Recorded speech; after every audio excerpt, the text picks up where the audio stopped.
Hello and welcome to Edinburgh and QUK's first fixture of the 2023 season. Games will start shortly.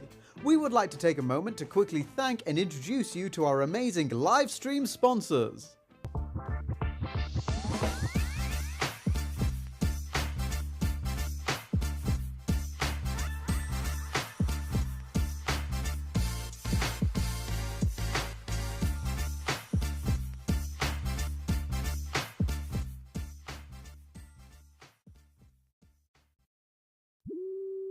Meandering byways carry us outward. Anyone who is willing to risk it can drill for oil.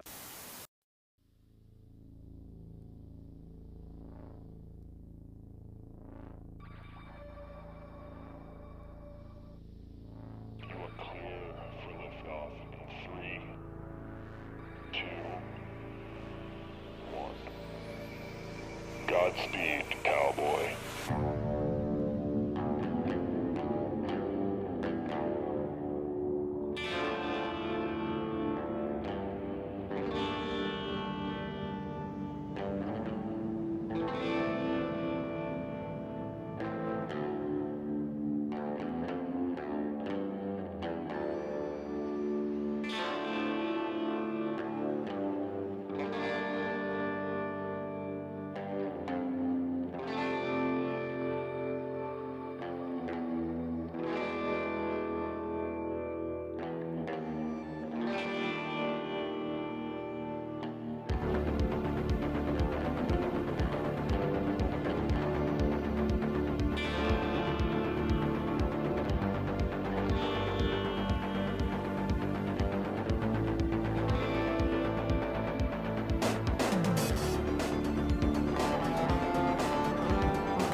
Hello!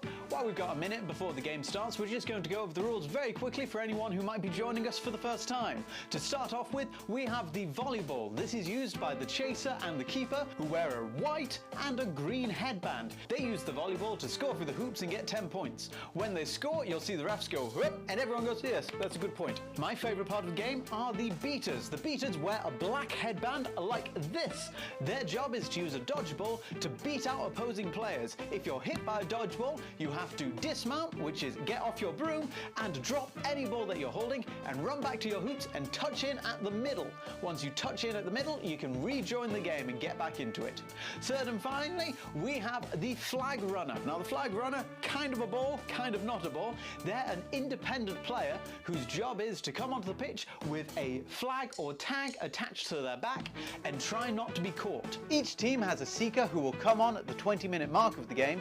Their job is to get that tag off the flag run. Once they do, well, it becomes a little bit complicated then. If your team is in the lead and catches that tag, then well done, you've just got 30 more points, you've won, you can go down to the pub and celebrate. However, if you're behind on points, it gets a little bit more tricky. If you're 20 points behind and you are put into the lead by getting 30 points after a tag, then well done, you've won. Nice and simple. If not, then we go into overtime. 30 points are added to the score of the leading team, and that becomes the target that each team has to get to. Now, let's just go over a couple of the stranger rules of Quadball. Yes, you do have a broom and you have to keep it between your legs. If it comes out from your legs, then you have to run back touch in at your hoops just like you would if you were beat. It is also a fully contact game, which means that players are allowed to tackle one-armed or two-armed and from the back, but only if they're not moving their feet when they do it. It's a mixed-gendered sport, meaning that people of all genders are able to play. In the UK, we play with a 3 maximum rule, meaning that only 3 players of the same gender can be on pitch at any given time. Now, if some of these rules are going a bit quick for you, don't worry, you're going to pick it up throughout the day and our commentators are there to help you. But if you want to read up more about the rules or find a team and try it out for yourself, visit Quadball UK, you'll find a link in the description and you'll get all the information that you need. Now sit back, relax and let's go play some Quadball. Oh, by the way, before you go, it'd be really cool if you gave us a little subscribe and a like. Be very handy.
Good morning everyone and welcome to our second day of Shots On coverage.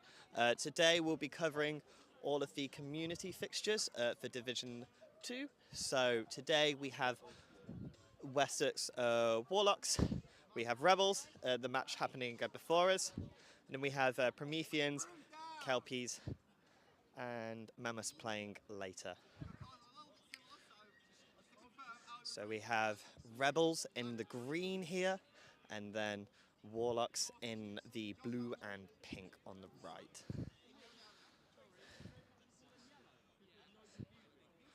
Just trying to get started as soon as possible, but this should be a good match to start off. Warlocks, this will be their premiere match of the season. A lot to watch out for. And Rebels having travelled probably the furthest out of anyone to get here. All right, Brooms Down's been called. And we're off to a flying start. Warlocks getting the bludger. It looks like Rebels getting the volleyball.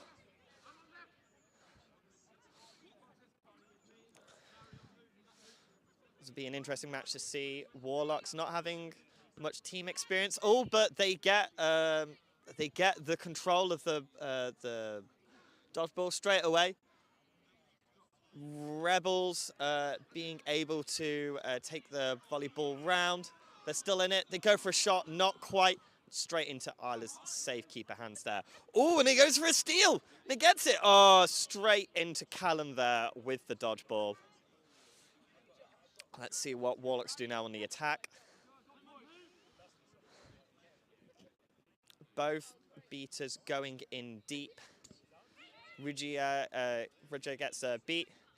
Oh, not quite a shot, son. It's a very good, quite close, tight defense there. Oh, and the run is on, the run is on. Jake taking out like the beater halfway. Oh, but Isla gets an excellent tackle there. And then that's Manchester's cross player, Charlie, taking the ball. Straight back to Isla. Are they looking for that shot? Yes, they are. Oh, but there's a collapse of Rebels. Oh, and a dive on the ball there. An excellent both attack and defense there. Warlocks showing that they have a lot of aggression on pitch, and in their first match, they've got a lot to show. Slowly walking up the ball now. Oh, a wrap from one of on one of the Warlocks beaters, but it's not quite there. Warlocks safely shutting down that offense. Rebels kind of need to get something going. They've got one dodgeball. They need to get it used up. But we'll see now. Warlocks back in with the offense. Robin Lancelot, a cross player from York team playing with Warlocks today. We saw some excellent play from them yesterday. Oh, into the back, but not quite. Jake cleaning that up. Some chanting from the side on the Rebel side saying that they only need one dodgeball, but I think in this offense they're going to need something here. They're sending from the back. Oh, and it's a strong bit on the back. Oh, bit of passing behind, but straight into just the Warlocks clump of players there. Maybe we're seeing a bit more ball moving around with Rebels, but it's not quite enough in this case. Oh, and we're going to see a napalm here from Sam on the Warlocks. Looking a bit tired, but looking for the angle. Jake sensing where it is. A screen being set up. Looks like Warlocks are... Here we go. Oh, and there's a throw there. It looks like the call is on to make the press. Ooh, not quite getting there on the attack. Now, Rebels having dodgeball control. Let's see if they can use it. And see how far Warlocks set up that one dodgeball that they have.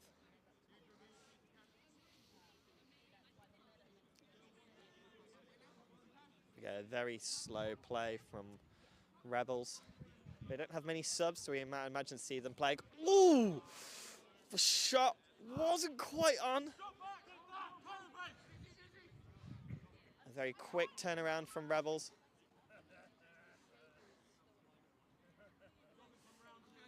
With Caitlin on the point there. Caitlin versus Isla. Isla calling out, seeing where they can get that that volleyball. Oh, and that's a beat, but a nice little throw back there on Jake, scoring it straight into Isla. Oh, there's a trade, Callum able to get one back, but the run is on, the run is on, the run is on. And that's the first goal of the game from Rebels. Thanks to, I think, an excellent bit of dueling from Jake right by on their half. They're able to clear up a lane just enough that they could get a run in. We'll see how this goes, though, later on. Rebels do not have many players to spare. I don't know how many runs they can do with this, so let's see. Callum clearing off the point. Looks like they're going for a half point. Oh, absolutely yeets, but does not work out. I think Rebels now going in for the press. Getting a bludger back in safe into Callum's hands. Looks like the attack is coming back on. Callum getting rid of the point. Caitlin now going up to point. Caitlin going for some excellent pounding there, but just Warlocks going, nah. Ooh. Bit of confusion. All three dodgeballs on the ground.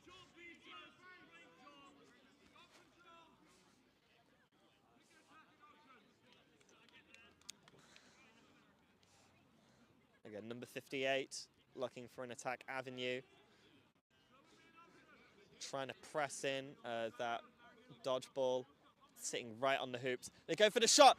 Oh, and it's an excellent shot on goal. There's a fight now over like the bludger. Oh, but Callum gets an excellent catch. You don't do it against Callum. I can say that firsthand. He will catch it. Leaving Rebels here with just one dodgeball. But they've shown that they don't need that. They only need one on the defense. So let's see now. A bit of change of subs from Warlock. We have Amber now carrying the volleyball. Back to Robin. Callum going in for a tackle, but it's not quite working. Jake just goes, nope, I'm going to tap this over you. There we go. Back to Rebels ball. Jake looking to ping out. Oh. Oh, and all three dodgeballs there, kind of rolling back. Jake able to get an immunity, getting safely into the kick. Will Warlocks make the press? Ooh. There we go. They're going aggressive. The call has been made. A long ball into where the bludgers aren't. No luck. Oh, there's been a stoppage. Let's see what Amit has to say.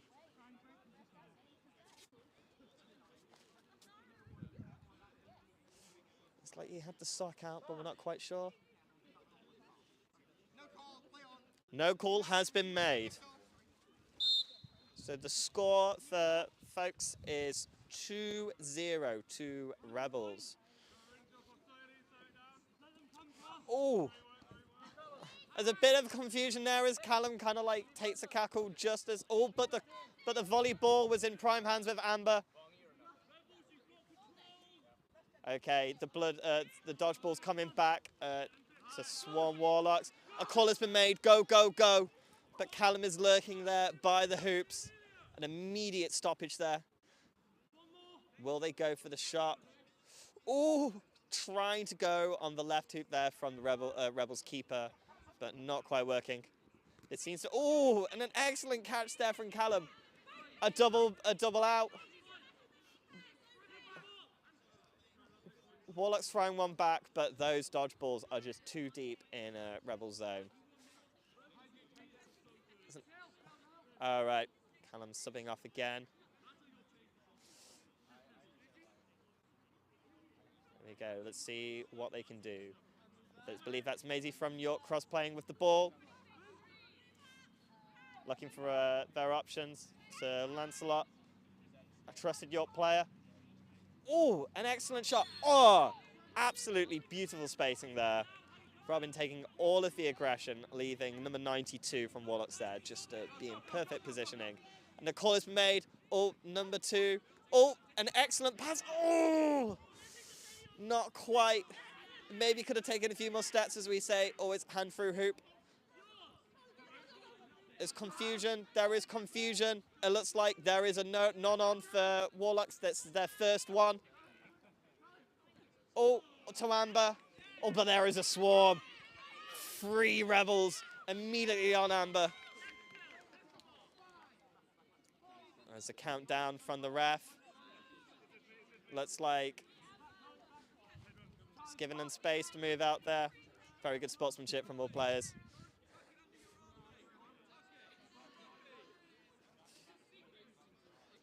It's all right.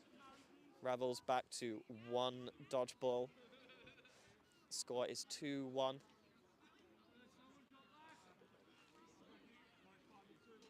Oh, oh! Amber going for a steal. Not quite working. Oh! There's a no bludgers being called. Oh, straight into Lancelot. They see the run. They see the run. Taking the aggression straight into a beautiful pass to Myla. Back to Robin. Oh! Oh, there's... I think Amit hastily called a goal. It looks like there's going to be a stoppage now. From my humble opinion as just a commentator, I don't think it went in.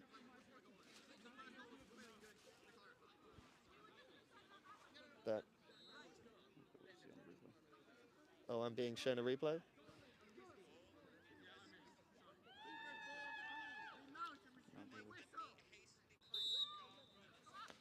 All right, it looks like the goal has been called. I believe the first one was called good by Amit, head ref. Put the score at 2-2. Warlocks have crept it back. Jake back on in the beating. They have double dodgeballs. See if they can make it work. Warlocks beater sitting on the hoops. We'll have to see whether Warlocks make a high defense, seeing if they can maybe stop those shots. I keep, oh, yeah, there we go. There's a bit of a fake pump. Oh, not quite clearing them up. Oh, Isla going, calling to go, go, go.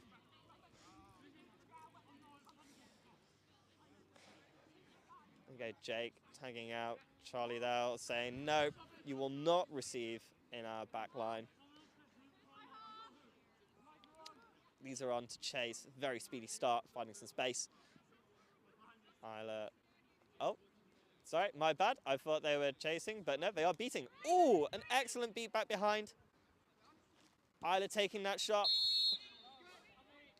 No, it's been called no good, I think. Or the ARs are coming. I think I looked like it was beat before. Jandal's AR there, discussing with me. Goal has been called no good. I was beat before. That was an excellent save there from the Rebels beaters. Isla being an absolute threat. Just stop any time that they get the ball. Just like, I'm going to get to those hoops and I'm going to make a shot. Control still with Rebels. We'll see what they want to do. Obviously, I'm guessing they want to keep it a slow game. They don't have as many subs. Lisa going, I want that bludger from Jake. Ooh, a save has been called. Oh, with Lisa running off the pitch, will they press?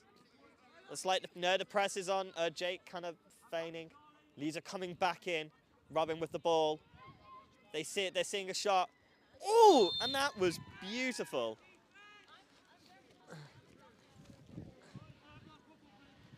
There you go, a bit of commentator handling of the volleyball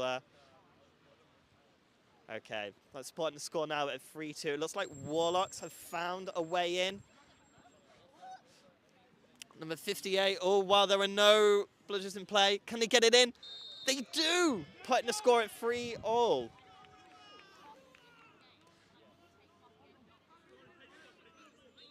It seems like when there are no bludgers in, or no dodgeballs in the Warlocks' defense, they do struggle to stop those drives from Rebels.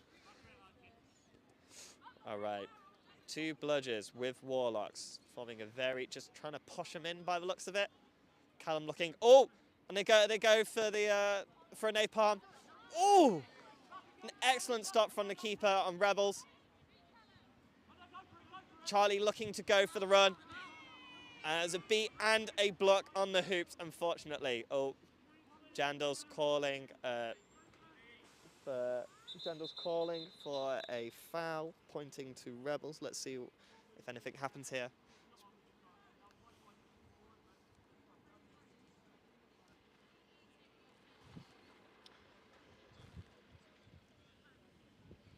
So we're looking at about 12-13 minutes of play. Score is 3-all so far. It's looking like a very close, heated match.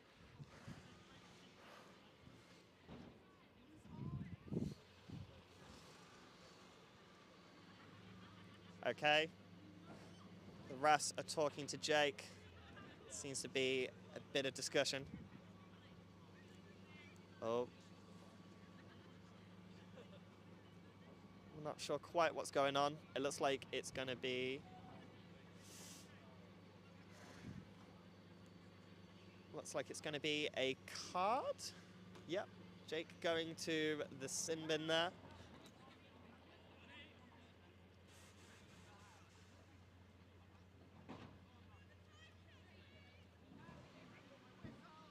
Okay, we're not quite sure what penalty's been called there, but Jake from Rebels is sitting in the penalty box. Obviously, this could be a great time for Warlocks getting an easy goal in. Rebels taking that one lone bludger in. Oh, and Callum goes for the duel, rightly so.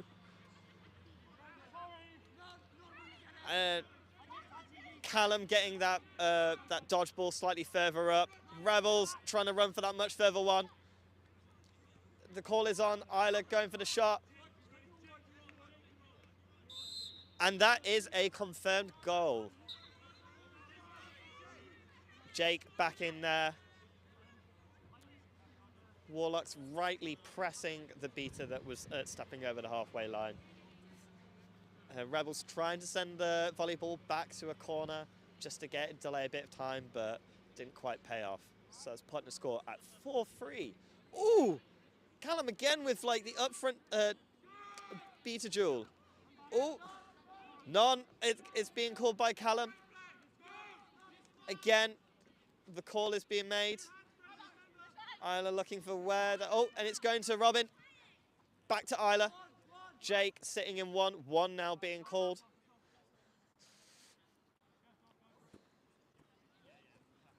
There's a bit of a tussle. Rebels versus Warlocks beater. Callum coming in with the assist though, very nice. But the cost of a lost offense. But that's fine, that's fine. I think Warlocks can see that they have control and they can always try and get another goal back.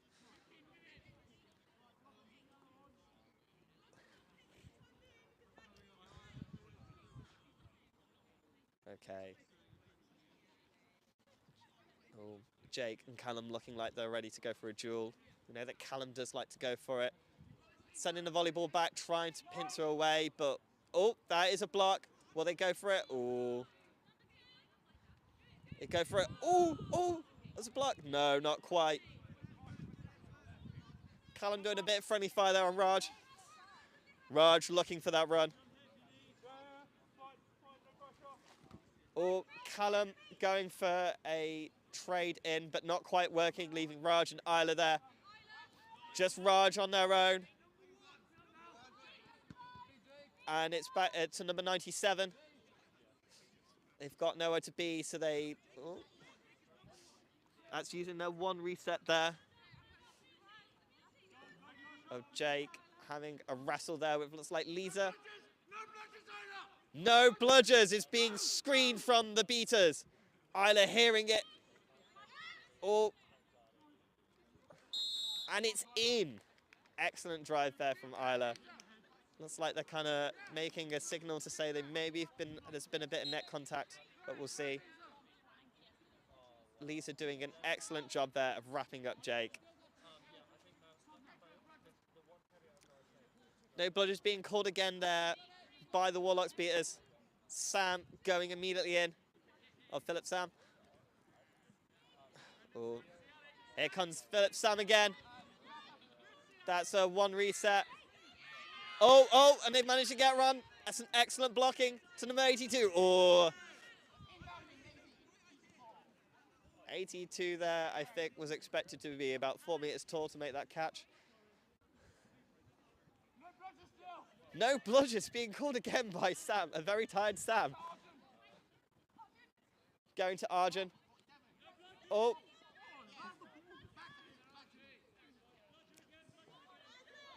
Arjun looking for that drive. Beautiful shot there.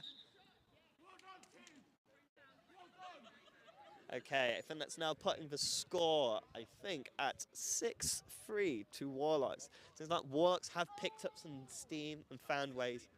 And I've just been told from the desk, it's coming up to about 17 minutes. So Rebels still have a shot. I think there's been a bit of discussion now on chaser number 2. I think what happened was that Arjun dropped the ball and then the Rebels chaser went in. It looks like they couldn't quite see that the volleyball had been dropped, but I think a card has been made.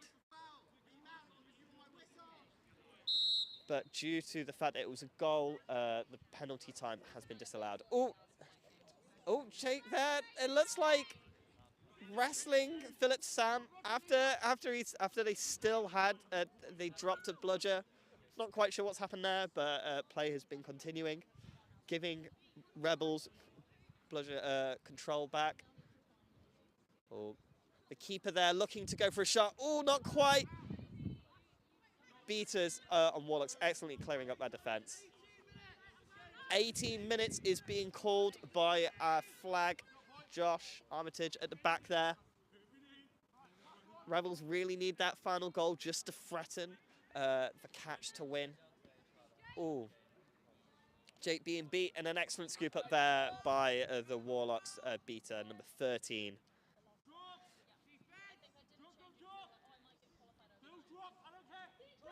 Warlocks trying to still get that quaffle. Half of Warlocks saying, "Come back, come back." I think Warlocks taking quite a few cross plays today, and I think this is where we'll see a little bit of disharmony. Different styles here. Okay, number 58 there, carrying the volleyball. Callum making a press, Callum tagging out. Ooh, excellent tackle there from Charlie. Just punching the ball back. Oh, not quite. Number 20 there, trying to go for a shot. It's worked before, but it's not quite helping Rebels this time. Okay, bit of confusion there with one of the bludgers, but it's leaving Warlocks with control. Very much needed for this next minute in play. Oh, trade has been made. Callum going in, seeing if he can get 2 back. He tags out number 14 there for Rebels. Excellently securing control. Arjun back with the volleyball. They go for a shot. The shot is on, and a stoppage there from number 58, Rebels. And Seekers have been released. We'll try and commentate everything going on. Oh, Robin tagged out. Callum looking there to tag out the Seeker as well. Robin back in, getting some time. Josh is an excellent flag. Robin is also an excellent Seeker, so we'll see what happens here. Isla looking for that route in. Can they get the goal? Yeah, even paused to try and go for a little flick behind, and it works. Robin and Josh having a little bit of time. The beaters there, giving them some excellent time in. I think Rebels here playing a very slow ball. Warlocks Warlocks showing that they can just run it in. Oh, as a block, but they drop the volleyball.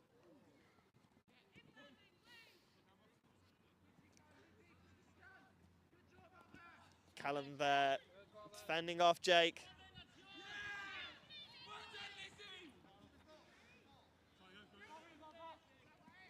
Ooh. Robin getting close. Rebels here making a hard choice. They only have one dodgeball, and they're going to spend it on the butter to try and break the bubble, but it doesn't pay off. Oh, they try and block it, but Charlie from Warlocks gets it.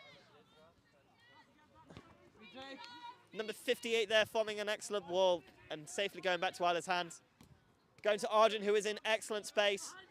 Oh, that was a bit of a meaty crunch there. They seem to be all right. Robin getting some excellent time, but it seems like they just can't quite get it. Lisa looks like now going in for seeking. Rebels still with one dodgeball. Going to try and break that. Oh, there we go. Oh, that's an excellent double beat. I think that was a double beat there from number 13. There we go. That bubble is not breaking, giving now Lisa some excellent time. There's possible deliberation on the goal here. Yep, there is a goal there. So that's putting the score at 4-7.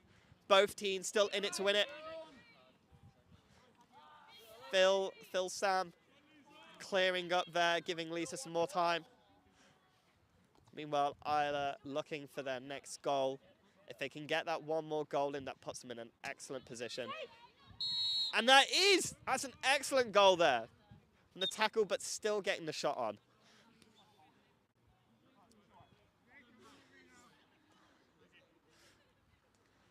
See what Rebels are going to do. Are they going to try and break the bubble or get some goals in?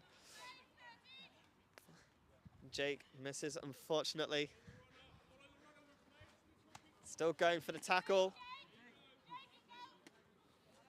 Trying to go for the tackle. Philip Sam just giving a nice little gentle tap there, saying, please go back. Rebels with the ball. Can they put one in? Oh, no, not. But like the Rebels keeper. Oh. I'm not quite sure what's happened here, but it's been a stoppage called by the HR.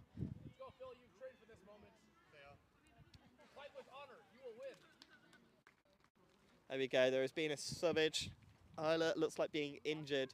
We have Maisie cross-playing from New York coming on.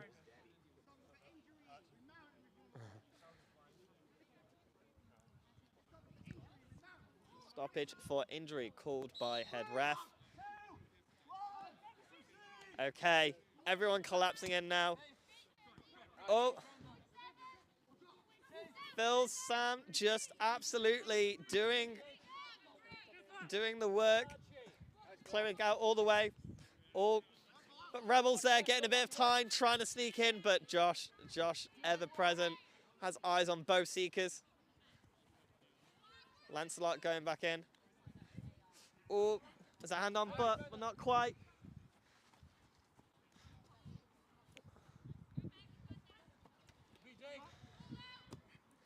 Jake beat again. Oh, can he get the catch? Oh, that's a beautiful catch from number 13. Warlocks just holding that bubbles tight. And meanwhile, it means that that Warlocks have just been able to put another goal in, putting it at 9-4. Looks like Warlocks are slowly eking this out. They just have that that dodgeball control, and it means that they can just put 2 on the flag, be like, hey, if you want one back, you have to take it off of the volleyball. Oh, they go in. Oh, Jake there. Oh, Jake making an excellent play, getting control back. Can they use that now? They're 5 points down. And because of that, Rebels put the score back up, putting Rebels only 4 down now. They just need one more and they can put it into a nice overtime. Okay, Rebels going for a split between control, 1 on the defense, 1 on the flag. Oh, Callum getting excellent catch there. Rebels immediately losing control. Lisa back on to Seek.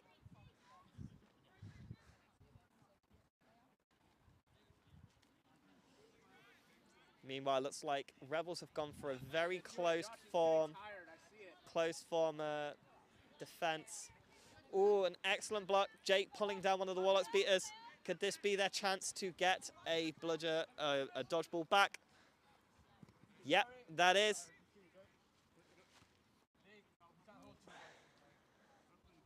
Okay, Rebels back with the volleyball. Callum sticking on the defense. I think they figured out, hey, we just need to stop Rebels creeping back up with the score. Oh, and that's an excellent beat there again by Callum. Callum just absolutely bloodhounding it all over the pitch. You blink and he's in a completely different spot.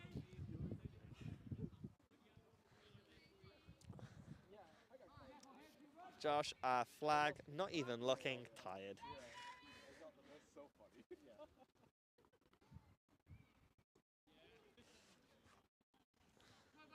Here we go, Lancelot back onto Seek. Oh, that was close that time. Oh, they're gonna try and, they're gonna try and sprint. Oh!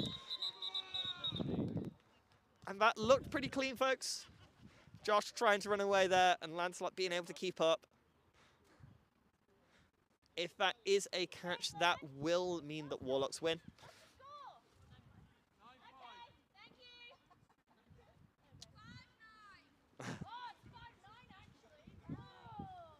Okay, we're seeing some nods of head from the refs.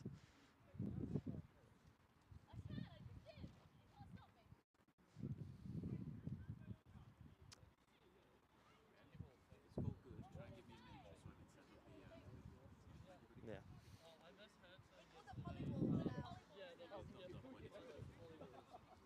Okay, there's still a bit of deliberation here. Oh, but we can see here the heads are turning. They're checking for player gender.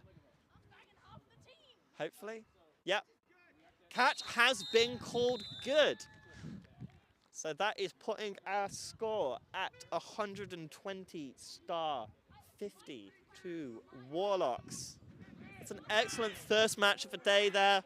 Warlocks, the hottest new team on the block there, showing, hey, we may be a newly formed team, but we're going to absolutely put the effort in.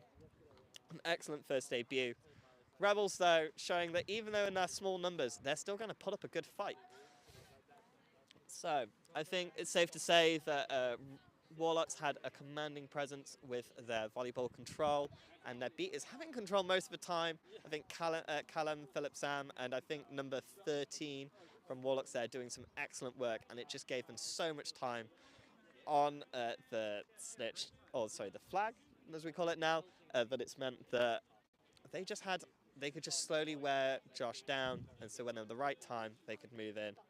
Rebels there showing that it has an excellent shots on, and they still have an excellent drive. There may not be many of them, but they're sure here to put up a good fight for today. I believe now our next match will be Prometheans versus Warlocks, including myself, so I think I will be needing to warm up soon. Yeah, that's been our first match. Thank you all for watching. Stay tuned for some more hot and spicy matches during the day. We're going to cut away to our sponsors now. Thank you.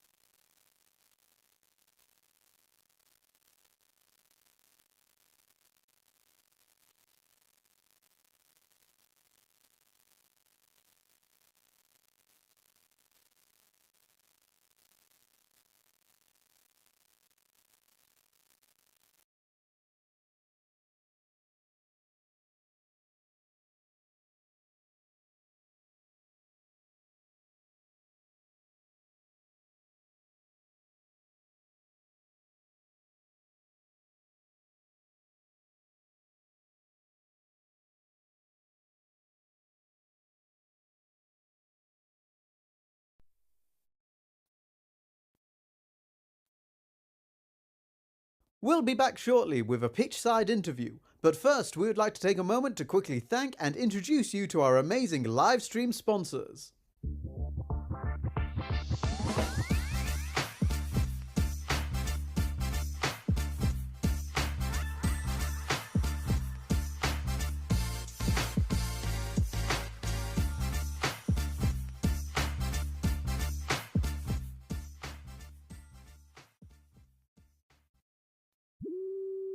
Meandering byways carry us outward. Anyone who is willing to risk it can drill for oil.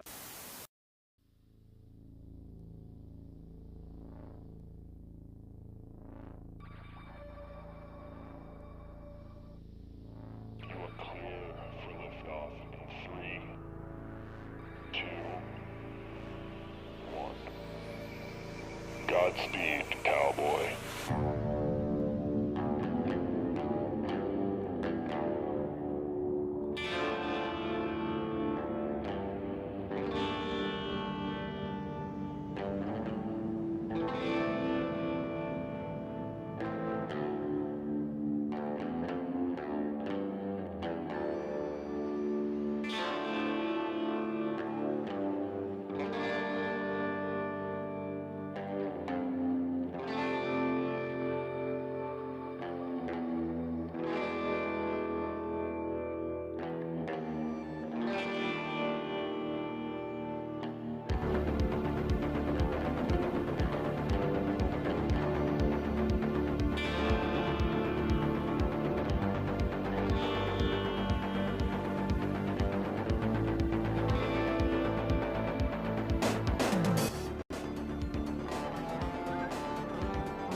Hello and welcome back. We're going to go see if we can get a very quick word with one of the Warlocks, Warwick Warlocks, is it? Or somewhere Warlocks. They're Warlocks of something.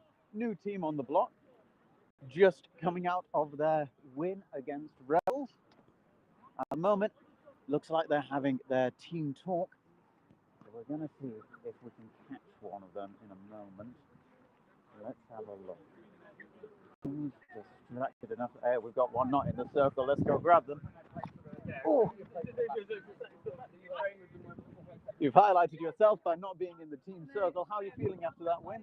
Good, yes. First win, first game for the Warlocks. Do you know who you're playing next? Not a clue, but Fantastic. we're going to go out and have fun. That's the main thing, isn't it? Brilliant. And how long have the Warlocks been training together? That was our first ever game. That's your first ever game together? Yeah. Have you had many training sessions together? I genuinely don't think so. Like 3 maybe? Well, that's great. Fantastic start to a team there. Hopefully many more to come. Hopefully many more. Fantastic. There's someone I recognise. Yeah, we've already got someone interviewing it straight up. How are you doing after that, Callum? I'm feeling okay. Yeah, you and Philip Sams put in a grand shift in that game. I think. Exactly. I'd say Phil did more than me. I was more his cardio break. That's fair. Have you guys played together, you and Phil? Have we ever played? Oh, no, I don't think. I think this was actually our first game ever playing together. So are we seeing the start of a beautiful partnership then in beating? Maybe. I'm not 100% confident of that. I really might only be here for this one fixture. Only helping one them out. fixture? Wearing the Alex Baker shirt. I'm the Baker replacement. Oh, for you're one. you're repping Alex Baker today. Exactly, yeah. Oh, fantastic, fantastic. Well, it was a great opportunity to be involved in the first game and the first win for us. I know. I guess that's got something special. Maybe in the years to come when they're winning BQC, I'll be like, I was there at the beginning. That's what I did with Raptors. I was going like, yeah, I didn't get kicked off. Yeah, fantastic. Well, do you know who you're playing next? Ooh, I think it will be Mammoths at midday. Mammoths at midday. Well, good luck in your prediction. Good luck. Have a nice one. Right, we're going to go back to our tent now for the safety, get off the pitch so we don't get hit by any balls. We will be returning very soon with the next set of games. I believe, well, I'm not quite sure what the time is now, but it should be starting on the hour.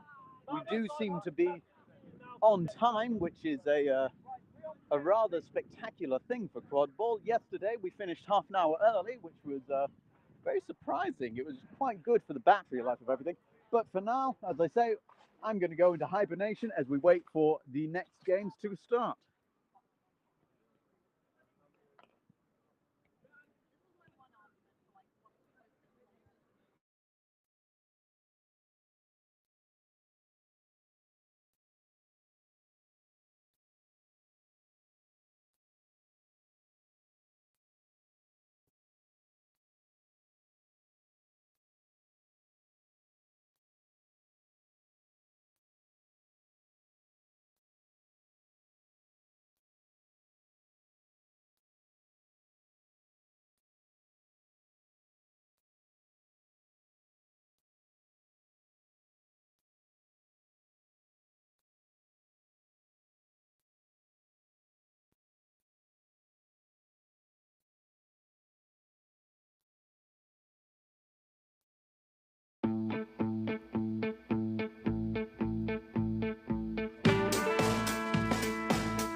The next match is about to start very soon, but first we would like to take a moment to quickly thank and introduce you to our amazing live stream sponsors.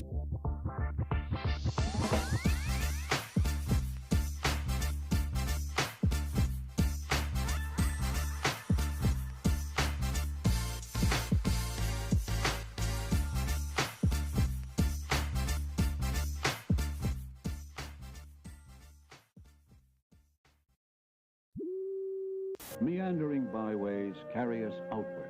Anyone who is willing to risk it can drill for oil.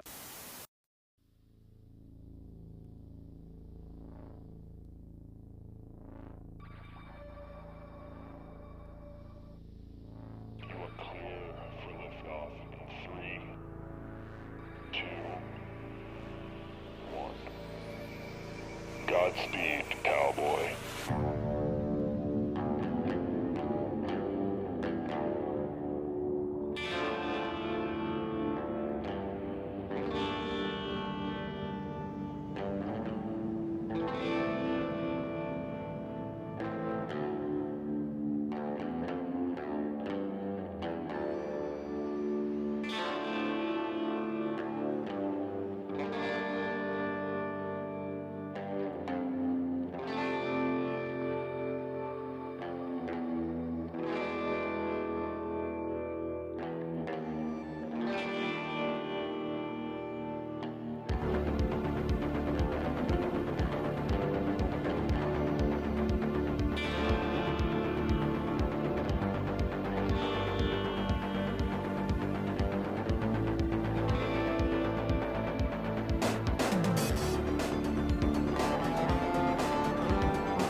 Hello!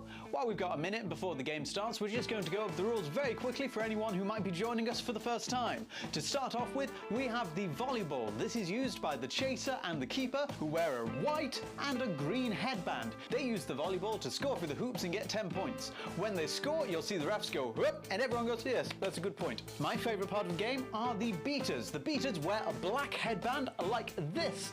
Their job is to use a dodgeball to beat out opposing players. If you're hit by a dodgeball, you have to dismount, which is get off your broom, and drop any ball that you're holding and run back to your hoops and touch in at the middle. Once you touch in at the middle, you can rejoin the game and get back into it. Third and finally, we have the flag runner. Now the flag runner, kind of a ball, kind of not a ball. They're an independent player whose job is to come onto the pitch with a flag or tag attached to their back and try not to be caught. Each team has a seeker who will come on at the 20-minute mark of the game. Their job is to get that tag off the flag run. Once they do, well, it becomes a little bit complicated then. If your team is in the lead and catches that tag, then well done, you've just got 30 more points, you've won, you can go down to the pub and celebrate. However, if you're behind on points, it gets a little bit more tricky. If you're 20 points behind and you are put into the lead by getting 30 points after a tag, then well done, you've won. Nice and simple. If not, then we go into overtime. 30 points are added to the score of the leading team, and that becomes the target that each team has to get to. Now, let's just go over a couple of the stranger rules of Quadball. Yes, you do have a broom and you have to keep it between your legs. If it comes out from your legs, then you have to run back touch in at your hoops just like you would if you were beat. It is also a fully contact game, which means that players are allowed to tackle one-armed or two-armed and from the back, but only if they're not moving their feet when they do it. It's a mixed-gendered sport, meaning that people of all genders are able to play. In the UK, we play with a 3 maximum rule, meaning that only 3 players of the same gender can be on pitch at any given time. Now, if some of these rules are going a bit quick for you, don't worry, you're going to pick it up throughout the day and our commentators are there to help you. But if you want to read up more about the rules or find a team and try it out for yourself, visit Quadball UK, you'll find a link in the description and you'll get all the information that you need. Now sit back, relax and let's go play some Quadball. Oh, by the way, before you go, it'd be really cool if you gave us a little subscribe and a like. Be very handy.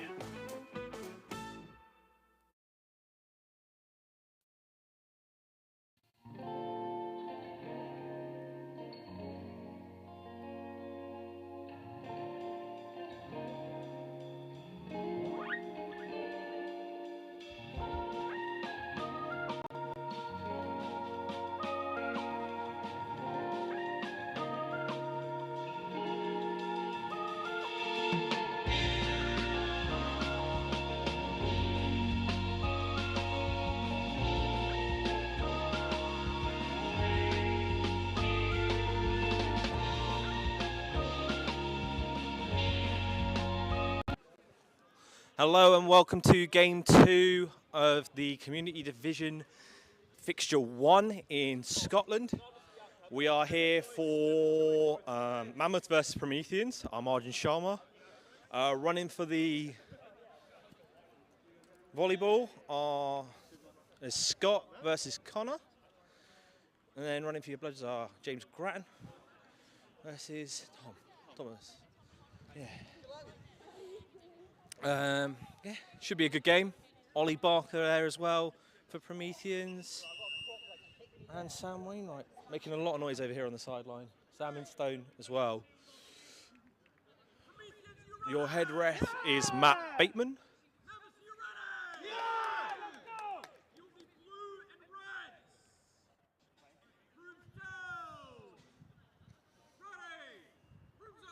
And we're off. Prometheans win the ball back. Ball with Ollie Barker now. Back to Connor. Back to Barker. Barker with the ball now coming down at your right-hand side. Scott there. Scott Surrey ready to put in a big hit. Oh, Barker dodges one. Takes a shot, misses. Ball with Connor Climo now. Climo with the ball, being pressed by Grattan, beat by Instone.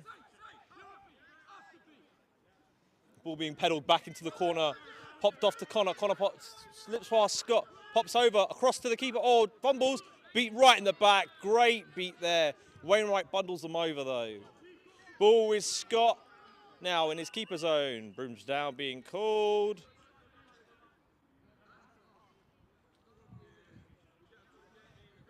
Call being made now.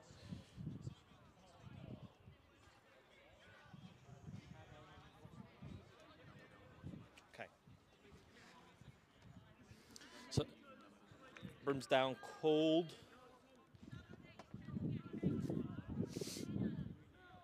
Lewis Dixon now on. Dixon on with the ball now, coming forward. Coming down our right-hand side. Great beat on Instone there. Ball across to Dean, back to Lewis Dixon. Connor pressing, back to Nadine, I think that is, yeah. No, is it? No, Olivia, sorry. Wainwright with the ball now in the back court. Across to Olivia. Olivia to Nadine there. Ball coming, kick back for the reset to Dixon. Dixon with the ball now. Barker beat out by Instone. Pass across to Nadine. Oh, cute. Ball inbounded by Blue now on the far hand side. Pop back to the keeper. Ball with the keeper now. Coming out their zone. Slowly the ball is being brought up the middle.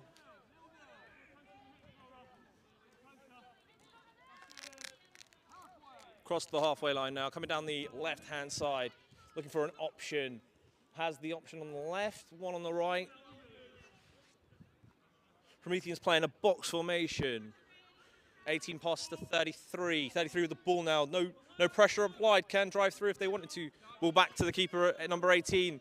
Looks for a pass across the side. Ball bounces. Hand pulled up, pulls up, throws deep to the receiver. Receiver cannons it in the air. Picked out the air by Dixon. Dixon with the ball now. Dixon has the ball now, coming down the center of the field. Pops off to left, which I believe is Adam Paulson, right? They're being pressed. Hops it over. Good drive. Drives through one. Oh, just over the head. In-stone beat out there. Brooms down called because the ball went out of bound.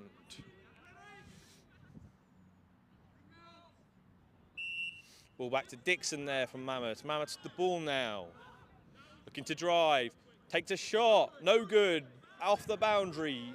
At the back. Ball to be inbounded by 37 from Blue. Coming down on near side. Not with much pace, but nice, calm and collected.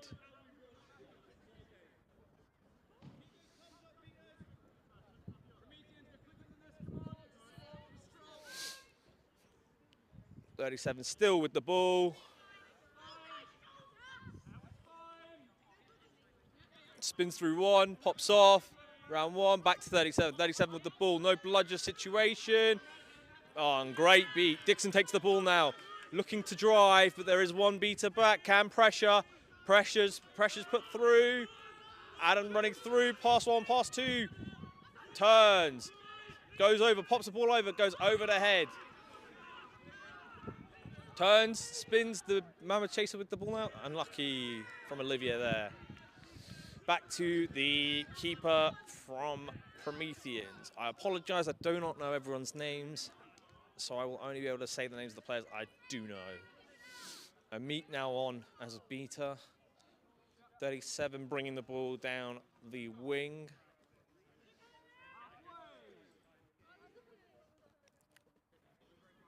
Now ball with the Blue keeper on the right-hand side, trying to push down the wing. Very slow build up. Tries to cut back inside, almost runs into their beater. Looking for the shot, I think. Very slow play here from Prometheans, looking to probably build up into a very fast attack, waiting for the beaters to make a play. Great beat, 2 beats, clears the lane. Ball with 37, goes past one. Drives over 1, 2, up and in. Great drive there by number 37 from Blue.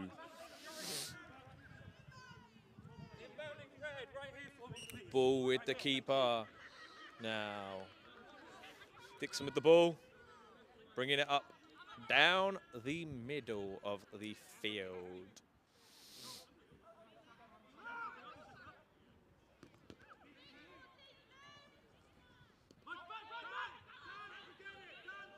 Oh, what a nice drive there by Mammoths. Great 1-2 drive and dish.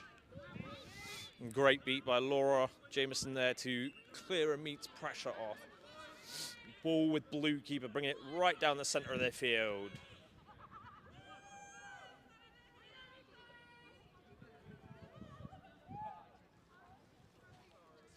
Ball with the Blue keeper, coming down the middle. Set up still in a box formation. Yeah, box formation. They're going for a box formation. Space given. Ball popped to the back. Looking for an option. Pops across. Pressure applied by Dan Holmes. Great beat there. Good block there by, I want to say that's Sam Bowler? Not Bowler. Blower. Can't read the name of that. Ball with David now. David coming down the middle. David looking to drive. Runs past one. Pops over to Meredith. Oh, great beat there by Amit to save the goal. Ball with Chloe Durkin now. Durkin turning to drive the ball the other way. No bludger situation for Blue. Pops back, looks for the drive, keeps driving. 15 takes the shot. No good. Ball off the boundary, inbounding for red for Mammoths. Mammoths 48 with the ball now. Pops back to David with a handoff.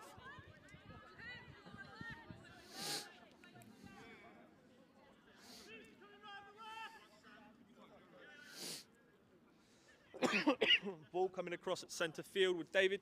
David looking for an option potentially, taking it slow, waiting for the pressure. Pick set. Good pressure by Grattan, popped off. Looks to drive through. Pressure coming through for Sam. Sam looking for David. David with the ball now. Drives past one, takes the shot, misses. Off the boundary, Blue inbound.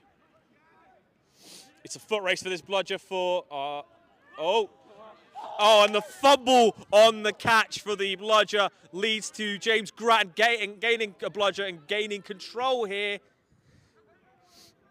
Good work there by Grattan to get control.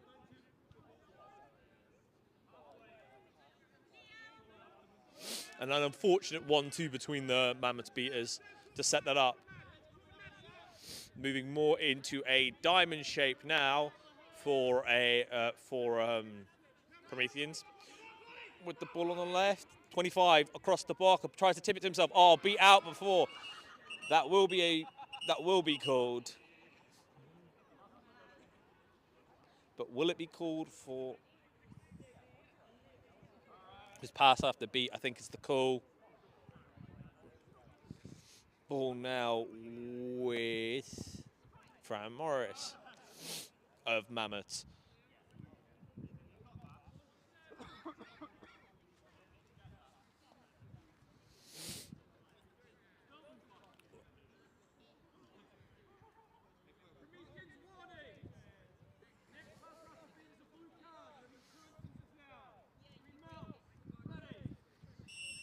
Popped off to David. Good little play there. Great beat on Claxton by number, I want to say, I can't read the number from here. Unfortunate. Great beat there, though, to alleviate some pressure. David the ball. Going for a bit more of a kite now, adjusting to the box formation there. Oh, good work by Grattan, good beat. Oh, unlucky pass there to Sam Wainwright, who's trying to keep it in bounds. Ball with the keeper from Blue, switches to pass the ball to Barker. Barker going now, looking to try and run through everyone. No, he's running towards the beaters. Past one, past two, pops off, but no one's there. 37 to pick up. 37 pops back to Barker now. Barker with the ball, pops, looks for the drive. Oh, right into the hands of Nadine there. Good catch. Pops it back off to David for the immunity in the zone. David with the ball now, bringing it forward. This is a very close scoring game. I think it's 1-1. Ball with Goswell now. Goswell looking for an option in this box. Uses a cheeky windmill to go past one. Goes past two. Takes a shot. Great block there on the line by 31 of Blue. Tash. Oh, and a great catch by Sam Idstone.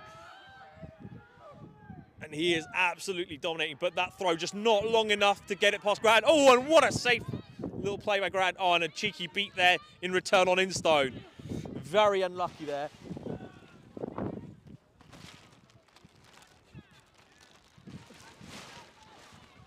And the gazebo trying to fly away. Ball with 37 now, coming down the left-hand side.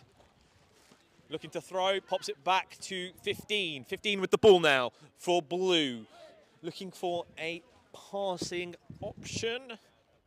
Pressure applied by Wainwright. Wainwright takes them to ground, but popped off before. 37 past one. Looks to drive past two. Looks for an option. Great. Oh, unlucky on the dodge. Olivia now with the ball. Pops off to Dixon. Dixon with the ball. Trying to run through everyone. Nope. Back to Wainwright. Oh. almost excellent beat there by 17, just misses. Pops it off to Olivia. Olivia up past 1, wrapped up. Beat misses from 17, but ball back into the hands of 15. Good defensive play there by Prometheans.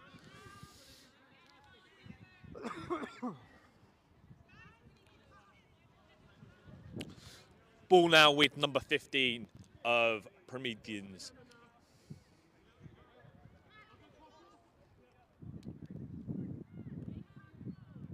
Ball thrown across to 33. Oh, and a good block there. Good spin by Adam there.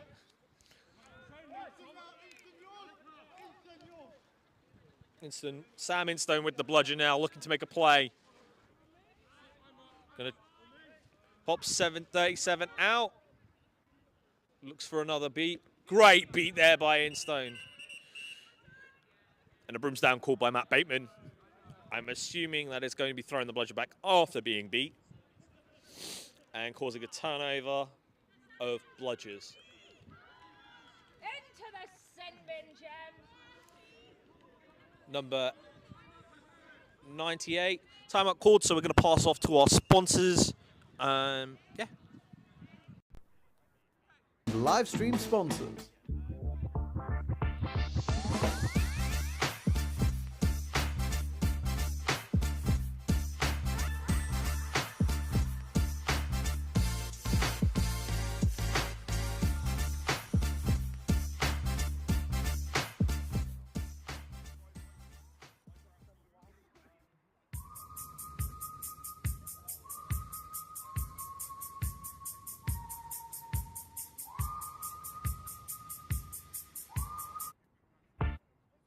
Live stream sponsors.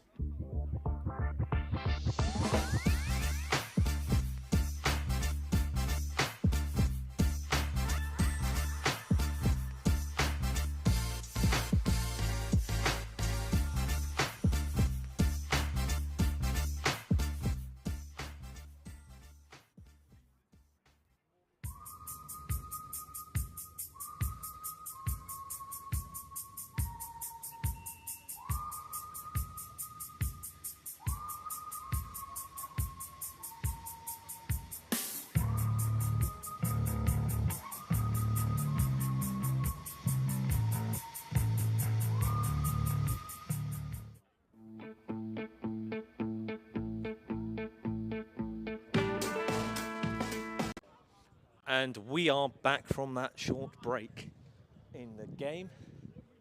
So what had just occurred, turnover in bludgers to Mammoths from Prometheans. Quaffle, though, is now with... Volleyball is now with Blue, though, I want to say. Yeah, Blue keeper has the ball now. Blue 15 bringing the ball down the centre of the field. Off to 37 now. Back.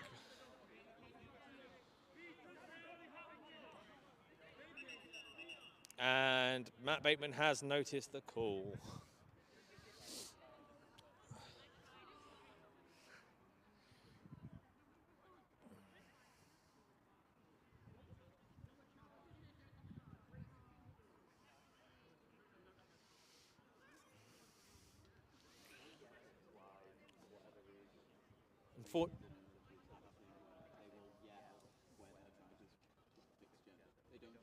Unfortunately, that was a break in the gender rule by Prometheans. It's an unfortunate mistake there on their behalf.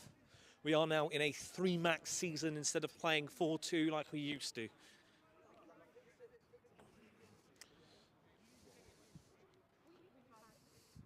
So, game's going well. It's 1-1. Both teams been putting in some good defensive efforts. One thing they're not taking their passing when there are no bludger situations is they're running through everyone, taking it back to old school Quidditch of the big boy game. But that is how the sport has evolved. Most teams also here playing this box formation.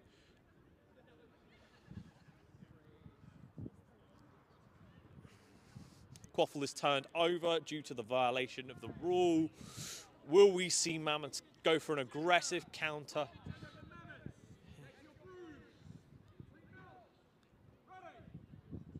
And we're resumed.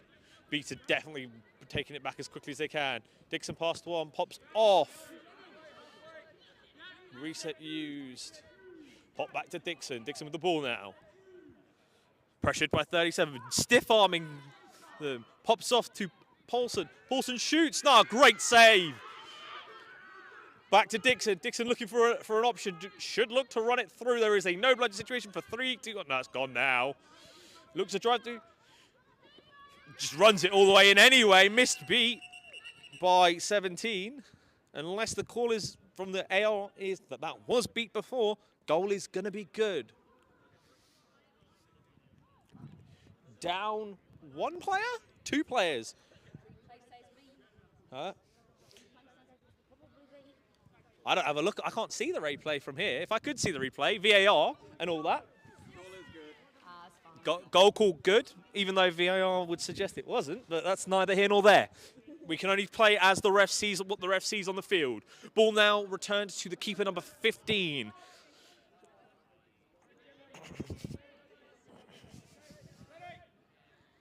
With the quaffle now. Score is 2-1 to Mammoths. 17 subbing off for being pressed. Great press, great read there by Sam Instow. Ball lobbed by Prometheans on the pressure. Ball turned over to Paulson. Paulson with the ball now. Adam trying to turn. Oh, great tackle though. It's going to be dangerous play? I'm not sure. I couldn't make a call. What, this one? I didn't see. I think I didn't see the beat here. But yellow card for it. She beat on the sideline. Okay, good. So there, what happened? Player beat on the foot. Continue playing after beat. Yellow card. Very easy call there for Matt Bateman. Not for me. I couldn't see it from here, over here on the sideline. But we'll be back. Ball will be with Mammoths. Mammoths have the quaffle. Looking to drive, try and run through. Great pressure, great beat there. Ball lobbed over to Dixon. Dixon catches it. Drives past one. Goes over, yeah. Great goal there by Lewis Dixon of Bath fame.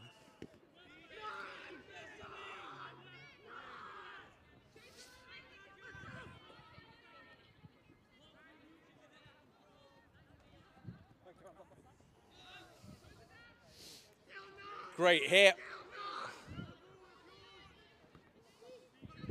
It's a great beat. 52 with the bludgeon now. Launches it back to their own zone. He's going to try and win the foot race there. And Dan Holmes now uses his body. Liam Dyer pops off to number 33. Back to Dyer. Dyer pops over to 18. Oh, unfortunately not to catch there. Great beat there by Thomas to remove the keeper from play. And now Dixon on the drive, no bludgers, got the whole lane, checks one, pops off. Oh, what a pass off to Sam. Brooms down, called. The question will be, was Sam beat? What does the replay say? I don't think he's beat. The replay is there, but it's just there. I don't think he's beat. No, I can't see the replay, but I think the goal was good. That will take Mammoths up to 4. Is that correct? Yeah, it'd be 4-1 to Mammoths, if that is correct. I think. Well, it was just unfortunate on the fumbled catch here. Passes a little bit too high. Hands were placed to tip the ball, not palm it downwards. It's just unfortunate.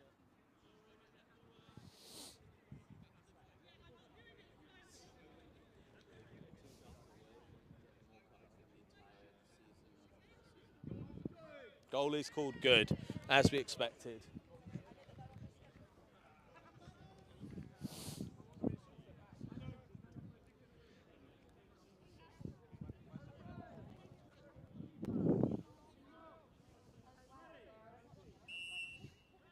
Ball with Prometheans keeper now. pressed, popped over to Liam. Dyer now. Dyer looking to drive.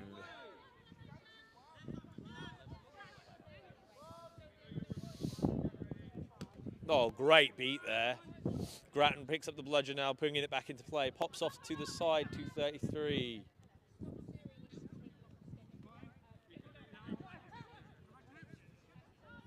.49. Ball with Liam. Dyer now pops off, looks for the keeper. Oh, just goes through their hands.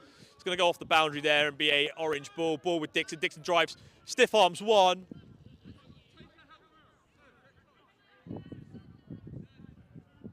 Ball popped back into play. Played to Sam. Sam with the ball now. Seb with the ball. Sorry, I may have missed. Oh, and that was rifled into Olivia there. Unfortunate.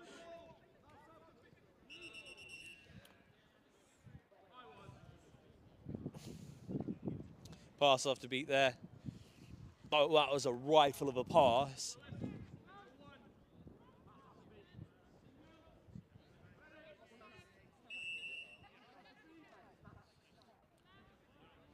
Ball now with the keeper for Blue.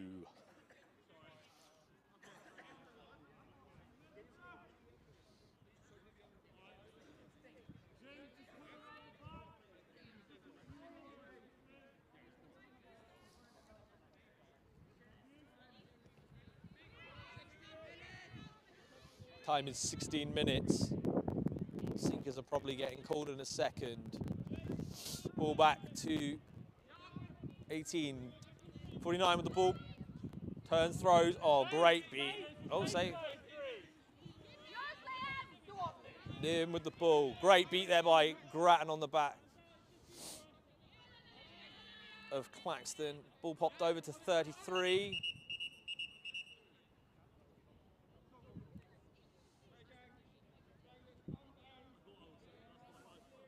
Yellow card given to Sam Claxton there for back contact on the beater. Sorry, contact from behind, rephrasing of the rule. Prometheans have the ball now. Oh, Harder called the false start there. A lot of people trying to catch with one hand here. Nice offload there to Chloe. Lear with the ball now. Past one, back to Chloe. Durkin with the ball. Durkin drives past one, takes a shot. Ooh, goal is good. Lovely shot there, nice and low, floated really well. Ball to with Dixon now. Dixon to Wainwright. Wainwright to bring it down the left-hand side of the field. This game has started to heat up, a bit like the weather. Dixon back to Wainwright. Oh, great dodge by Grattan from the beat from Laura. Grattan beats Wainwright out, but it gives the no bludgeon lane to Dixon. Dixon drives, shoots. Broom down, called.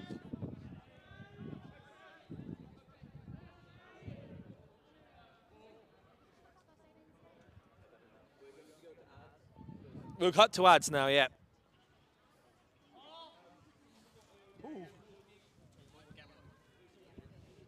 Is it pointing at naughty boy Lewis Dixon?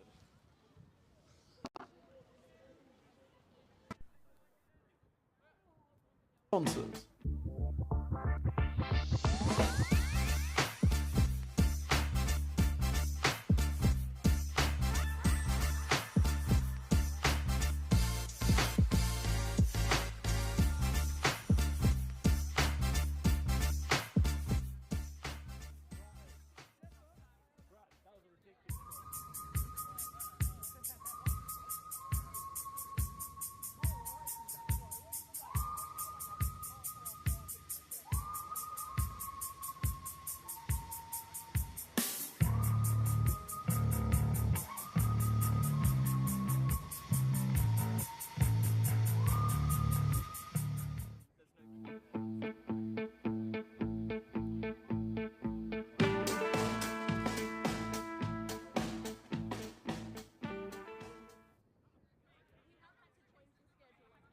This short break, we would like to take a moment to quickly thank and introduce you to our amazing live stream sponsors.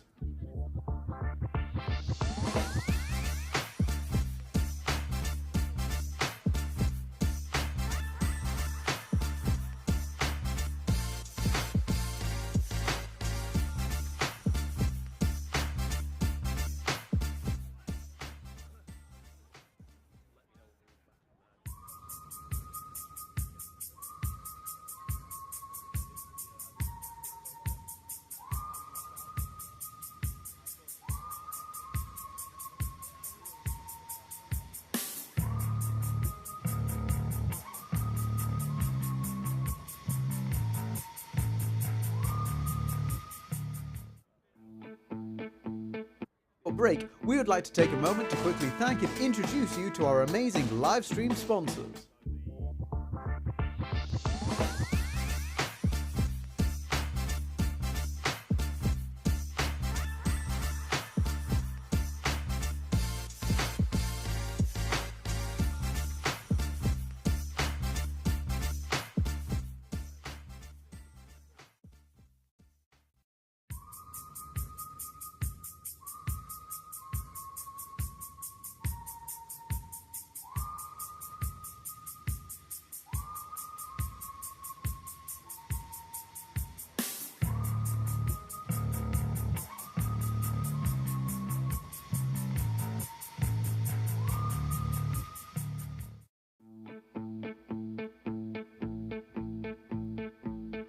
Moment to quickly thank and introduce you to our amazing live stream sponsors.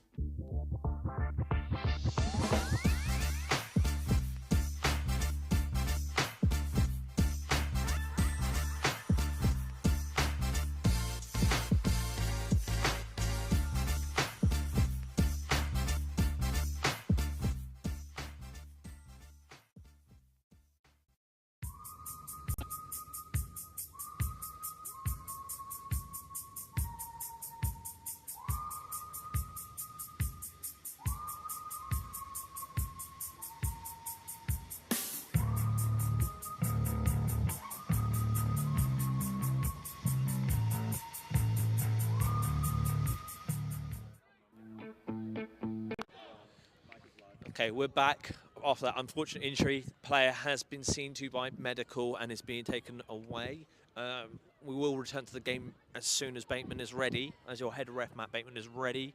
We are waiting to hear what the call is, whether or not that goal is good or not. I believe the goal is good, but we'll get some confirmation. Score will be what, 5-2 at this point? If the goal is good.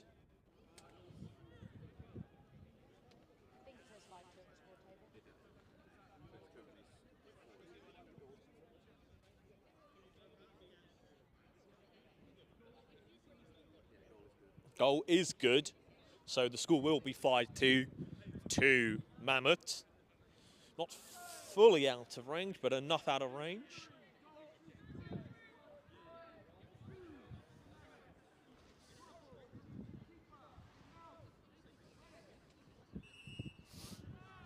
Ball now with the Prometheans keeper. Pete, is his name Pete? Pete. Oh, another Pete. Off to Dyer now. Dyer with the ball. Looking for an option. Across to Durkin. Durkin with the ball now.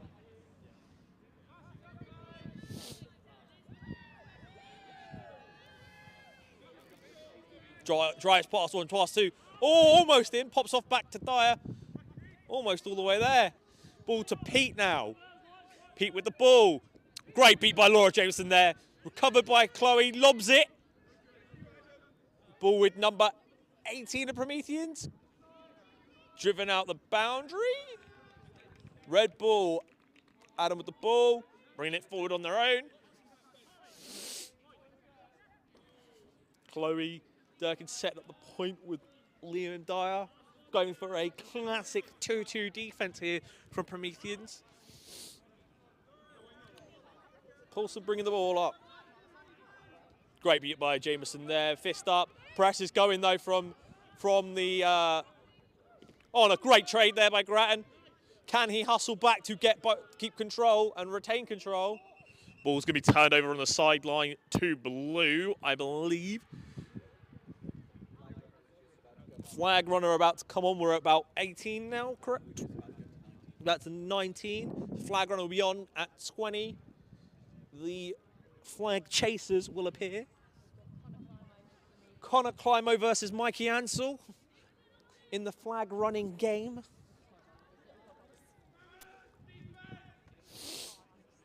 Quaffle is going to be turned over, as I predicted, to Blue, back to Prometheans. Prometheans keeper with the ball. Will they look to drive? Oh, no, Wheels. Claxton throws the ball back. Grattan pressuring. Tries to go past one. Ooh, What a roll there by Grattan.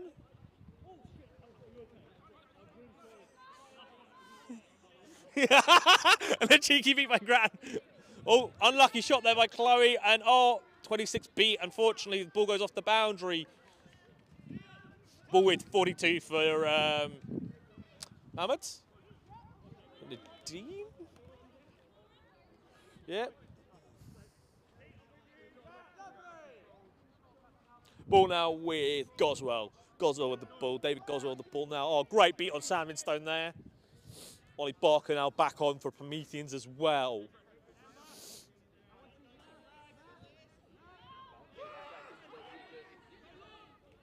Great deep ball throw. Unfortunately, that's going to go right off the boundary.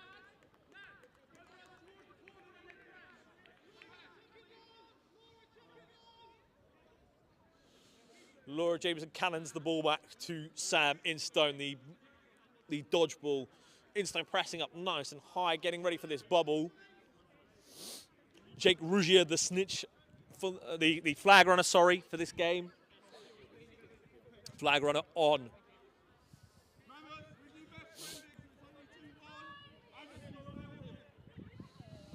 Oh, unlucky shot there by 37, and second shot again. Oh, unfortunate, misses twice. That is just unlucky. Great beat on Sam Instone there by number 17 of Prometheans.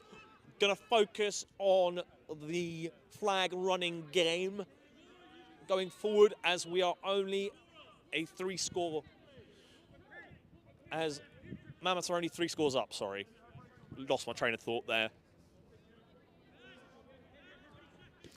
Oh, great deflection there by 17 on Instone. Goswell beat Barker driving the lane to try and get another one back to make this really interesting. Yep, running by Ollie Barker there. And they're off. Connor with the slightly more direct route to the flag runner. Oh, almost drops there. Broom. Oh, and we're being called down here.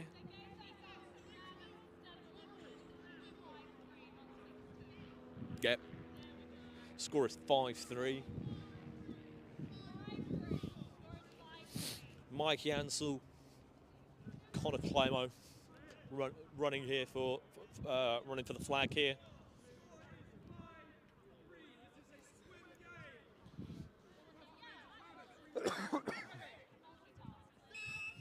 And we're back on. 3, 2, 1, and they're back off. Oh, great dodge there by Climo. They're on our far side now. Mikey gets there first. Oh, and a lovely move! From my perspective, that looked clean. Quick run in, just rushing in before Rougier could get set. So, yeah, scoreline would be, if this is good, then this is a win for Mammoths.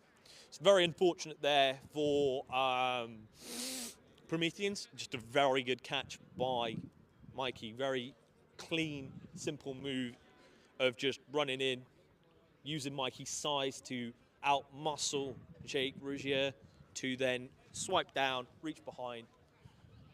I don't know if we have a direct replay on it. It looked good. So just waiting for Bateman to call it, and then we will be passing back to our sponsors.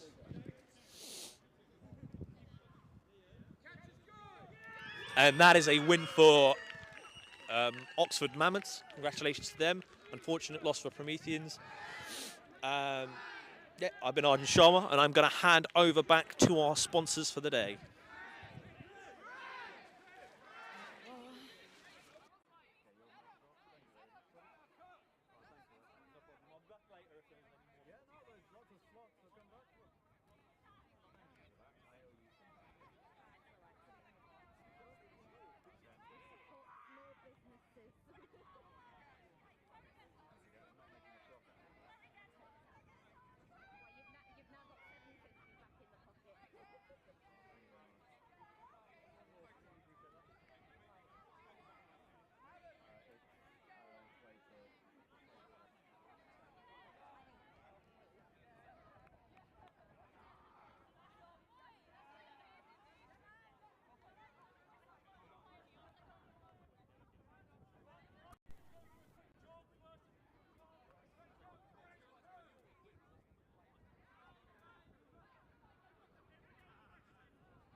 The next match is about to start very soon, but first we would like to take a moment to quickly thank and introduce you to our amazing live stream sponsors.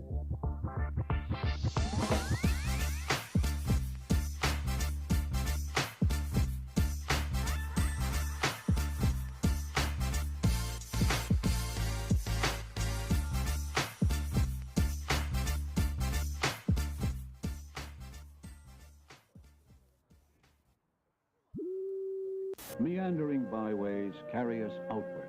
Anyone who is willing to risk it can drill for oil.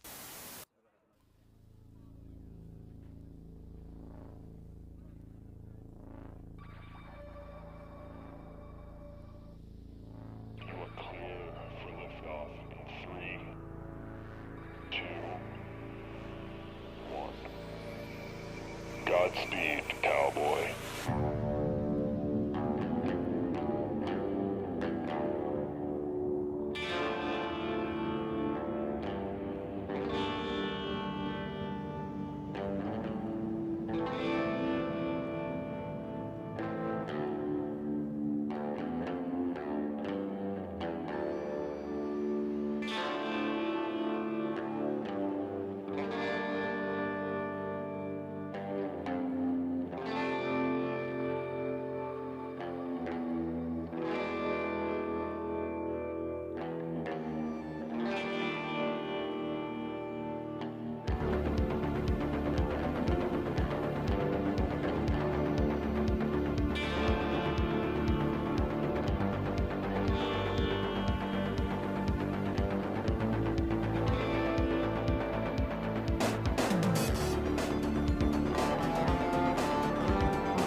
Hello!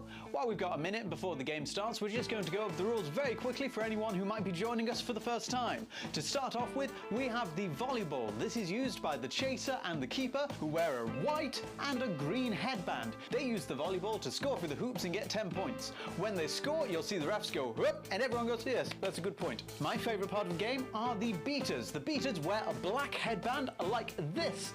Their job is to use a dodgeball to beat out opposing players. If you're hit by a dodgeball, you have to dismount, which is get off your broom and drop any ball that you're holding and run back to your hoops and touch in at the middle. Once you touch in at the middle, you can rejoin the game and get back into it.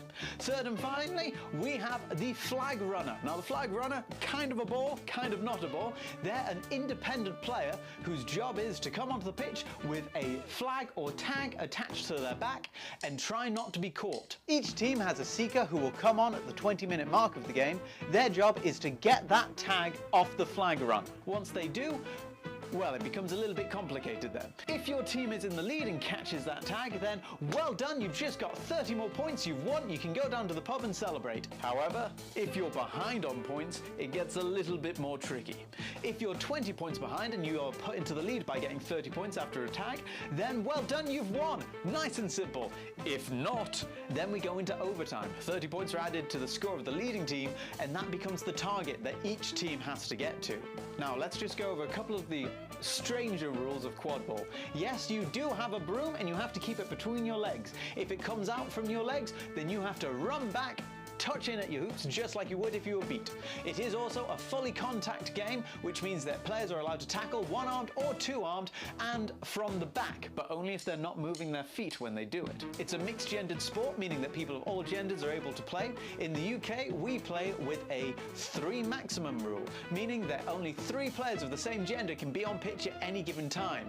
Now, if some of these rules are going a bit quick for you, don't worry, you're going to pick it up throughout the day and our commentators are there to help you. But if you want to read up more about the rules or find a team and try it out for yourself, visit Quadball UK. You'll find a link in the description and you'll get all the information that you need. Now sit back, relax, and let's go play some Quadball. Oh, by the way, before you go, it'd be really cool if you gave us a little subscribe and a like. Be very handy.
his Barker's playing.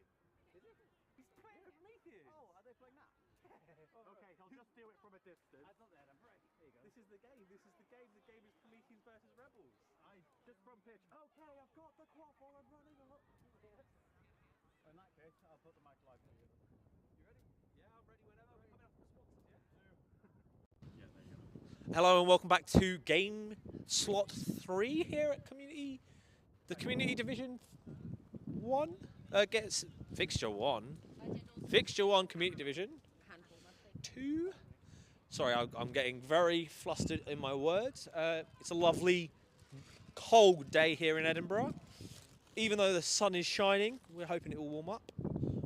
Your game here on pitch 1 is Prometheans versus West Country Rebels, and the game about to start on pitch 2 is Mammoths versus Kelpies.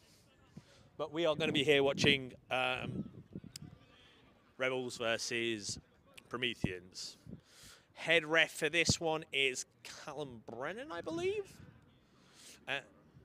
And then the snitch will be Declan Ramsey. Yeah, we'll be hopefully starting very shortly. Any insights are both teams are coming off a loss in their first game. So this will be a chance for one of them to come away with a victory. Not sure which way. I know in the booth there might be some bias, but not by myself. Yeah, we'll see how it goes. Both teams look reasonably good in their first games. So yeah, we'll see.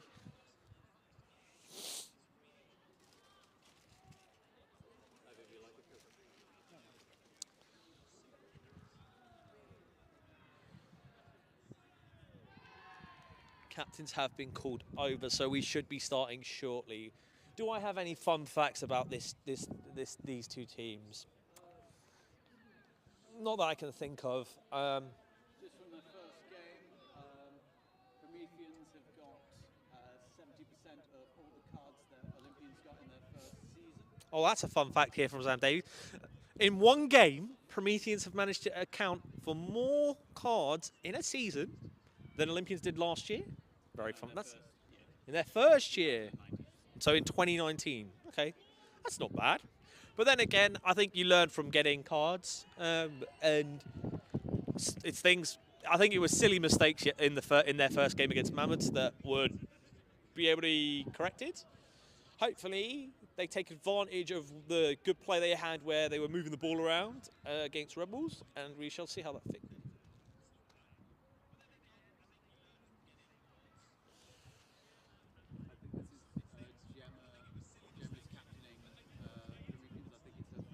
Is it Gemma Williscroft? Yeah. Gemma Williscroft is captaining for Prometheans and Fran Morland for West Country Rebels. Rebels will be playing in the green, Prometheans in the blue.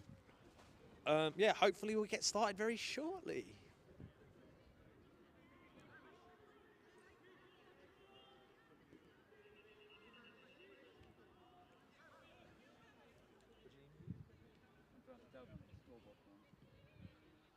Harry, reset the score. Reset the score to 0-0. So apparently the game was going to start with a score of 5-6. That was not the score. Score is always going to start off at 0-0 here today. Yeah, I'm gonna make a quick guess that Connor Climo will run for the volleyball for Prometheans, and Alex Griffiths for Rebels. That's going to be my guess. It's going to be my guess. Let's see if my prediction is correct on who runs for the volleyball. As for the dodgeball, I'm going to go Jake Rougier for Rebels. And I actually don't know. And James Grattan. Grattan. Oh, yeah. Yeah, Grattan did it last time. Actually, do know one of the Prometheans beat us then. So, yeah. Getting into chance now. Hopefully both teams are warm. It's starting to get a little chilly. There's a slight breeze, which is meaning the heat will not settle, unfortunately for us. But yeah, we'll see how things go. How far does this mic go? Okay. It was more. Can I walk to the other side to see what the score on the other pitch? Yeah, you should be able to. Do I go cheekily go find out the score in the map? So I'm going to quickly go have a look. You'll see me walking across the screen to find out what the scoreline is in the Mammoths Kelpies game for those who are interested.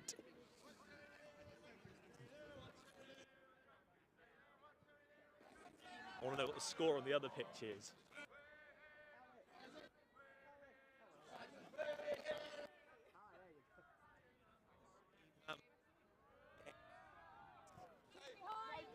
One 0 to. Is that Mammoths winning 1-0? Yeah, Mammoths are winning 1-0. 1-0 to Mammoths on pitch 2. Sorry, I am mumbling my words today. This is really awful. So yeah, we're about to kick off here. Rebels setting their starting lineup. Ali, Endfist, Amelia, Fran Moreland, Alex Griffiths to run for Quaffle. So I think I got that right. And one more beater required. One more beater required by Rebels to run for the volleyball, and it is Jake Rougier. Enfist going into the other half to start. Let's see who's going in from Prometheans.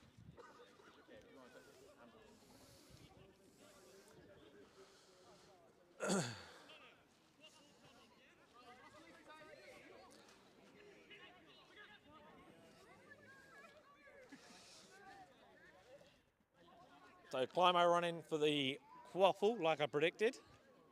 And Grattan running for the Bludger, like I also predicted. 18 playing deep for Prometheans. I will be asking Sam Davies for names as we go through this. Okay, they're getting ready to kick off.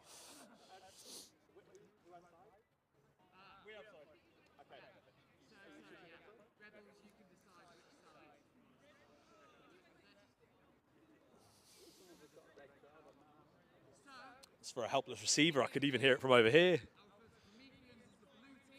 So that was in the Mammoths game, not in this game. We're about to kick off.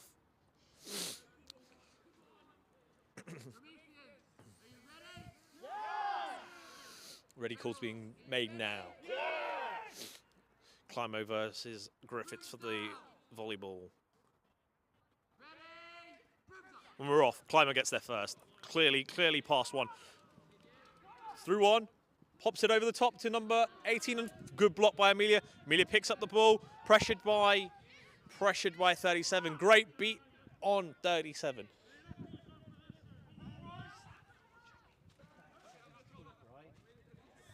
Pete, that's Pete there. Gonna verify names with the camera crew in the booth just to be on the safe side. If I do get your name wrong, I apologize in advance. Ali with the ball now. Looking for an option, pops off to Enfist. Enfist pressured. Pete with the hit. Great beat on Alex. Turned over to Pete there on the boundary. Inbounding called. There you go, correction made. Pete with the ball now. Using the hand signals to get players into position. Back to Climo. Climo with the ball now. Looks to drive. Pops it over. Oh, that's a lovely shot to score. Brooms down being called. No. We'll go back to the sponsors whilst this gets resolved. Stream sponsors.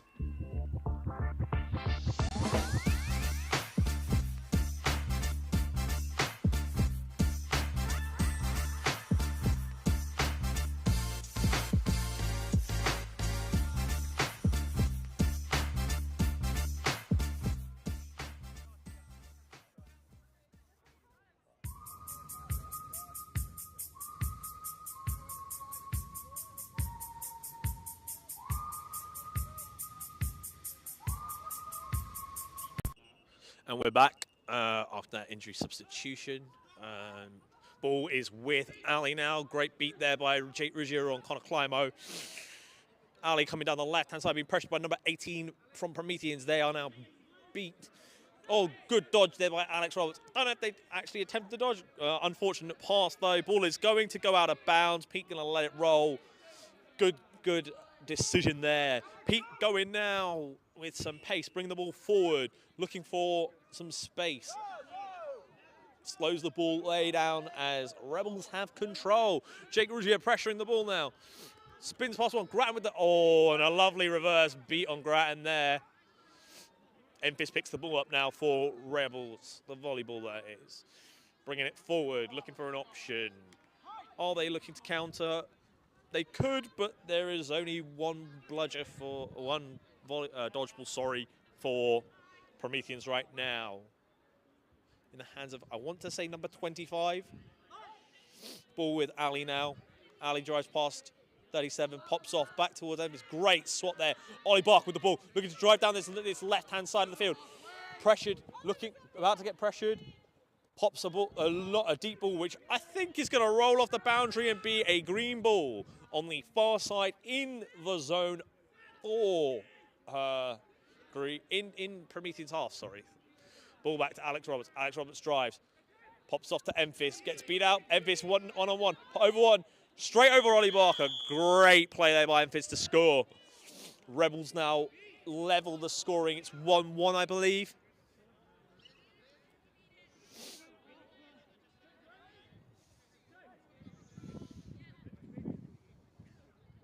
Ball with number 31 now from Prometheans. Natasha.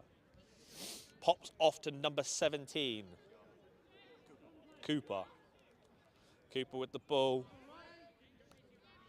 Sending Barker deep on the left. On the right, sorry. Natasha here on the left.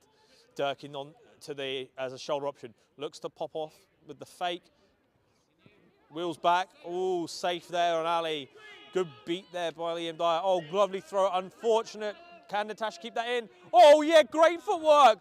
Great footwork. Oh, that's unfortunate. Green ball inbounding, called by the head ref. Ball popped back to Ali. Unfortunate there for Natasha. I thought that was brilliant footwork on the sideline there to keep the ball in. Barker beat out there by Jake.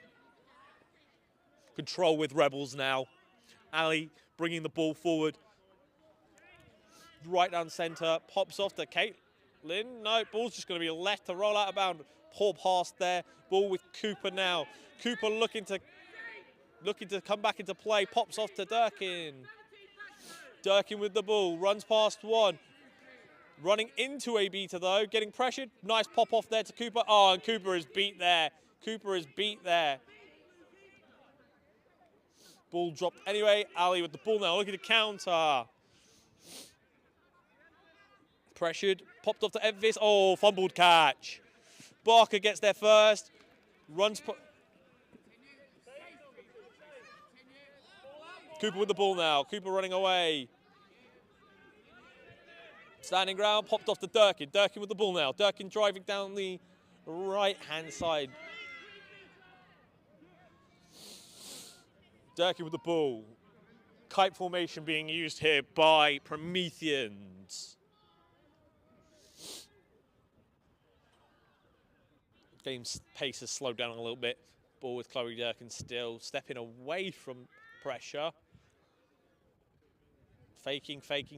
Pops back off to Cooper. Cooper with the ball. Cooper crossfield pass to Ollie Barker. Ollie Barker drives past one. Nope, no good, misses. Cooper with the ball. Looks to drive.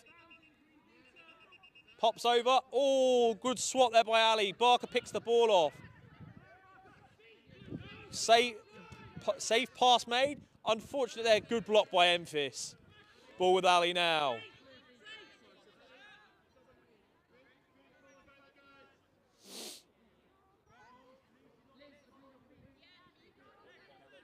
Ball with Ali now coming down the right-hand side. Durkin applying pressure at the halfway. Steps over the halfway. Ball now with Amelia over halfway. Ooh, that was big. Big hit.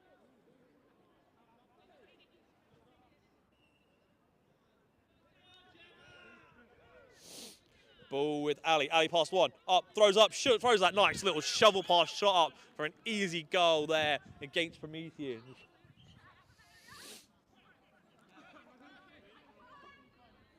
Ball over to Liam Dyer now. Dyer on in the quaffle game with Pete. Pete on the right-hand side. Number 18 coming down the left. Durkin in the middle. Gemma pressuring Fran there. Two captains going at each other. Great beat there by Fran. Durkin with it. Oh, pops back off. Dyer picks it up. Dyer shoulder check there. Nice little play. Takes a shot. Past to 18, but great beat there to clean up by Jake Rougier. Score is 3-1, I have it as, or am I blind? 2-1 to Rebels.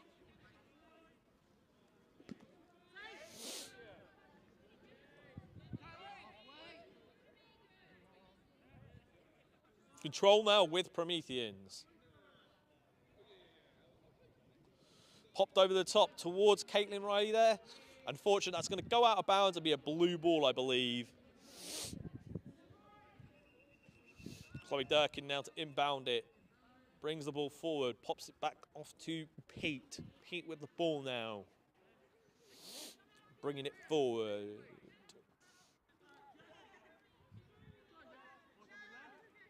Okay, the player on the far side, his name is Jess. Good, that's good to know.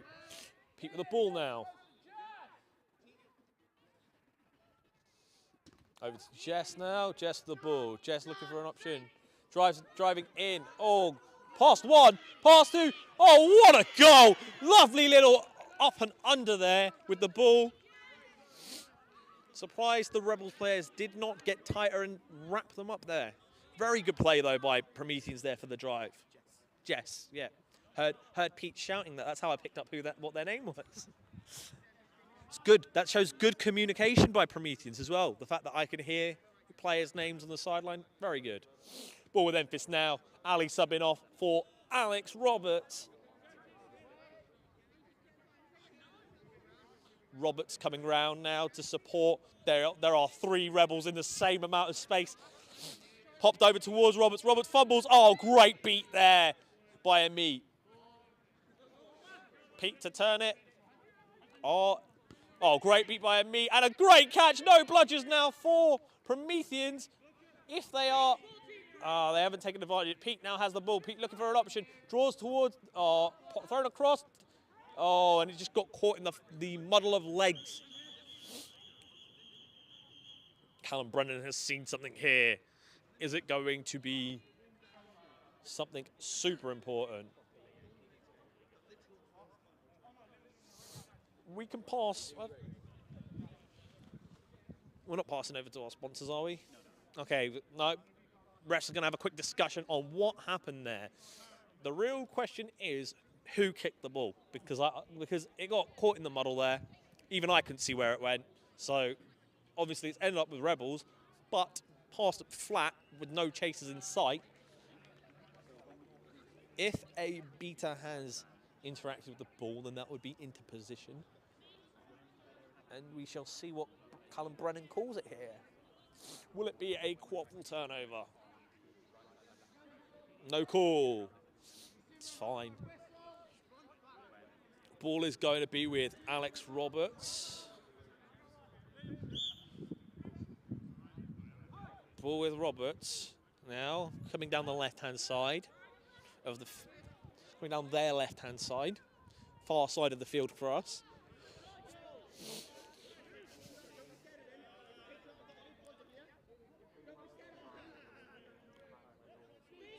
Pops over to Emphis. Emphis with the ball. Emphis looking. Amelia there providing support. Pops over to Amelia. Dyer though intercepts. Dyer picks the ball up. Looks to pop back to Pete. Pete's looking to play. Prometheans are trying to play with a bit more pace, which is good.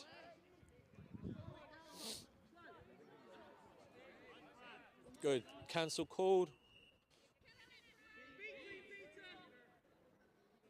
Popped over to 18 now. 18 with the ball. Popped over. Great beat on him. Oh, Jess with the lovely pass one, pass two. Same sort of players before. Yep, goal's good. Great goal there. Scored second one for Jess there. Absolutely beautiful play.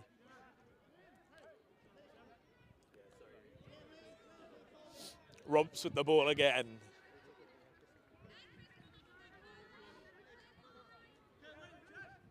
Memphis with the ball now. Great trade by Amit there.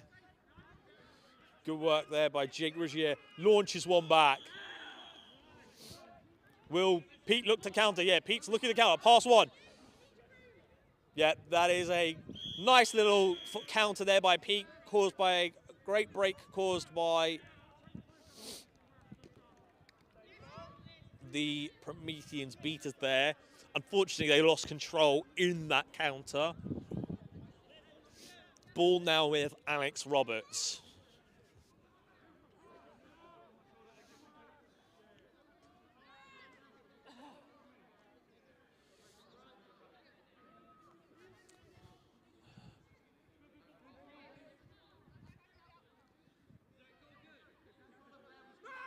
Memphis with the ball now.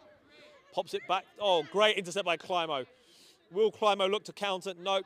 Decides to slow it. Good decision with Rebels having control. Grattan pressuring Rougier. Oh, bludger thrown, but nothing really gained from it. Ball with Pete now. Pete steps, launches it across. Oh, great goal there. Great crossfield ball there.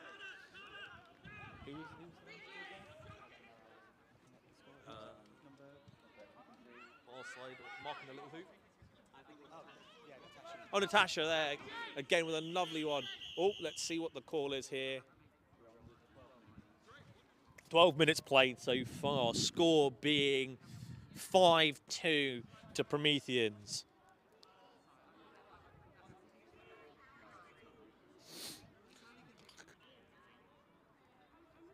Durkin getting booked there for... Oh, a legal procedure delay of game caused. The request now, I think, will be from Prometheans is that they need to reset the ball to the keeper zone for Rebels.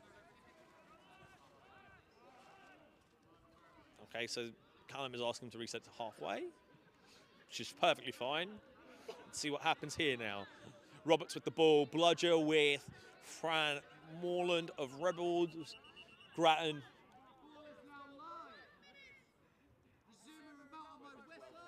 At the 12-minute mark. Pressured by Grattan, Caitlin Beat. Oh, Climo with the pickup, looks to drive. Oh, easy goal there for Connor Climo on the counter.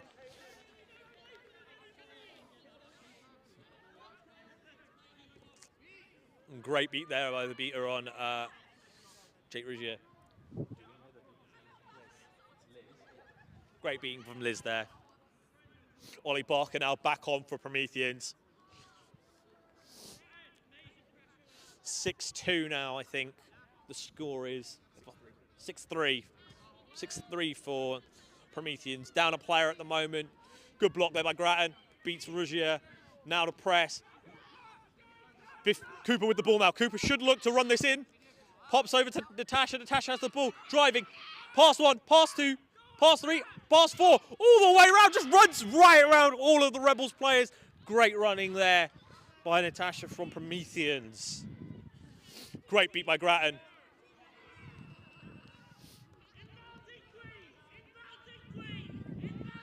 Great beat there by Grattan. Griffiths with the ball now. Looking to go past Cooper. Pops over the top towards Amelia. Oh. Great beat. Natasha with it. Looking to counter. Looking for the counter. Great instincts.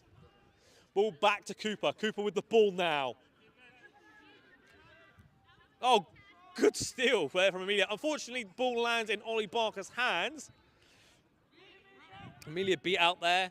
Ball now with Ollie Barker. Caitlin trying to make a tackle on Barker there. Caitlin Riley, that is. Barker with the ball, looks for an option. Will he look to pop it? No, looks to drive, pops it over towards Cooper, but gets caught up in Cooper's feet. Cooper picks the ball up, pops it back towards Barker. Barker wrapped up immediately by Ali. Cooper now getting the drive. Has Natasha there. Unfortunate miss there by Cooper. Durkin picks it up. Oh, great beat. Great beat on Durkin there. Ball now with Ali.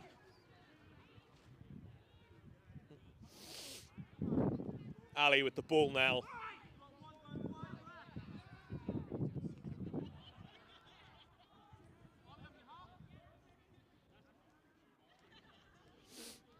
Bringing it forward at the pace of Callum Brennan down our far side of the field. Control with Rebels now. Fran Morland and Jake Ruggiero with the bludger control. Looking to make some plays here. Not Fran. No, sorry, that's not Fran Morland. That's Archie. Sorry, Archie. I was very similar. Tash has the ball. Tash has the ball now. Going down the far side. Oh, great beat there by Archie onto Liam Dyer. Gemma recovers one of the bludgers. Archie going to look to recover the other one. Repeat procedure called on Archie. Archie going back to pick up one of the bludgers. Pete with the ball now up against Alex Griffiths, trying to drive past him. Unlucky from Alex Griffiths. They ball over to Barker. Barker pops off to Jess. Jess has the ball. Jess looking to pop it off. Taking the ground. Oh, great beat on Pete there. Caitlin Riley with the ball now. Jess pressuring them. Jess beat there. Good little bit of play there by Rebels defensively. Ali with the ball now. Archie subbing for Fran now. Ali with the ball, looking to make a play.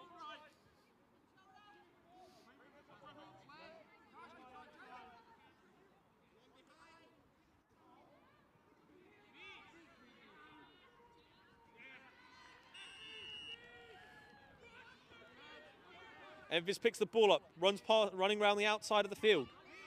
Plays it back to Ali. Ali with the ball now. Cross to Amelia. Amelia with the ball now. Pops the ball, right into that middle of that Prometheans defense. Jess with the catch. Pete now with the ball. Barker asking for it. Barker wanting to do something here. Might have an idea in mind. I think Barker's looking for the napalm from one of the Promethean beaters. Oh, great beat there by Gemma. Barker drives in, pops up to Pete. Pete receives. Pete has the open lane. Oh, Rebels spinning the hoops. Barker shoots. Good goal.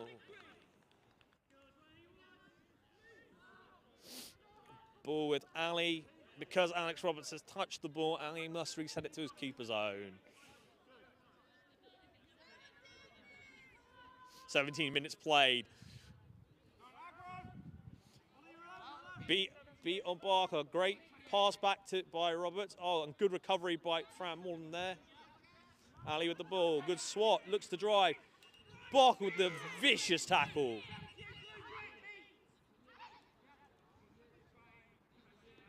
Great clean up there. Great clean up.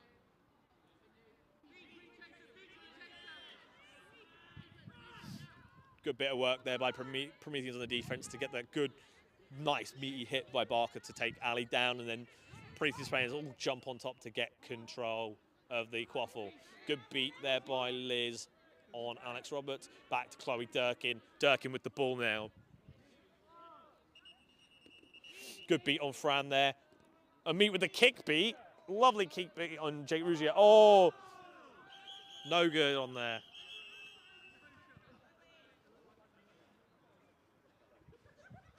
If that goal's given, that'll be very, very wild. Definitely didn't go in. It will probably be a question of what happened with the beaters. I clearly saw a meet kick beat Jake Ruggiero, which was fine, which means Ruggiero has to drop the ball, and Meat then just ran out with it. It's good beating by Meat there.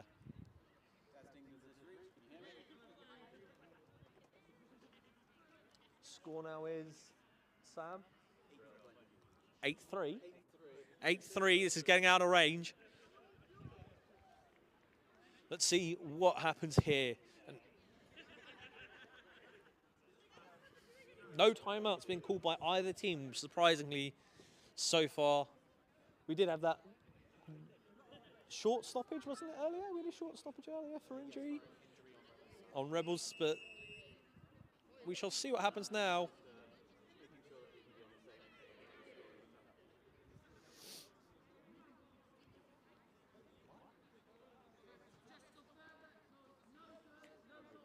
No goal. Ball with Ali now of Rebels. Oh, timeout being called. We're going to pass off to our sponsors then. Sponsors.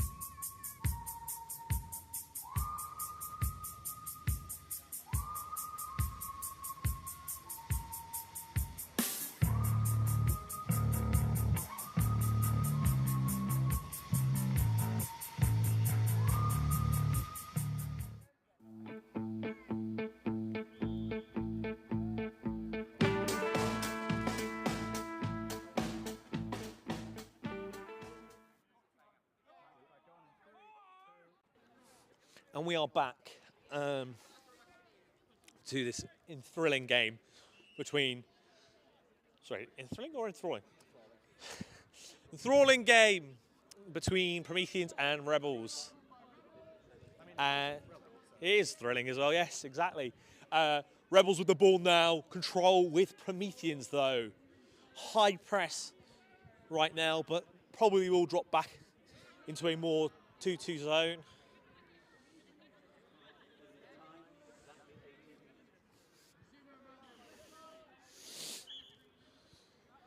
Ali with the ball now. Coming down the centre of the field. Looks for an option. Beat on Jake. Press coming from Rebels. Not press coming onto Rebels. Ball pop over towards on Ali. Pete slowed down by Alex Roberts. Durkin beat. Turned over. That's unfortunate counter for Prometheans there. A little bit of a fumble. Good hit by Alex Roberts though. Good grab to slow the game down. Great beat by Amit. Great beat to keep the quaffle where it is. Good beat again by Amit. Brendan with the bludger for Rebels. Flag runner is now out on field.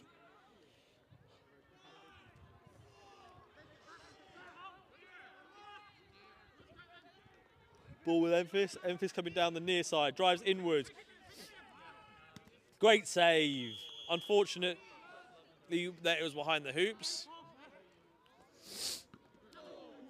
4-8-4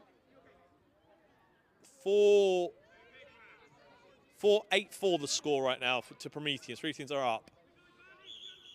Broom's now being called. Most likely dangerous beat, head beat. You can't headshot with full power over 2 meters away. It was a direct beat within a very short distance by a meet on Fram Moreland at very close range. So this should be a card. I don't see how. Well, he said sorry. Sometimes that's enough.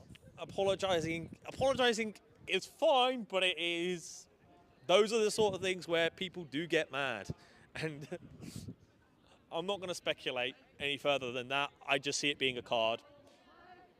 What? No call? The apology worked. Very strange. Very strange there by the ref. Pete off to Dyer. Dyer with the ball now. Oh, great beat on Dyer there. Emphis with the ball now. Emphis B. Let's see how this one goes. Flag runners are out. Alex Griffiths versus Connor Climo. Connor Climo. Ooh! Climo almost catching immediately there.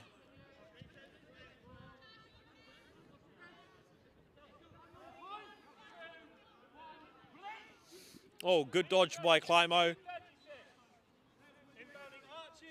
Archie now inbound, bludgeoned on our near side with the camera. Griffiths trying to make a play on it. Oh, great beat on Pete there. Counter for Rebels. Tash trying to stop Enfys completely misses that. That's going to go out, I think. Enfys basically hula hooping, and a good catch there by. Did Rebels catch? Oh, okay, that'll be interesting to see what happens. Was that which side headshot hit Sam? Okay. Okay, so there's a potential headshot call here. Also, I want to know what the refs call for Enfys wearing the hoop like it was a hula hoop after missing that horrendous miss. It was horrendous. It went miles wide. Good way to avoid a tackle. Gives yourself a barrier. Yeah, yeah.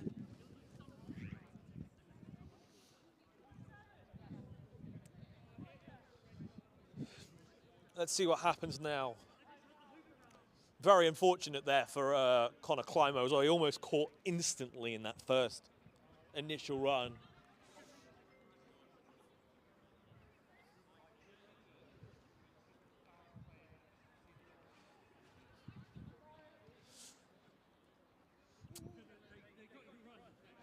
Oh, Callum's making a call. Yellow card being called on Archie there. This is our customer announcement. Could the owner of an orange BMW registration ST15 XPA report to reception?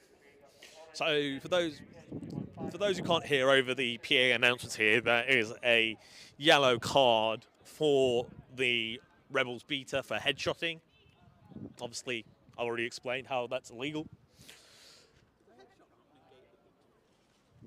Yes, you don't get beat if you get headshot. Yeah, but you can't. Huh? If he wasn't beat, then he's caught. Oh, no, then he is beat. No, sorry, you are still beat, but it is a yellow card. Yeah, it's just dangerous, that's what. Griffiths is being sent back to hoops. Great beat by Dyer. 18 the ball back to Pete. Let's see if Climo can get this finished. Ooh!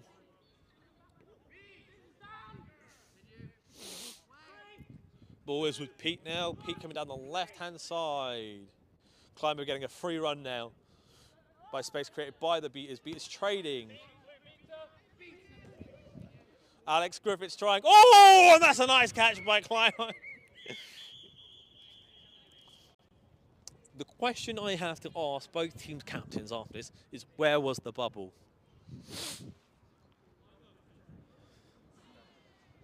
I think it'll be very interesting when both teams watch this back to see where their beaters were positioned relative to that, to the Seeker. But that should be good. It looks clean from where I was standing. And then the score will be 8. I have it still as 8-4. Am I? 110.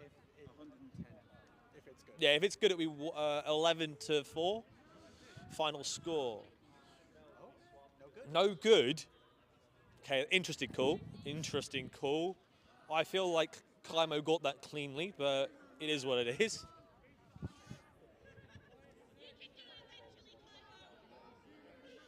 So 8-4 that score. Both. Oh, great hustle. Barker trying to drive through. Over 1, 2, bang, in. 9-4 now.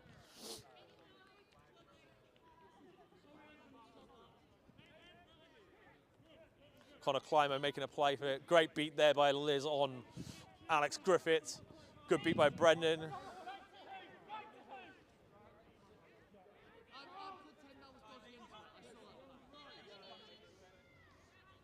And another great beat by Liz. Unfortunately, beat out again. Good work there by 17 to recover one of the bludgers. Grattan now on at Seeker. Griffiths there. Grattan dodges. Barker driving down the near side now.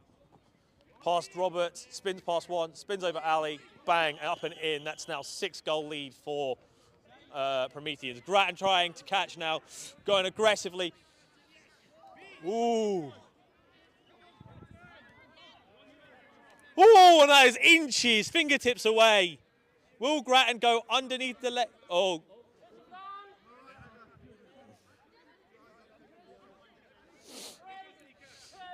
This seeking game is very interesting. Good beat there by Brendan onto James Grattan. Alex Griffiths now getting some time to seek against. Oh! Just a maul in here. Rebels catching from behind here. So the score will be 10-4, and then it will be 10-7. And if Rebels choose to play for overtime, we'll be going to a 130 scoreline here. We'll see what happens. I feel like if it's an impedance call, it will be an impedance call against Prometheans, as Prometheans were the one who forced Declan into the other Seeker.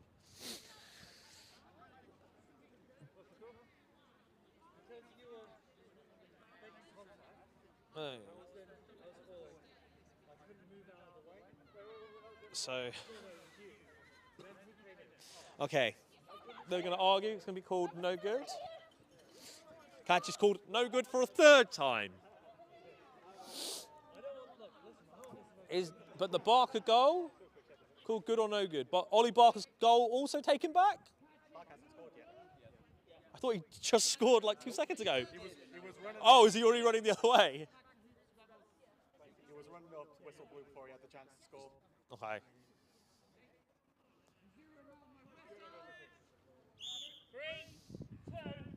Another goal for Barker there. Takes us to 11-4. Grattan now going for it.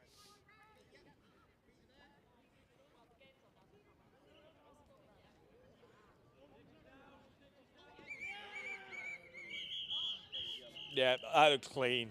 Beat came after the catch. Like, and the only question can be is, was Declan forced into the keeper zone? Ref was calling stitches down long before the catch, so I'm guessing this is no good. We'll see. We'll see.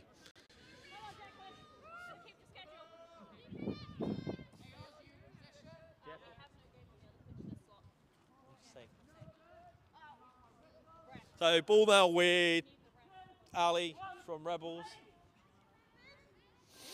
Grattan running the long way round, trying to get a sneaky catch in play. Brennan. Ball thrown up. Oh! Goal is good by Ali there. And Alex Griffiths with the catch. Now, will it be called no good for a fifth time? Let's see. I actually didn't see this one, so it could have been clean. We've got a cheeky. It looks good. Okay, hopefully this one is called good, taking the score to 11 to 8, with a score required of 140 to win. So 14, sorry, I'm taking the zeros out of this game because it needs to happen.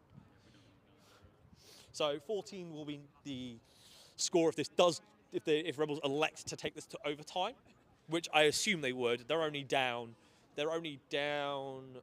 one score, so it's a very close game. Personally, yes, I would take this to overtime. 4 scores to 3 scores, very, very feasible. Ooh!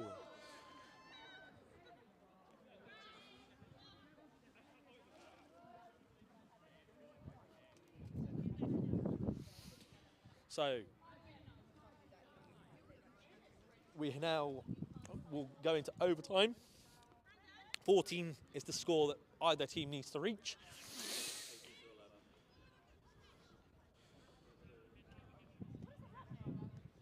Overtime. Oh, overtime! Rebels caught and it's 11-10,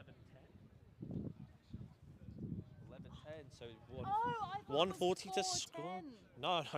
Rebels have scored another one. I was really confused that I thought it was 40 to 1, like 40 to 10, but no, it's 100. Yeah, That score makes required a lot 80. more sense. Sorry, I've been doing the math wrong. Yeah, Rebels require more than 4. Oh yeah, they need a lot more than 4. Yeah, they need 7. So it's 7 goals to 3. I mean, it's still feasible.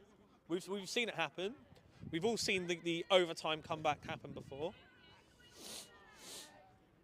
Cooper with the ball now. Looking to drive. Takes a shot. Pops over to Natasha. Natasha with the ball. I would call that for contact because Durkin is beat there.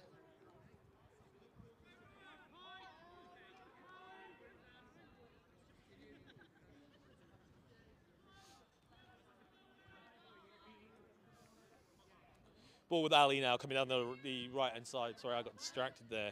It's unfortunate. Climo applying pressure. Ali tries to run past Climo. Takes another shot. Blocked again by Natasha. Over to Chloe. Pressured by Alex. Amit and Gemma the beaters now for Prometheans. Amit pressuring Brennan to give them more of a driving lane. Climo drives past one, past two, looks to go through three, shoots, goal's good. 2 more required for Prometheans to end this game. Amit with the dropping back in.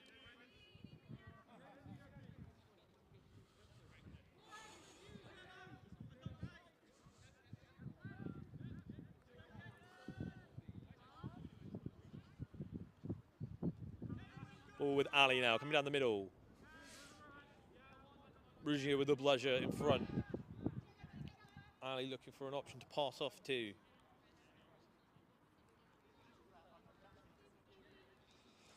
Cross to Emphis. Emphis now with the ball. Emphis launches it back to Ali. Good reception, but beat before. Ball in the hands of Cooper now. Cooper should look to counter.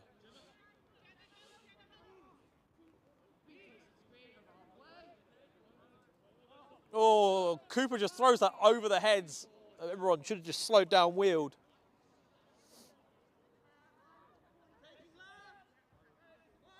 Dyer and Pete back on.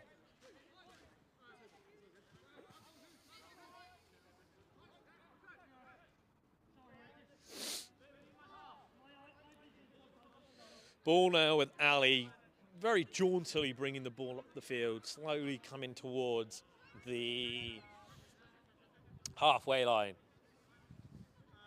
Ali with the ball now.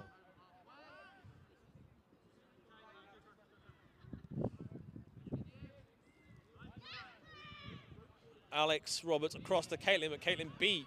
Good work there. Nice dive on the ball by Jess to cover it. Prometheans with the ball now.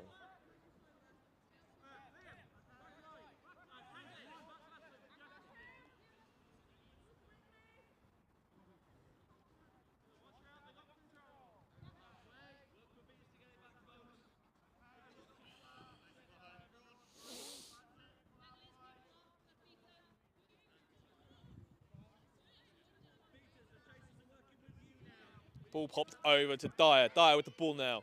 Dyer pops over to 18. 18 catches it. Good catch. Oh, unfortunate on the shot. Ball with Alex Roberts back to Ali. Grattan throws one back. No bludger situation. Ali pops off to Alex Roberts. Dyer wraps up Roberts. Roberts is called safe. Backs into Pete. Pete now taking into this maul. This maul will... Envis with the ball, looking to drive. No bludger situation. Tries to go over one. Goes over one. Scores!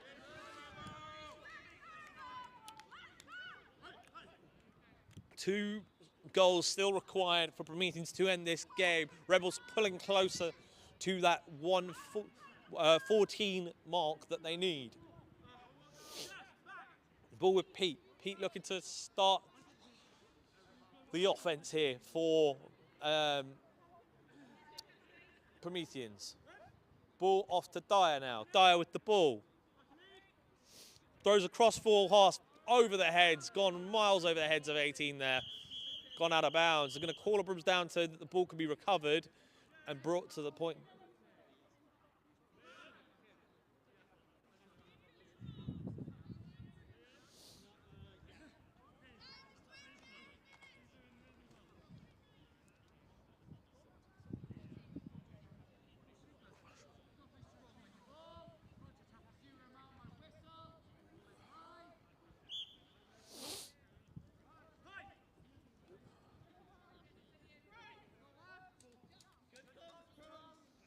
Ball with Alex Griffiths now in the green. Griffiths coming down the middle.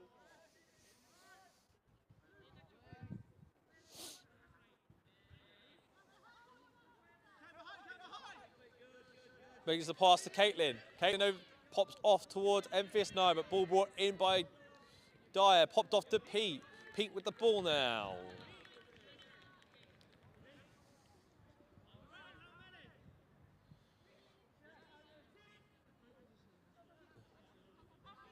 Pete crosses halfway now. Jess to the left. Jess with the ball now. Pops over to 18. From Prometheans. 18 Prometheans with it.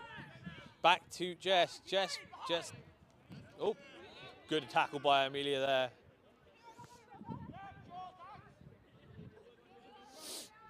Pete with the ball now. Goes past Amelia. Has Rougier pressuring. Mark called safe. Ooh, good hit. Thrown out the tackle back to Liam. Dyer with the ball. Dyer getting pressured here. Oh, good interception by Amelia there. And a great beat on Tasha by Fran Moreland. Alex Griffiths with the ball now.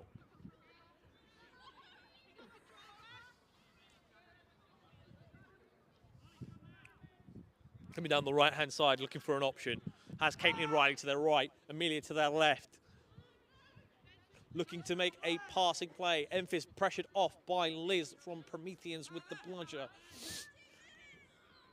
Across to Amelia, that's going to go out of bounds. It's going to be a blue ball. Natasha to inbound. Natasha with the ball.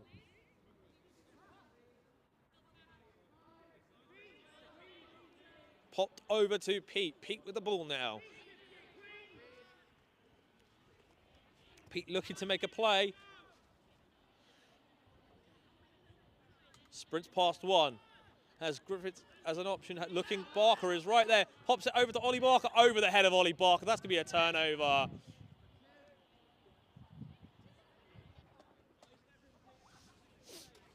Ball back with Alex Griffiths now from Rebels. Amelia getting pressed by Ollie Barker. Great hit there.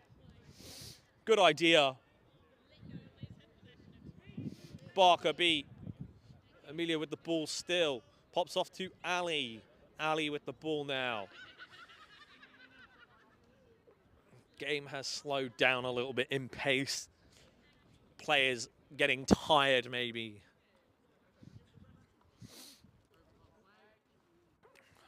Ali with the ball.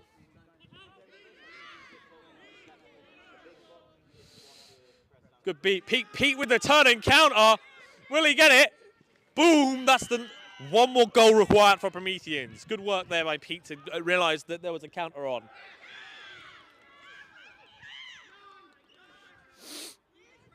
Ali with the ball now.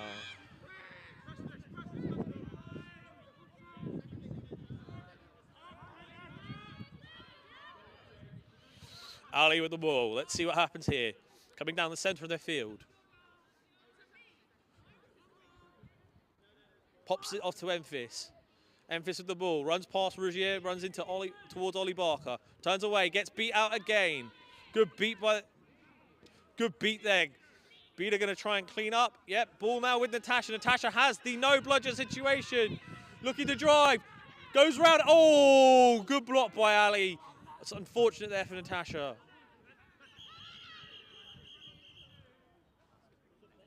They're going to call that as a high contact clothesline. It looked high. I thought it was shoulder height from where I was stood because from the fact the ball popped out. But if it did hit the neck, the likely response is to flail and let the ball pop out. Let's see what happens. Let's see what the refs call here. I would admit the contact was very high. It's whether or not it was in the region of the neck. Well, last goal needed. Rebels are getting stressed. They keep it saying they were ball. It also wasn't, yeah, the attempt to wrap wasn't there. It looked like literally arm thrown out. We have seen similar plays made by other teams in different situations to prevent the goal. It would be returned to the point of foul. Personally, I'd take it to the back line with the ball. No call. So no foul caused. Fair enough. Ali with the ball now being pressured. Pops off to Caitlin Riley.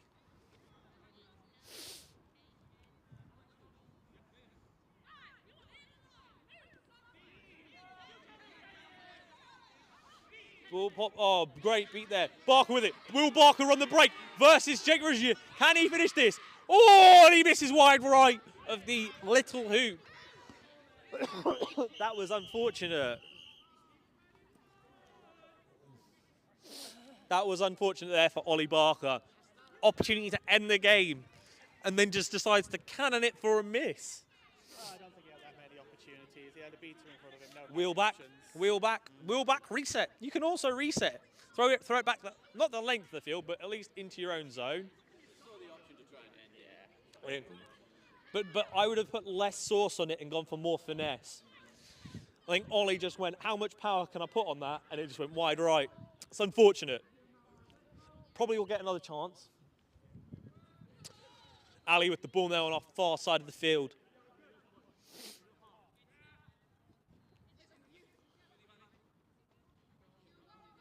Barker being pressured by Jake to retreat into his half, wanting to put some high pressure on to force the turnover. Ali with the ball. Good beat on Cooper there. Pops over the top.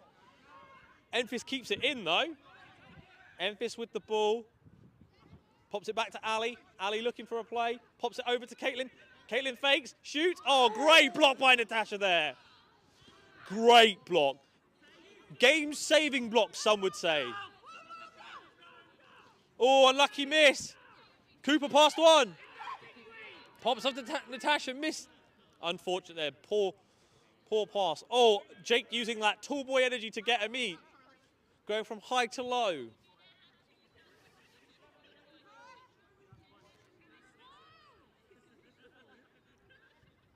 Control now with Rebels. Rebels looking to make a play to get another goal to try and bring this game any closer than it already is. Prometheans trying to get that defensive turnover. Good rip out the hands by Jess. Jess has the ball now. Pops it back to Cooper. Cooper looking to make a play now. Cooper slowly bringing the ball up with Climo now on for Prometheans with Pete. Let's see what they do here. Durkin as well on. Jess with the ball now, pressured by Alex Roberts, pops off to Connor Climo. Climo with the ball, pops it round to Pete. Pete being pressured by Jake Rougier, pops it back to Climo. Climo with the ball, looking to drive, creates some space, pops it over towards Jess. Jess, nice shot there by Jess. Lovely goal to finish the game. Lovely win there for Prometheans. Unfortunate for Rebels. It seemed to break down for them at the end, not really being able to move the ball as crisply as they did earlier in the game. I've been Arjun Sharma. That's a win for Prometheans. I'm not sure what the next game is, but I'm going to pass over to our sponsors. We'll be back shortly with a pitch-side interview. But first, we would like to take a moment to quickly thank and introduce you to our amazing live stream sponsors.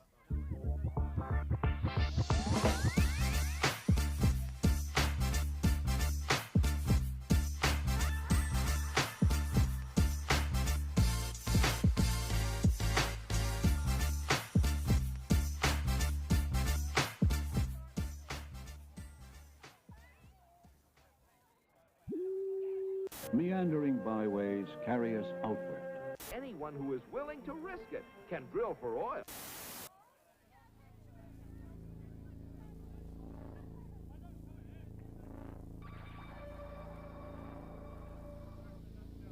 You are clear for liftoff in 3, 2, 1. Godspeed, cowboy.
next match is about to start very soon, but first we would like to take a moment to quickly thank and introduce you to our amazing live stream sponsors.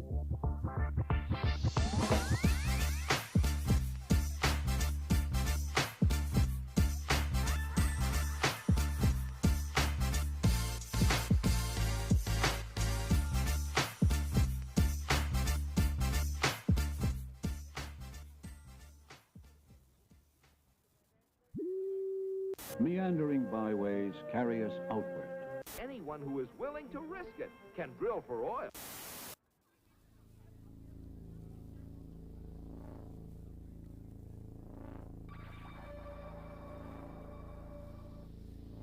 You are clear for liftoff in 3, 2, 1. Godspeed, cowboy.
Hello! While we've got a minute before the game starts, we're just going to go over the rules very quickly for anyone who might be joining us for the first time. To start off with, we have the volleyball. This is used by the chaser and the keeper, who wear a white and a green headband. They use the volleyball to score through the hoops and get 10 points. When they score, you'll see the refs go whoop, and everyone goes, yes, that's a good point. My favourite part of the game are the beaters. The beaters wear a black headband like this. Their job is to use a dodgeball to beat out opposing players. If you're hit by a dodgeball, you have to dismount, which is get off your broom, and drop any ball that you're holding and run back to your hoops and touch in at the middle. Once you touch in at the middle, you can rejoin the game and get back into it. Third and finally, we have the flag runner. Now the flag runner, kind of a ball, kind of not a ball. They're an independent player whose job is to come onto the pitch with a flag or tag attached to their back and try not to be caught. Each team has a seeker who will come on at the 20-minute mark of the game. Their job is to get that tag off the flag run. Once they do, well, it becomes a little bit complicated then. If your team is in the lead and catches that tag, then well done, you've just got 30 more points, you've won, you can go down to the pub and celebrate. However, if you're behind on points, it gets a little bit more tricky. If you're 20 points behind and you are put into the lead by getting 30 points after a tag, then well done, you've won. Nice and simple.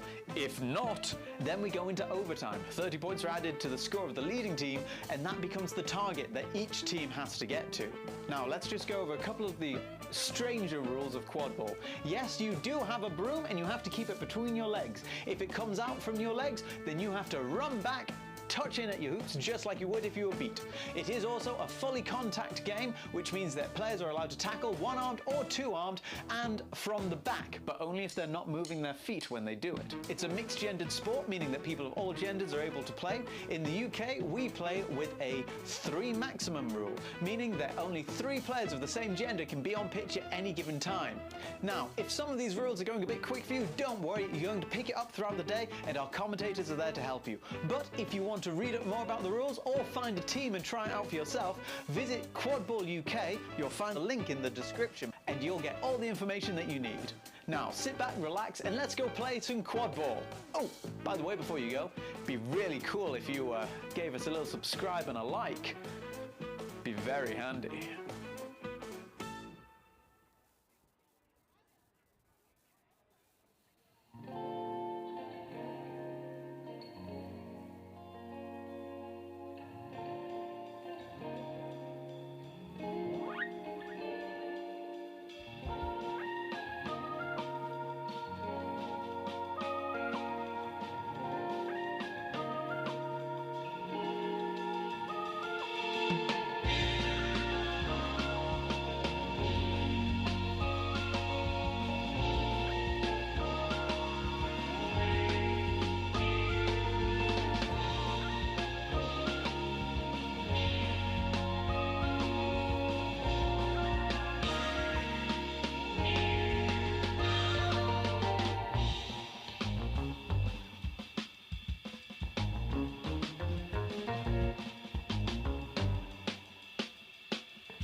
Hello and welcome back. We're about to go into the Warlocks versus the Mammoths. Game's going to start very soon, it would seem. Head ref is going to be, I believe, Matt Bateman. Running for the Bludgers, we have Connor, Callum Brennan, and we have Thomas. What? Sorry, Andre. Both very fast players in their own right. On the chaser lineup, going for the volleyball, we have Charlie Westers? What's your last name? Smith. It's not on your back, is it? Right, we have Charlie Smith and friend Adam. Adam running for the Warlocks and Charlie running for Mammoths. No, the other way around. Adam running for Mammoths and Charlie running for the Warlocks. At some point I might get something, right? It's currently Sunday. There we go. That's one correct thing. Supporting words from, I think, it's Sam over there supporting his beta with some nice words. Letting him know you got it.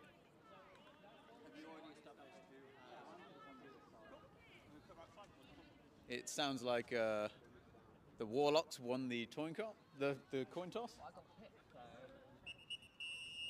Oh, there's a lovely whistle there from Bateman. Calling everyone ready. Both teams are ready. Being told that they are being referred to as red and green. I've got them as black and blue, so there's that. And they are off. Going straight in for it. It looks like we've already got a brooms down. Which is lucky because I didn't start the timer. So both sets of players falling on the ground there as they go for the balls. It's a runner violation, which I believe is they cross the center line while running, which isn't allowed on the runoff, meaning that they tripped over the Warlocks player, Charlie. So that's 1 minute in the sim bin, and they're back up. The bludger possession has gone to Warlocks as well as volleyball possession. Warlocks moving up the pitch, passing it back down to Isla, who's now central. It looks like Callum has been able to eliminate the bludger threat from Mammoths. Mammoths getting a beat there on the player, but being able just to kick it out of position, giving it back to Isla. Isla sending it straight back to the middle to Charlie, who has one supporting player behind them, trying to go for a run behind hoops to break up the defensive line, but has been held down by the Mammoths keeper, supported by the beater to come and clear that up for them. The bludger possession is still with the Warlocks, with Philip Sams coming on with Callum, presenting a very aggressive beater pairing who are very capable of moving up the pitch. Isla picking up the loose volleyball, a beat out there by Callum, leaving Isla just to dunk it in, going for some style points there with a bit of a jump into that one, but bringing the score to 10-0 in favour of the Warlocks. First goal by Isla.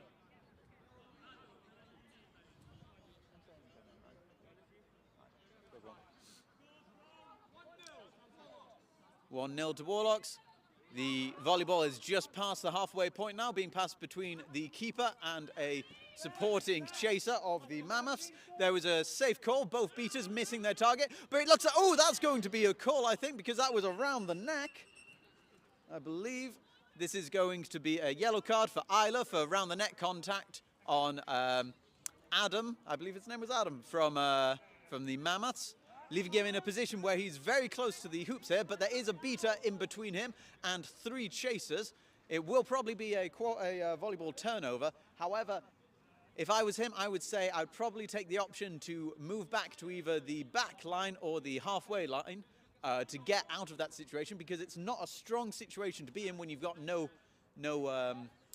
forward momentum from a stopped play here. We are taking an injury sub for Sam, the beater for Mammoths. I'm not quite sure what the injury was for, but he has moved off the pitch. And he has jogged off the pitch, so I think he's all right. I think it's a minor injury, which you can sub off while there is a stoppage in play. We're back in the game now with the volleyball being passed back there. And a wonderful Wonderful set of passing there until getting that just through the hoops there for Mammoth's first score of the game. I believe that was number 31. I'm afraid I can't really see their names or numbers on the kit. It's a beautifully designed kit. It's just very difficult to read, I'm afraid. But I believe that was number 32 getting that goal after some beautiful passing from the team to get.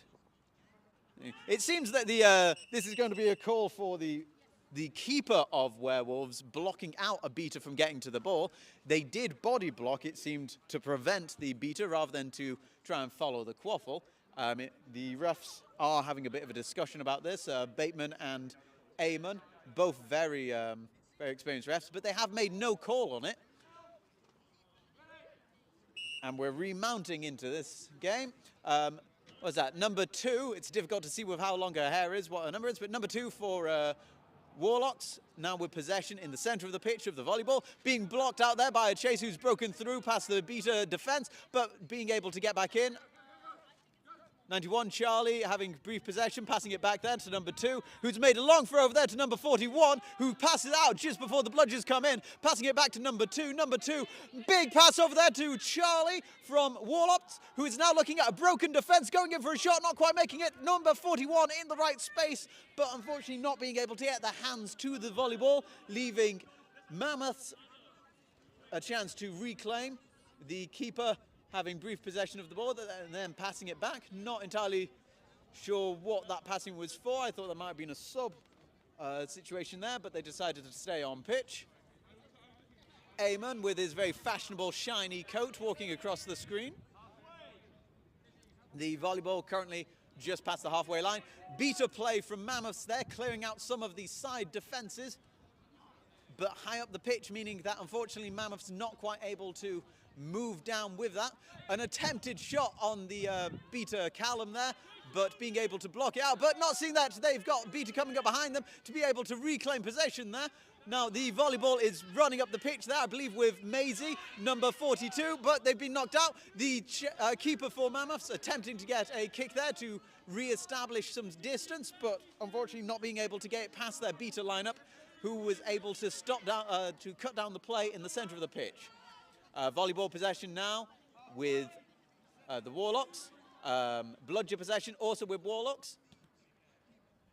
Keeper now. Oh, an attempted beat there by number 13, but a beautiful dodge by the beater for Mammoths. Boundary call here, which is being sent back to the Mammoths. Again, passing to their keeper at the boundary lines. Oh, I love it. I've just been delivered chips by...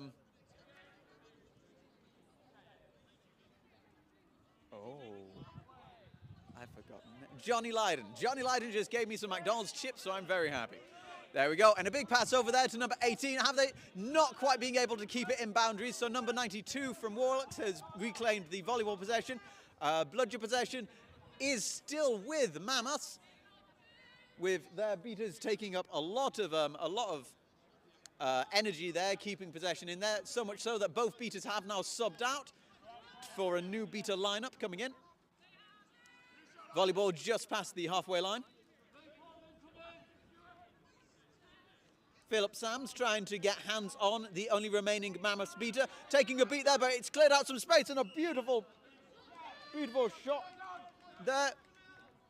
Bringing the score to 20-10 in favour of the Warlocks. I believe that was keeper Arjun.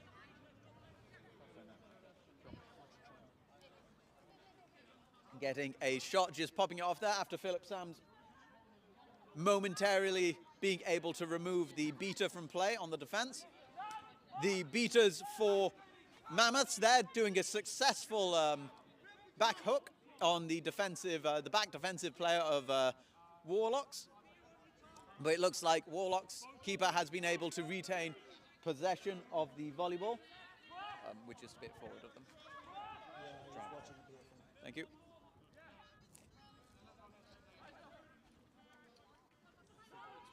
Beater play on this game, very exciting. Both teams having very active beaters who both have speed and accuracy and experience, which is a nice, fun combination to watch.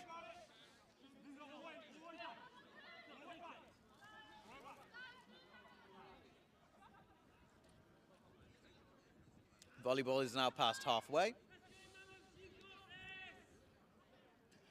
A bit of passing. It looks like Mammoths have, they're attempting to stack one side of the pitch to bring the defence to that side, leaving one player on the open right-hand side of the pitch. Philip Sams being knocked out there just before trying to get rid of that passing option, but it looks like the passing option is not being able to be utilised, and we have a possession of the volleyball back with the keeper for Warlocks. I keep on wanting to call them Warwick. Arjun back with possession, going down there. 4 chasers in their way. Pass back off there. It was an attempted beat, not quite making it, and it's been retained by the Mammoths keeper, who's now sprinting down the pitch. There is no one in front of him to try and stop him. It looks like there, Callum going for a fake throw there to try and put him off, but not being able to stop that run with a nice pop-off at the end. Beautiful bit of teamwork there, making sure that they get that goal in there nice and safely. Bringing the score to 2-all, or 20-all if you're a purist.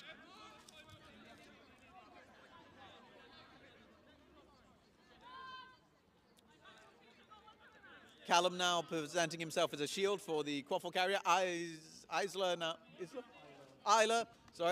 now with possession. Beautiful work there by Callum, getting rid of one of the beaters and getting possession back for their team. The second Mammoth beater is tangled up, and it looks like there's been a nice bit of play there by the chasers for Mammoths, taking down Arjun.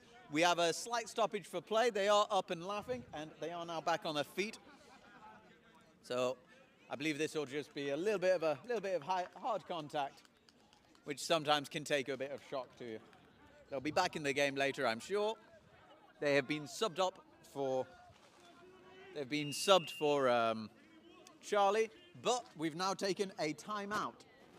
Joe and Broom's down. They've decided to go for a timeout, which means that we are going to have a quick word from our very generous sponsors who have made this live stream a possibility.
And we are back now as the two teams get back onto their positions and get ready to start up again.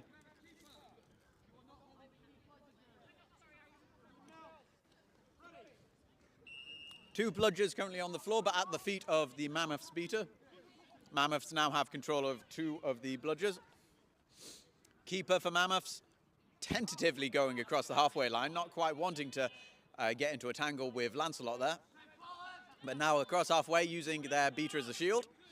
Callum Brennan doing a bit of fake play there with the bludger, just to try and spook people into moving the ball about. It looks like the Warlocks have taken a half-point defense, using it very well, sort of like switching between their players as the volleyball moves around the pitch. An attempted shot, but not quite making it. Bludger coming straight towards us. Hi, Callum. Callum getting in there to reclaim bludger control very quickly, which is something that the Mammoths are going to lament later, I think. Not noticing Callum making that run. Beaters have been, well, almost nullified, but Callum again has gone in to get bludger control, being able to beat out both beaters there, getting control back for their team. Isla now with possession, with Lancelot calling for it. He's in a good position, but not quite making his hands. Mammoths regaining possession there, giving it to the keeper, now in the keeper zone.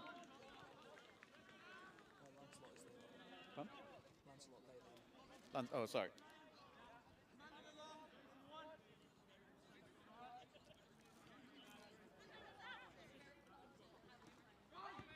a beat there on Lancelot, sending them back to the hoops. Callum being tangled up, but being assisted by their partner Beater to get both bludgers back in action on the defense. Oh, a failed attempted pass there. It looks like Charlie tried to get the ball there, but now they have now got possession, but they've run into Callum. Callum being able to beat out the Chasers going for it, and there's a beautiful goal there for Lancelot, bringing the score to 30-20. There looks like there might be a call here, but I think Lancelot's going to be very happy with their run there. We have an inbounding bludger from the Warlocks, leaving bludger control with possession, in possession of the Warlocks, with Philip Sams on the right-hand side of the pitch. Mammoths moving slowly down the pitch, making sure that they can get in position before making an attempt. Again, it looks like we have a cavalry wall going there from the Warlocks. Pass back there to their keeper. Not quite getting it to the hands of their corner chaser there in the back. Looks like Isla is regaining the volleyball for Warlocks.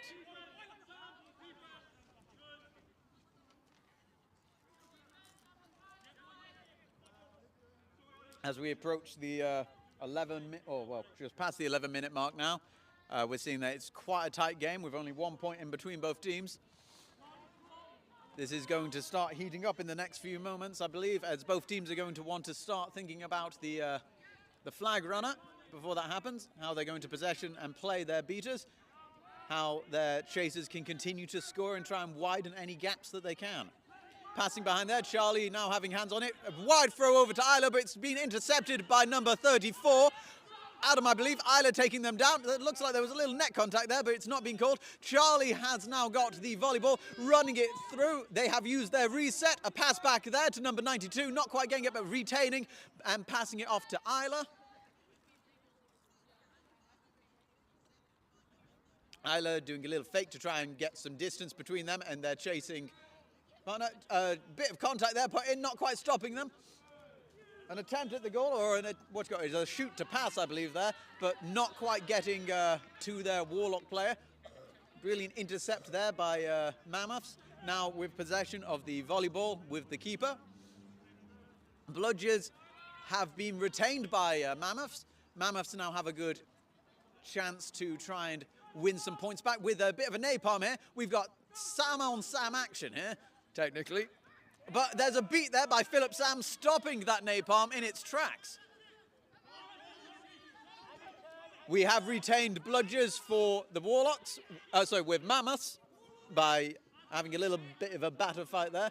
And that's Abby Whiteley on pitch with the volleyball, passing it off there to the keeper. Walking down the pitch, taking it nice and slow as they make some substitutions to get some fresh legs on. There you go.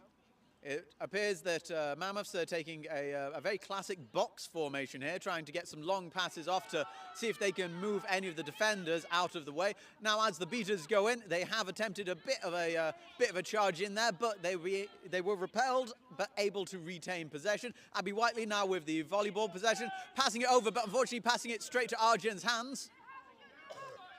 Possession now with Warlocks. The bludger possession still with Mammoth.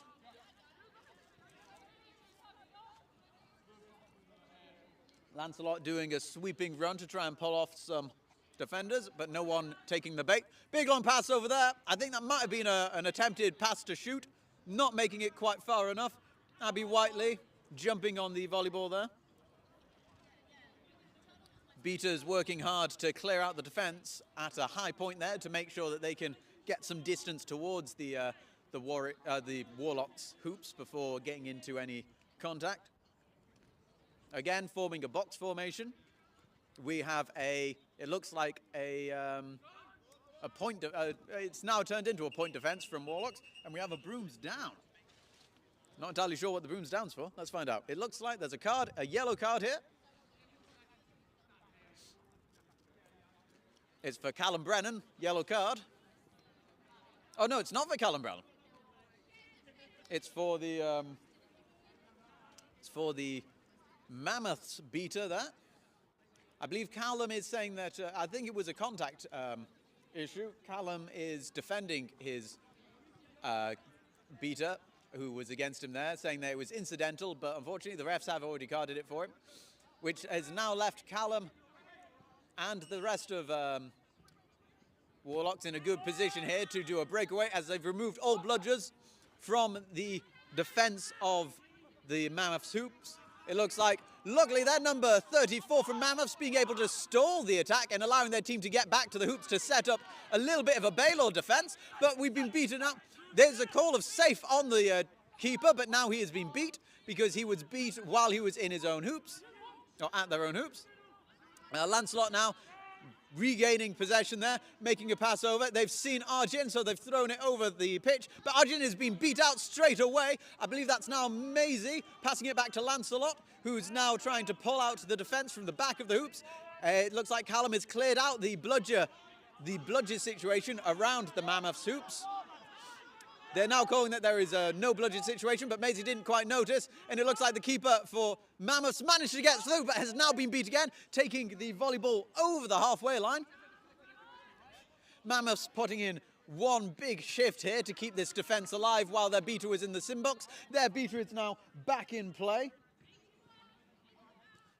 meaning that Warlocks might not have as easy a time. Now, it looks like very nearly regained bludger possession for Mammoths there, but unfortunately Warlocks being able to bring in two bludgers to defeat one beater there, defend each other and get that ball back into their own half. They've called the attack off and gone back into their defensive play with, I'm not quite sure who that is for the Warlocks, but very wisely jumping on that volleyball to give their team the chance to get back, set up a defense and deny any good quick breakaway options for Mammoths. Mammoths now setting up their defense. It looks like they're going to try a back hook with the beaters, sending one beater in front, one beater behind to try and break up the defense a little bit. Again, the chasers are taking a box formation. It looks like the box has been it has worked a little bit there with the beaters being able to distract people enough, and that looks like it was through. Fantastic play there by the Mammoths team using everyone in their roster, but it looks like we've got a fast breakaway coming here. Ooh. There looks like that might be some contact off of ball, as Isla has been taken to the ground now. It looks like we do have a stoppage now for injury. And it looks like there might be a little bit of contact while off ball there, which very well might result in a ref's decision coming out here. Isla currently has mixed possession with three of the Mammoths players by their hoops. If this call, it doesn't look like there's going to be a call. I think it's just a substitution for injury. This is going to be very interesting now to see where the volleyball ends up.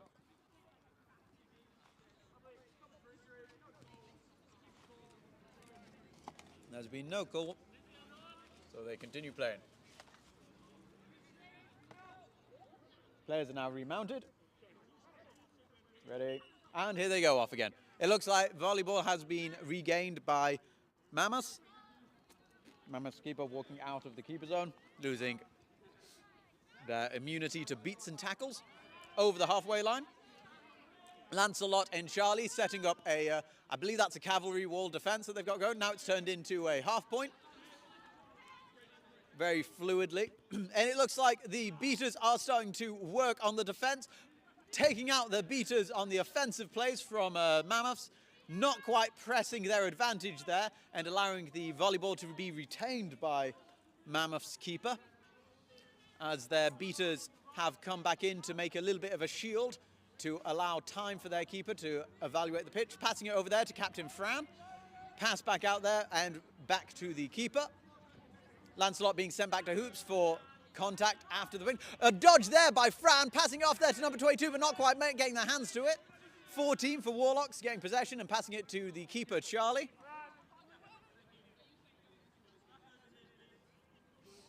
Still all to play for, as it is currently coming up to the 70-minute mark of the game, and the score is 30-all. Pass out there to Charlie. Pass back there to Isla. And it looks like we've got a napalm coming in here. Blocked out by a shielding beater there, but it does look like Oh, beautiful attempt to beat, but block, and that was fantastic work there by Charlie. Making a block. The goal has been called good. It looks like there might be a foul from the Mammoth side coming up here.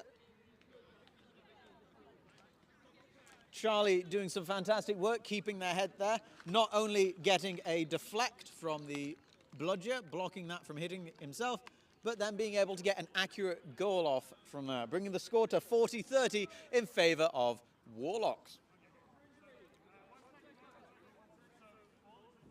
We currently have Eamon making a call on a bludger play over here. So there's a ball on the ground. I believe none of the 3 beaters who are surrounding it are actually in control of this bludger. So the moment that the whistle goes off, we might see some headbanging. Oh, and it looks like Warlocks have got control of the bludger, meaning that there are currently no bludge there, but Mammoths being able to get community. Oh, and he was beat by his own player. He didn't realise that he was safe. Charlie's picked up the volleyball, being able to run through and getting a goal there. Again, seeing the opportunity, keeping his head very, very screwed on there and charging it through. Getting a bit of a high five there from the Mammoths chaser. You've got to sort of like admit sometimes you can get bad luck when a shot like that, when your own beater kicks the ball back, trying to get back towards hoops and hits you. It's confusing. You're going to assume that you beat. Mammoths did, they did the right thing. He felt a beat, so he reacted to it as such. It was just very unlucky for him and how it ended there. A big long shot there. That was very accurate to the keeper's hands. Fran, captain, has now got possession of the volleyball. Bludger possession currently with the Warlocks. We have another brooms down for fun, and we've got a blue card. I believe this blue card is... I'm not entirely sure what the blue card was. I think they tapped in at the wrong hoop, which is a...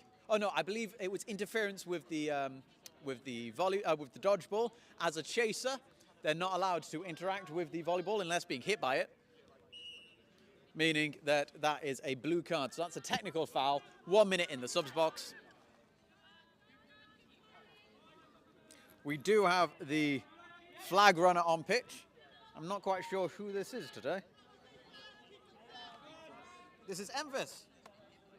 I think they are on the pitch now as the flag runner. Are we back? Try and point it as much as you can.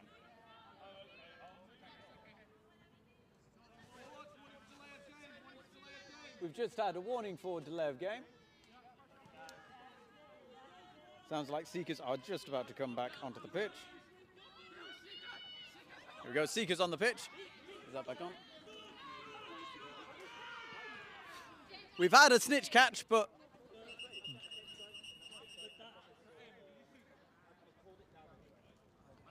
it does look like there is a snitch catch, but it has been called downed. So it sounds like there's going to be a little bit of confusion on this one, where James Grattan has called the snitch down and also thought there was a beat. Liz has come and said that there wasn't a beat, and Memphis, I think, is also saying that they were down at the time when the catch was made. So we will see very shortly how this pans out for them.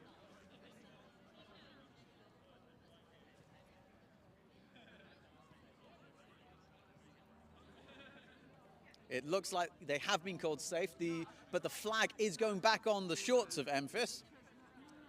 So this might be, it was a safe beat, it was safe from being beat, but there may have been a slightly other issue with play. Oh, it's all very tense. The score is currently 50-30 in favour of Warlocks. If this catch is good, it would be a win for... Catch is no good. Catch is no good. Sad for Mammoths, but good for us because I missed it on the snitch cam, so I get a second try. James Grattan, being the flag runner ref today, is now explaining the decision.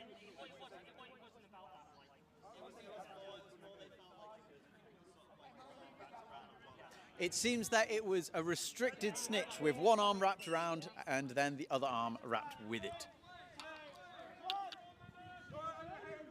Snitch is back in play.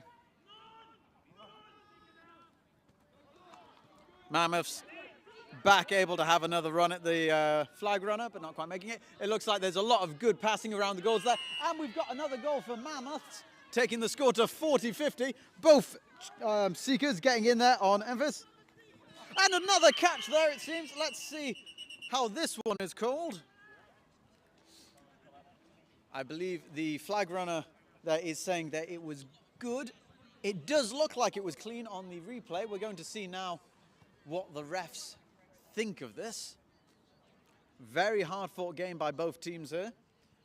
The score is currently 40-50 in favor of Warlocks. That's the one.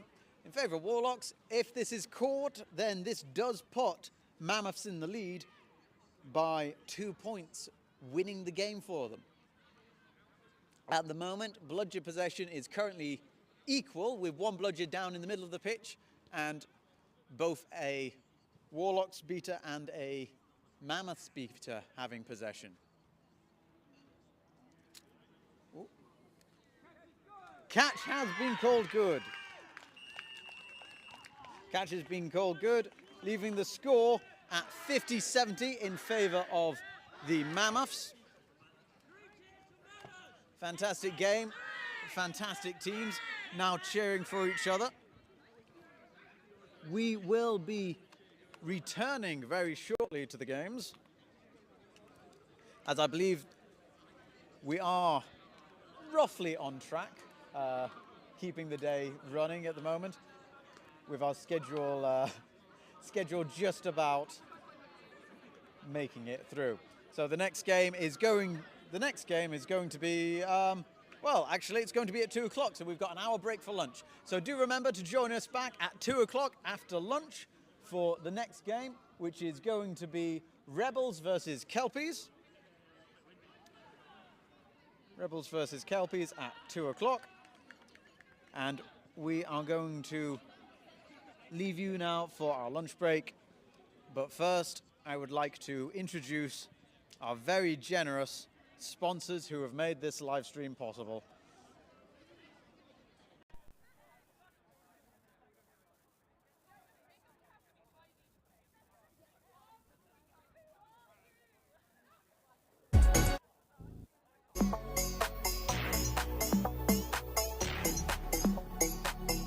The next match is about to start very soon, but first we'd like to take a moment to quickly thank and introduce you to our amazing live stream sponsors.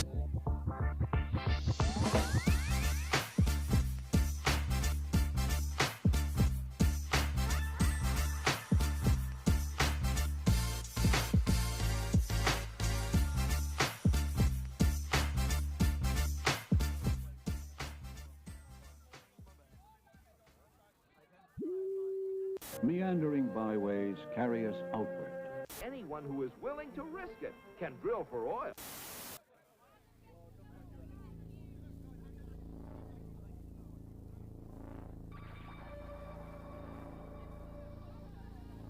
You are clear for liftoff in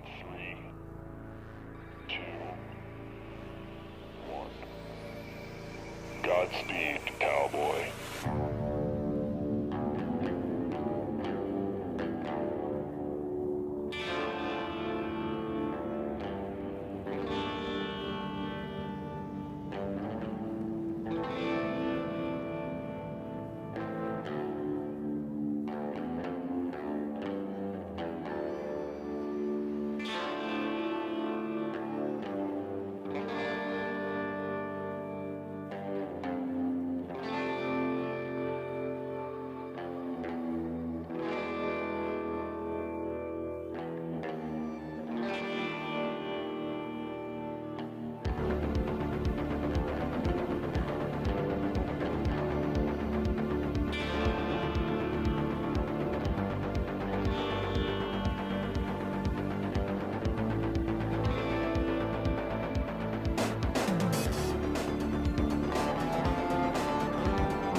Well, while we've got a minute before the game starts, we're just going to go over the rules very quickly for anyone who might be joining us for the first time. To start off with, we have the volleyball. This is used by the chaser and the keeper, who wear a white and a green headband. They use the volleyball to score through the hoops and get 10 points. When they score, you'll see the refs go, whoop, and everyone goes, yes, that's a good point. My favourite part of the game are the beaters. The beaters wear a black headband like this. Their job is to use a dodgeball to beat out opposing players. If you're hit by a dodgeball, you have to dismount, which is get off your broom and drop any ball that you're holding and run back to your hoops and touch in at the middle. Once you touch in at the middle, you can rejoin the game and get back into it. Third and finally, we have the flag runner. Now the flag runner, kind of a ball, kind of not a ball. They're an independent player whose job is to come onto the pitch with a flag or tag attached to their back and try not to be caught. Each team has a seeker who will come on at the 20-minute mark of the game. Their job is to get that tag off the flag run. Once they do, well, it becomes a little bit complicated then. If your team is in the lead and catches that tag, then well done, you've just got 30 more points, you've won, you can go down to the pub and celebrate. However, if you're behind on points, it gets a little bit more tricky. If you're 20 points behind and you are put into the lead by getting 30 points after a tag, then well done, you've won. Nice and simple. If not, then we go into overtime. 30 points are added to the score of the leading team, and that becomes the target that each team has to get to. Now, let's just go over a couple of the stranger rules of Quadball. Yes, you do have a broom and you have to keep it between your legs. If it comes out from your legs, then you have to run back, touch in at your hoops just like you would if you were beat. It is also a fully contact game, which means that players are allowed to tackle one-armed or two-armed and from the back, but only if they're not moving their feet when they do it. It's a mixed-gendered sport, meaning that people of all genders are able to play. In the UK, we play with a 3 maximum rule, meaning that only 3 players of the same gender can be on pitch at any given time. Now, if some of these rules are going a bit quick for you, don't worry, you're going to pick it up throughout the day and our commentators are there to help you. But if you want to read up more about the rules or find a team and try it out for yourself, visit Quadball UK. You'll find a link in the description and you'll get all the information that you need. Now sit back, relax, and let's go play some Quadball. Oh, by the way, before you go, it'd be really cool if you gave us a little subscribe and a like. Be very handy.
we have a slight change to the advertised schedule. The games will start very soon with Rebels versus Kelpies. This is no longer at 2 o'clock, this is at 1 o'clock, or close by, because it currently is 2 o'clock. It currently is 1 o'clock.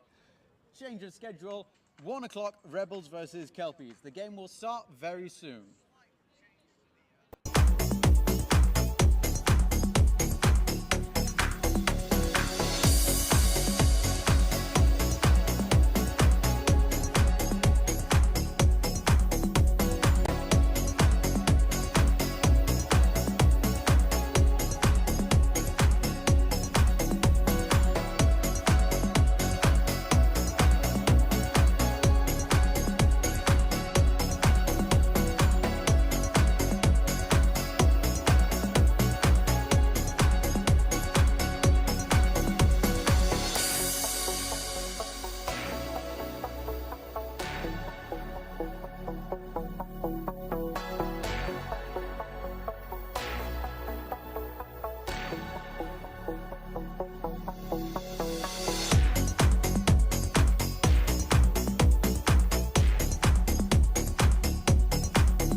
The next match is about to start very soon, but first we would like to take a moment to quickly thank and introduce you to our amazing live stream sponsors.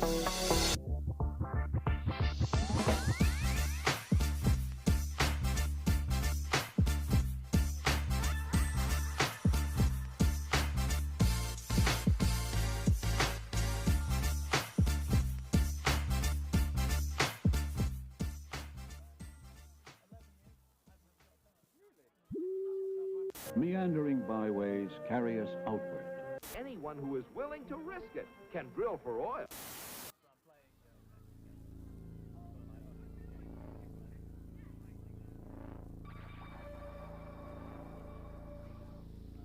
You are clear for liftoff in 3, 2, 1. Godspeed, cowboy.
Hello!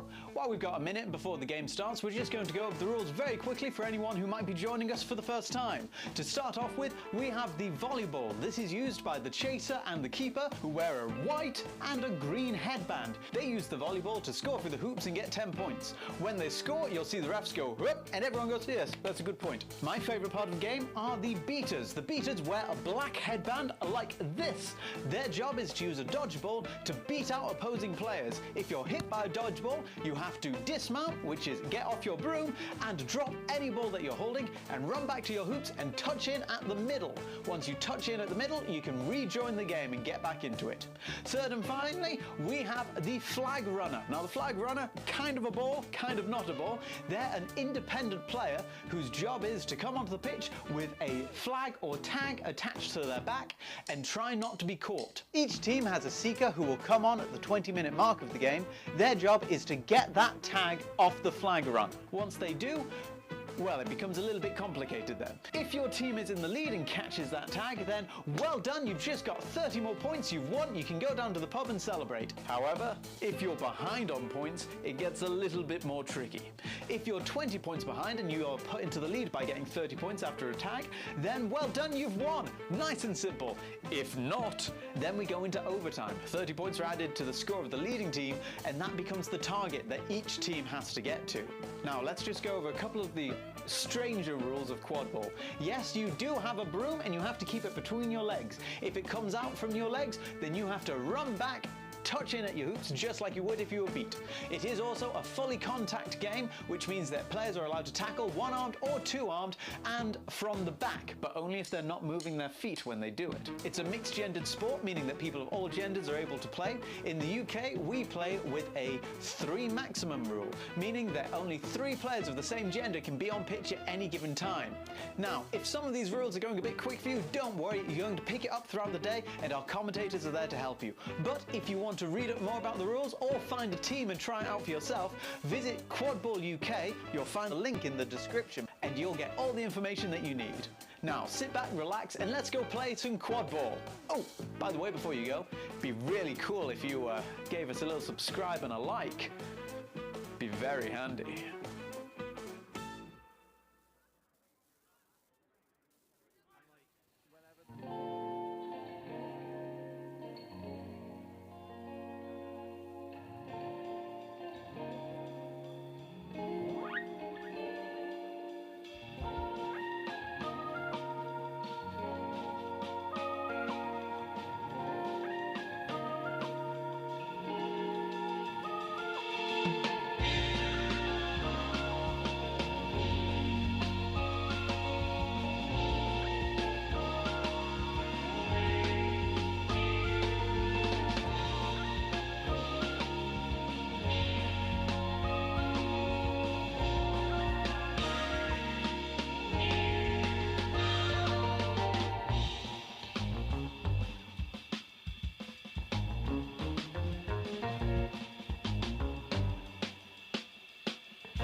And welcome back to our continuing coverage of the Community League Division 2 first fixture. We're about to be starting with Kelpies, the Scottish community team, versus the West Country Rebels. Kelpies in a sort of bluish green and Rebels in a sort of a lime green. We're just getting ready to start. Head ref Declan Ramsey looking over everything. About to start. I'll be referring to you as blue and green. Kelpies, are you ready? Yeah! West Country Rebels, are you ready? Ready! Down! Ready! Brooms up! And we're off. The Rebels player actually kicking the bludger as they run off for the quaffle. Kelpies get the quaffle and the bludger control off that. That's lovely. But it goes to the boundary, so that's going to be a green keeper ball to inbound that off the end line. Rebels are setting up with Rugia and Wilson doing something in the beta play. We'll see what comes off out of there. They're going to be looking to get that control back before they can make that goal. It's 26 is beat before they turn it over, and they've been handed off to a blue control. Looks like blue are fastballing it a little bit. We've got a pass coming in from the blue keeper, but the beaters are there, and back to Kelpie's hands. Kelpie's keeper has got hands on the quaffle. Looks like the Kelpies have got control out of this. Eamon Harrison and Jandals keeping things under control in the beta game. Attempted tackle there, but nice pass off to the keeper from the Rebels. There's a shot on, but the keeper does a good block there, and they're turning it into a fast break if they get the chance. Pass out, oh, but it goes to the hands of West Country Rebels keeper, and their fast break is back on in the other direction. And score from Enfys there. Lovely run dunk, pass and, oh, I can't get some words. Drive and ditch play style there. We've got control still in the hand of Kelpies now as they push up, looking to make something happen. Cross-playing from the York team, Archie Wilson, screening on the right here, or on my right. They're trying to make something happen. If it was me, I'd be maybe warning about delay of game here against blue, but we're seeing what's happening now. Lombardi's got hands on the quaffle, passes it over, but it's gonna go off the end line, and it's a green ball. See what happens with the bludgers here. Rugia's trying to recover that control, and it looks like he's going to be successful. So that's Kelpies with control and the quaffle, or the volleyball, I should say. Sorry, West Country Rebels with the control and the volleyball. Passing behind the hoops there, seeing if they can get it through.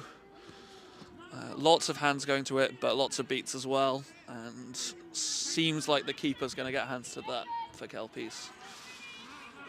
So score remains 0-1 in favour of the Rebels.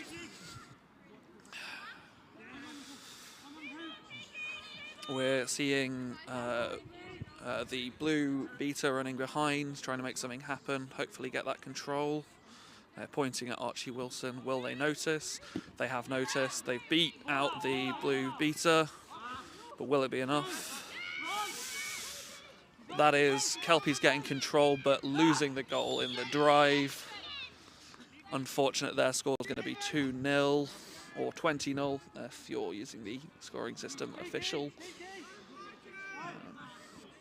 We're seeing a couple of subs here, and Archie is recovering the the other bludger, so they've got control on the Rebels. Rugi is going for a push right up. Pass over the midline to Chaser. There's all sorts of bludgers on the floor, but it's not quite enough.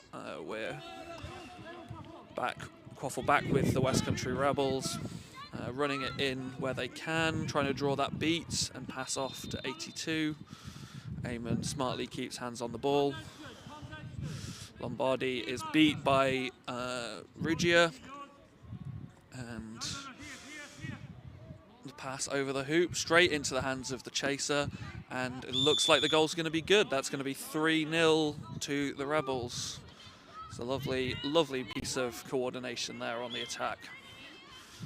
The blue team now making some subs in the beta play.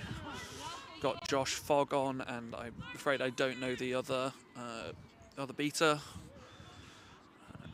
Pushing up over the midline now. We'll see what happens. Oh wait, what? Now I'm confused. Josh Fogg. Oh, I don't know what I'm doing. It's still Eamon Harrison on. I think Josh Fogg is on as the chaser to really confuse me. We've got control with Kelpies as West Country push up to the midline. Lombardi's nice and high, ready to put in the hits, try and get it back over the line. Pass off to number 2, Griff. Stoppage on a different pitch. Player's a little bit confused for a second there. Kelpie still trying to push it over the line, but season openings, driving in, deflects successfully, but loses the quaffle in the process. And the Kelpies are going to regain that. Eamon taking sub as the Kelpies unarmed beater trying for something, but doesn't seem like much is going to come out of it. Just control still with Kelpies. They've had a lot more control than Rebels, but it seems like Kelpies, Rebels just don't need that control to make those attacks. Kelpies with control, pushing forward with the volleyball carrier. Fogg is nice and wide, good passing option. Pushing in a little bit towards Becca Norman. Pass over the hoops, back over the hoops. Into the keeper's hands, keep pushing, back over the hoops, back over the hoops. It's about 4 times over the hoops there, but eventually into the hands of Rebels on the defense. Rebels have got control out of that encounter and are coordinating their play. See Caitlin calling who to go where. That's a lovely bit of communication. Passing it round the hoop in a nice box formation. Quadball classic. Enfys is going to try a little bit of a drive and it will be fine all on its own. There's a beater there, but they didn't release. If it works, it works. And we're seeing beaters pushing up a little bit, trying to get a downtown off on the Kelpies beater. There's lots of beats. Kelpies 79 called beat in a big encounter. This is going to be a stoppage to sort out which beats have happened and who's who. Declan will sort it all out.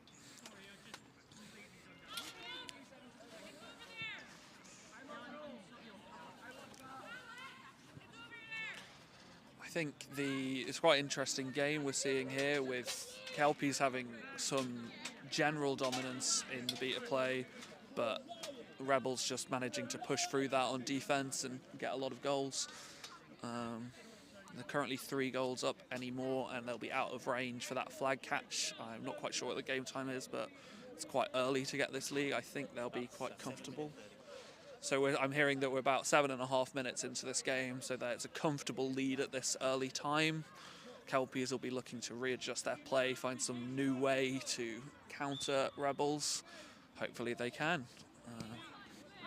Rebels keeper running in fast, but being countered by the blue keeper here. Passing over to Caitlin, who's going to pass it back off to the keeper, 82. There's going to be a drives on. But they're beat before there. I think either way, Kelpies get hands on the ball. Caitlin's going to try to push them out back into the keeper zone, but doesn't quite go off. Kelpies have got the drive on now. Will we see the first goal for Kelpies this game? Looks like we will. It's a lovely little round the hoops and push back in by Josh Fogg. And we will now see the score at 3-1. There's a brooms down called by Declan Ramsey, as a lot of refs readjust the positions of all sorts of players that kept running.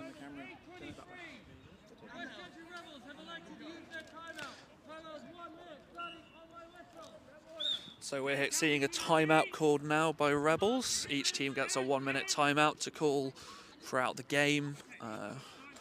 Let's see, Rebels are probably calling that timeout now because they've seen Kelpies trying to adjust to them and they want to keep things under control. Okay, we're going to go into adverts now, I'm hearing, for our live stream sponsors.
Okay, we're resuming play now. Quaffle in the safe hands of the Rebels keeper. Control with Kelpies, and they beat out a chaser behind the hoops. Keeper doesn't mind. They're pushing in, passing off to Caitlin, but Caitlin is beat.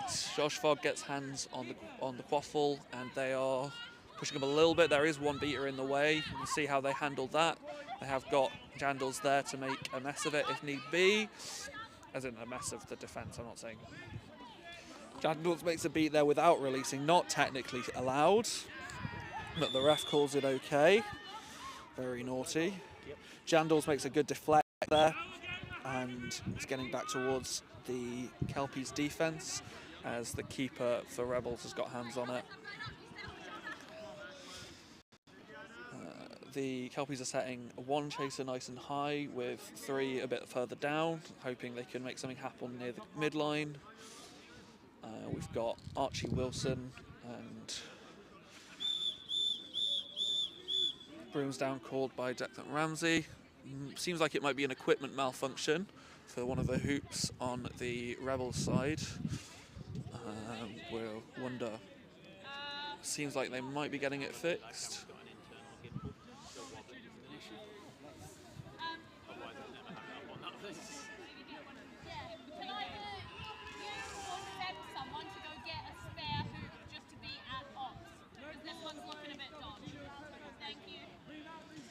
Events director Jeffer calling for a spare hoop to be acquired just in case it gets any worse.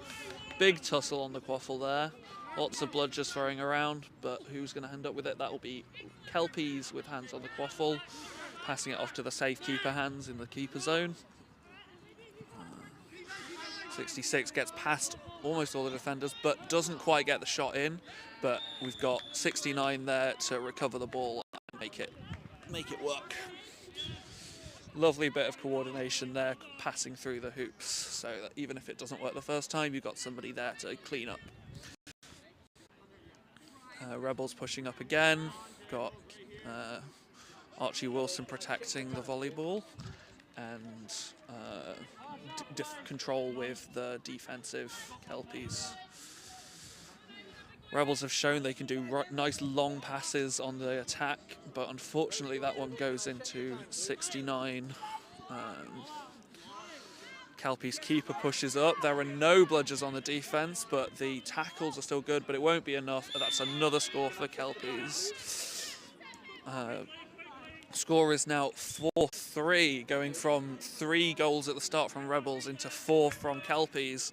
Not only recovering that, but taking the lead. It's a very impressive turnaround and adjustment from Kelpies. I think that's one of the things we see in Quadball as a whole, is that's the teams that are the best at adjusting that win out in the long run.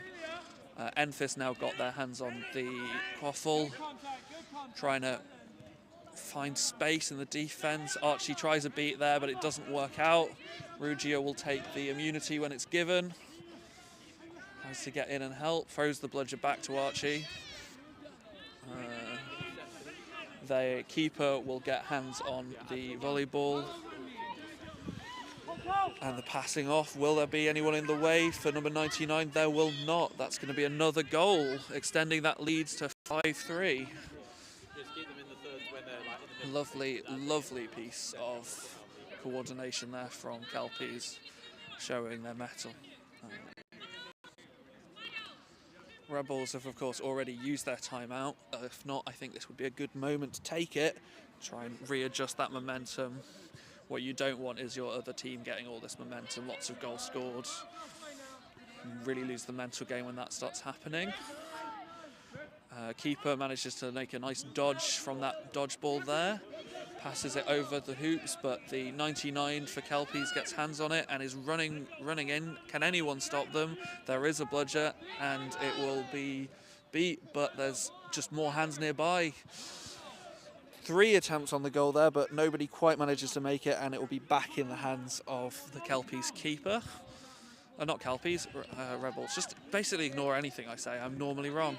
Lots of things happening in the bludger game. Looks like the control is going to end up in Kelpies' hands, but it's away from the defense, and it looks like Enfys will be able to score, which has been called good. There was an attempted beat, but it just wasn't quite good enough. Good dodge from Enfys as well. Bringing the score back to 5-4, only 1 goal in it.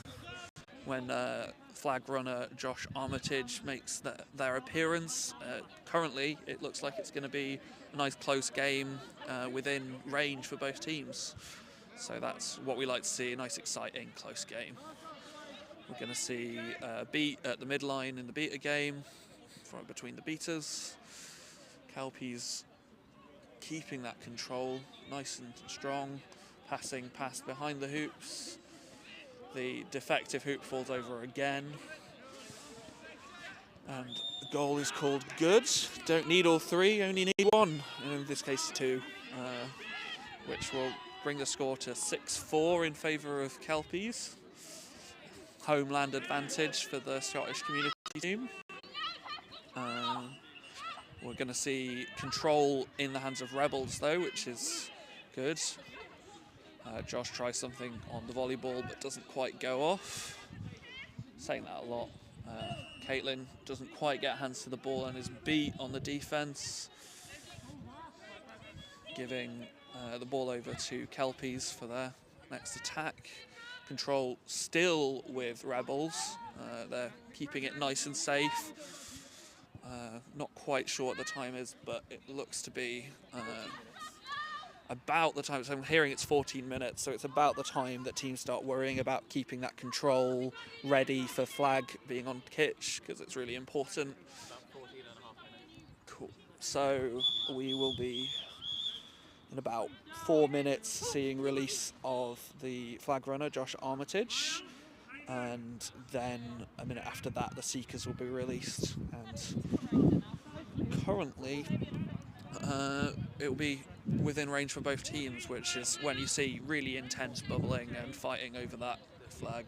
The hoop is replaced by a hopefully less defective one, but we're not seeing, maybe it won't fit that particular base. Oh no. Sorry about that. They're still looking for another replacement hoop for the one that's falling over a bit much. That's unfortunate. They're now looking for tape to fix it. And right from the live stream desk itself, we've got some lovely tape running onto camera. Sam Davies will be prepared for anything we hear.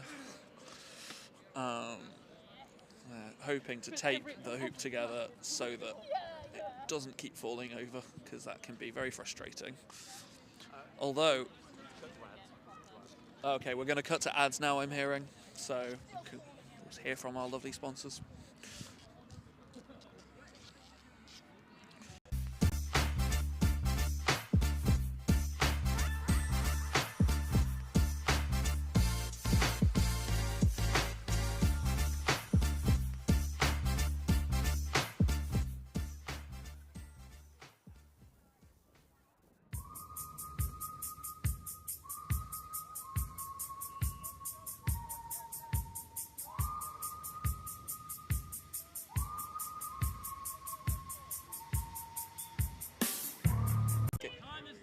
And gameplay is resumed. Amphis is driving hard through Lombardy. Can anyone stop Amphis? It looks like it, the 97, but passes back to 26 and the goal is called good. Lovely bit. Closing that gap, now up to 6-5, only one goal in it. Nice close game, that's what we love to see. Really impressive, the shifts of momentum in both teams as they adjust to each other.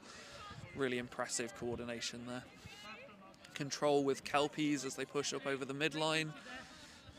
Keeper number, I think 99 is, 97 is pushing. Caitlin makes a contact but is beat by Eamon Harrison.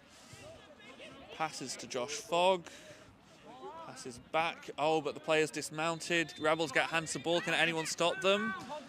Marco makes a lovely tackle, but they pass back.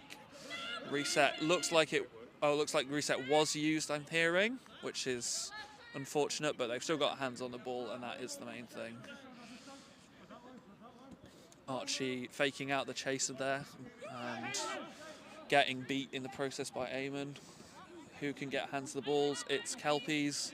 Lombardi will pass it off to the safe hands of keeper number 97 as they push up. Control now with Kelpies. Lovely beater play we're seeing on both sides in this game. And they pass the halfway line. Nice wide box being set up. Becca Norman passes it back to the keeper. Keeper passes it or not. Takes out that pass. Keeps people guessing. Back to Becca Norman, but hands aren't quite on the ball, but they maybe recover it and pass it back.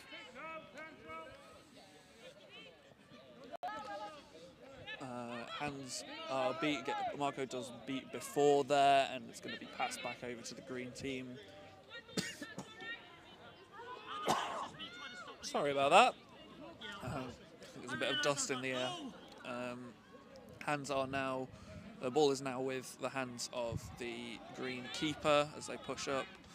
Control safely with Kelpies. Archie setting up to try and make something happen with that.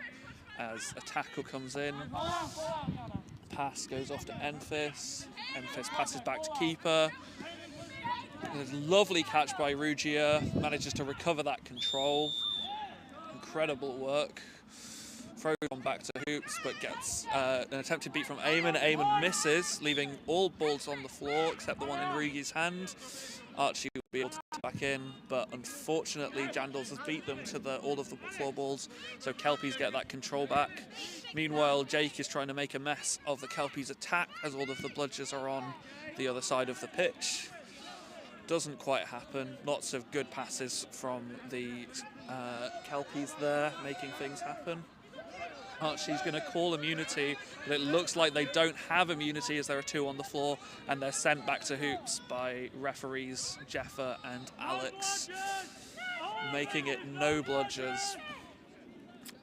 Kelpies are now doing something clever where they have all of the bludgers in their half, but they're only touching one of them, so there isn't a third bludger anymore. Unfortunately, there's a bit of a miscommunication there, and Rugia will be able to recover one. But control still with the blue team Kelpies as Rebels advance. We're seeing Josh Armitage getting ready to go on pitch, meaning time's probably somewhere in the 16, 17, 18 minute range.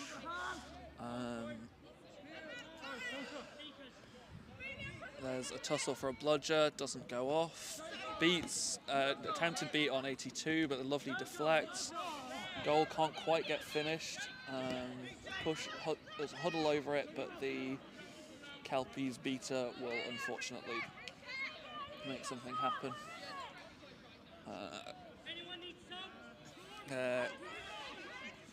Kelpies are coordinating some subs before the Seekers are out. We're seeing number 97 for Kelpies as first Seeker, and Archie Wilson, I think number 11 today, as first Seeker for Rebels. I think they're both cross-playing from the Uni League, so it'll be a lovely time as Josh Armitage gets in position on the mid-line, which I think means our lovely snitch cam is going to be on very soon. There's a goal, sorry, I'm talking about the snitching, and there's a goal in the Kelpies attack, making the score now 8-6, +2 for the Kelpies. Not enough to be out of range of a snitch catch, so it's going to be probably a very intense Seeker time.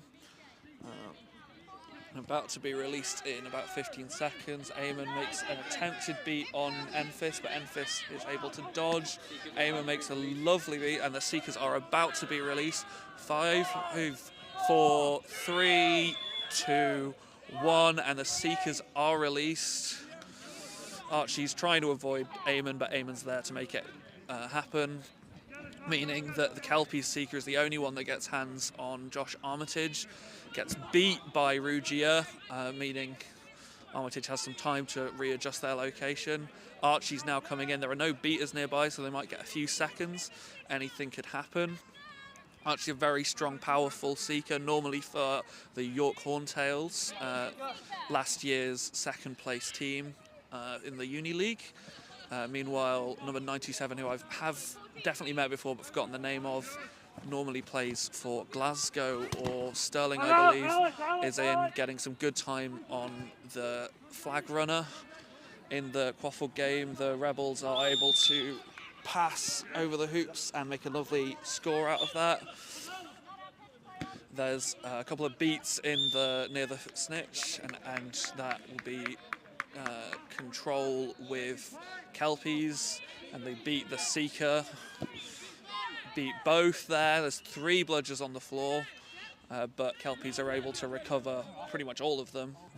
Looks like, yeah, that'll be Eamon with 2 near the hoops and 1 in his hands. Beats the Green Seeker. Eamon, of course, a long time. Oh, sorry, in the lovely almost goal by Enfys. There's a lot of people stopping before the whistle. People are working out what happened.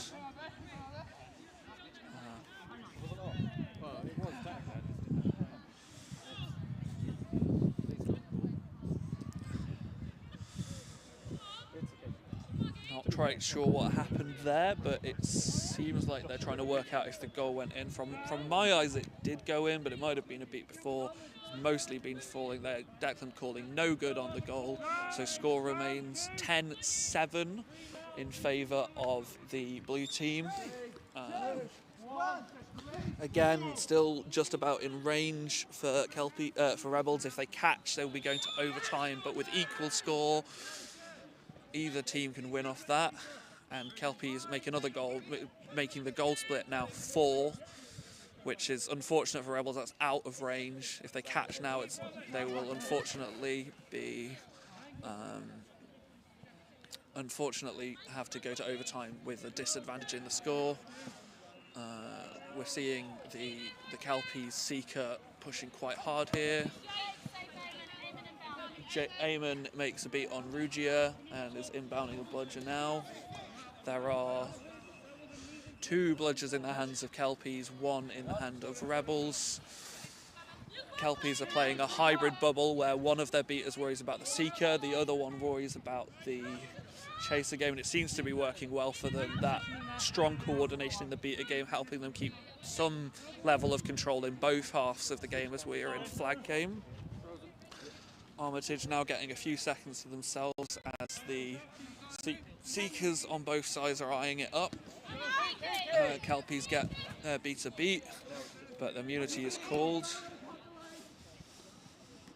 Beat on number 79 for the Kelpies. Josh just running up and down that line, using their speed to their advantage. Almost don't see the I just got beat. That was very rude. You don't beat your commentators, friends.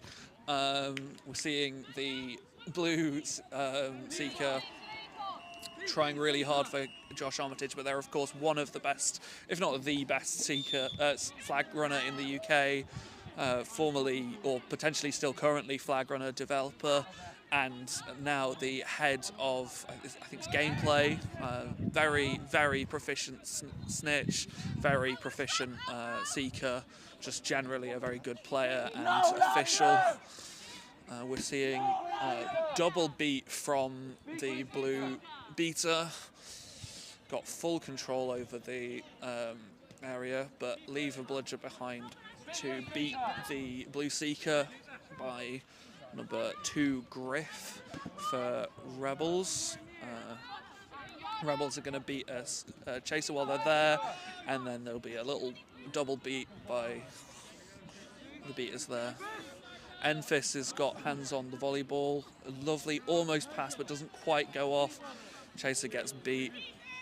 Archie's pushing and pushing against Josh, but are they going to make space for Lombardi? Lombardi gets beat by Rebels.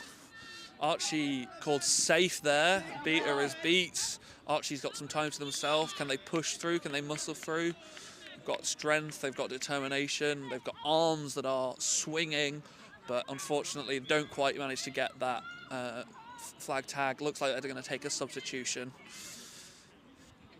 Josh just...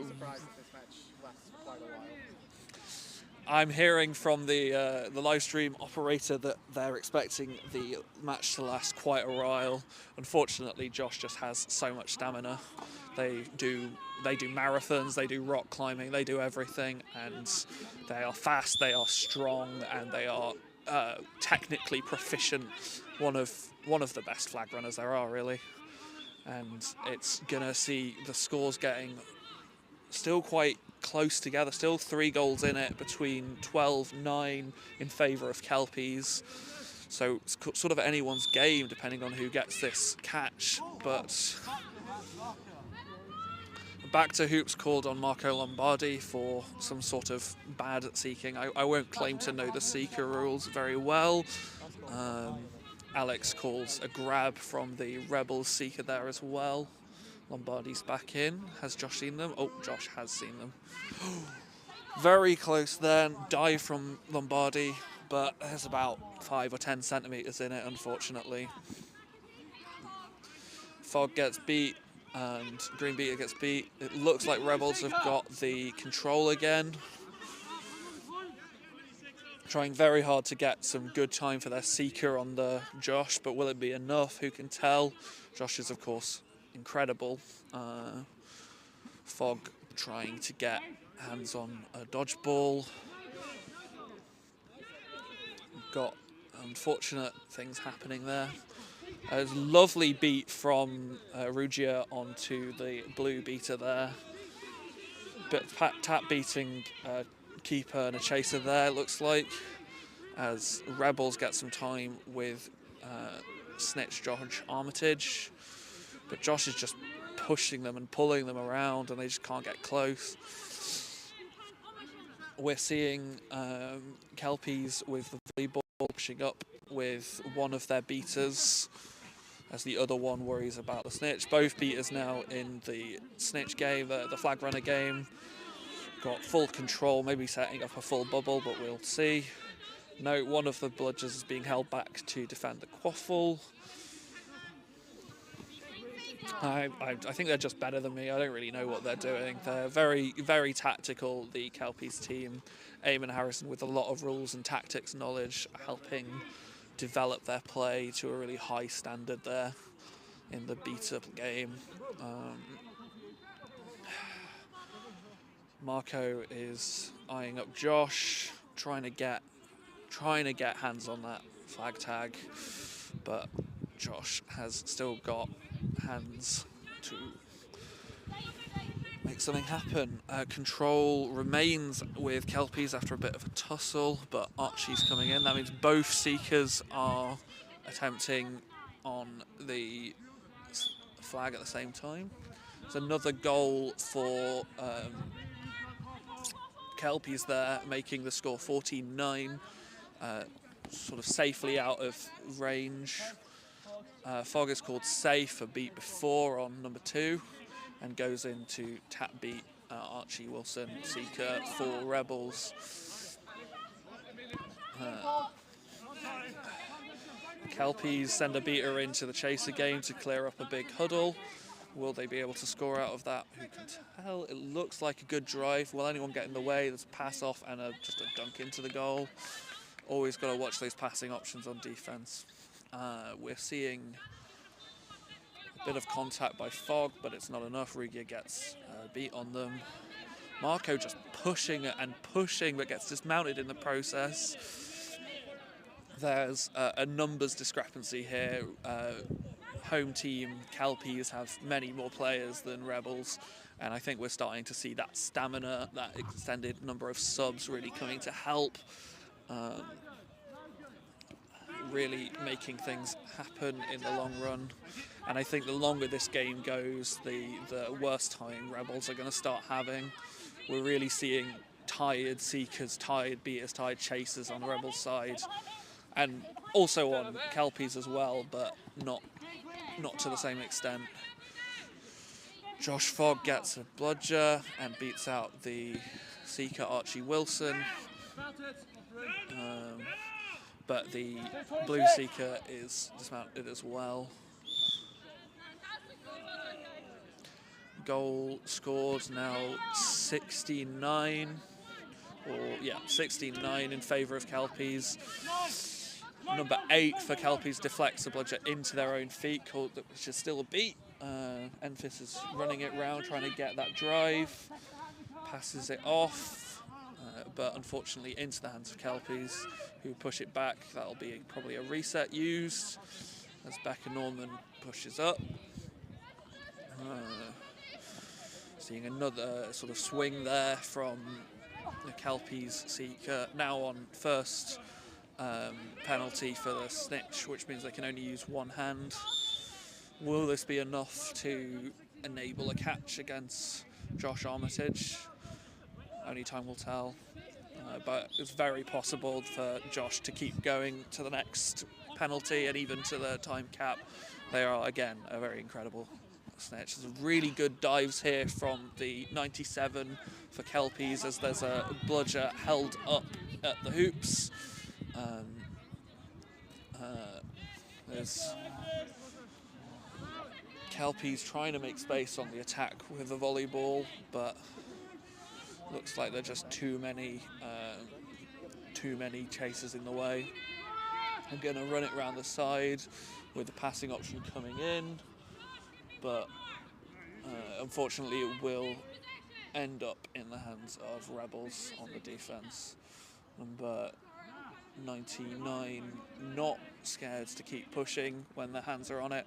It's only safe when it's in the keeper's hands, and it's never worth giving up too early. Some lovely swings and dives coming in from 97 Seeker for Kelpies, who've been spending a lot of time seeking. They must have incredible stamina. Fog protecting from Rugia there, giving Seeker even more time as Kelpies get hands on the volleyball on the defense. Oh, we're seeing a catch here. Will it be called good? I wasn't actually looking. I'm sure you're getting a lovely replay now, courtesy of Shots on live streaming. I'm hearing that it looks clean on the replay, so hopefully both these teams will get a bit of a rest now. Oh no, yeah, no, will be a rest now. If this is called good, it will be 19 star to 10 in favour of Kelpies, the home team, and both these teams will hopefully get a bit of a rest before their next game, because that's been a really exhausting one on all fronts. The refs are discussing it. It looks like they're happy. There's a lot of nodding going on. Okay, there's some looking and discussing. Maybe it won't be called good, but there's a lot of nodding. I think it's going to be called good. Looks like someone's counting gender, which is a good indicator that the catch was clean.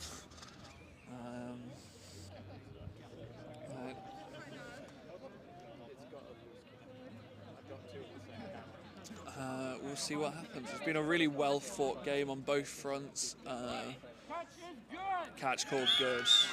So final score will be 19-10 in favour of Kelpies, the Scottish community team, but very, very hard fought by Rebels, the West Country team, who just were not giving up, were still fighting hard, even as the gap got wider and wider. I don't feel like that was predetermined at any point. There was a lot of changing momentum, a lot of adjusting to each other, and it's really what you want to see in a quadball game. I am seeing the players shake hands. Good sporting conduct. I think at some point we will be going to advertisements now. I'm just waiting for confirmation from the desk that we're ready to go. In the meantime, it lovely. looks like Prometheans beat their match. Okay, well, goodbye. We'll be back shortly with a pitch-side interview, but first we would like to take a moment to quickly thank and introduce you to our amazing live stream sponsors.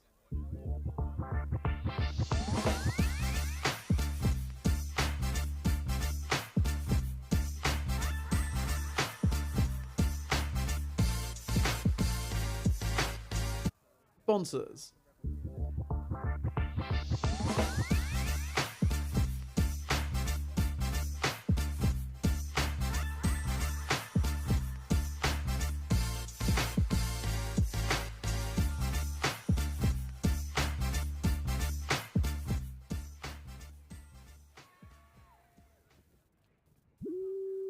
Meandering byways carry us outward.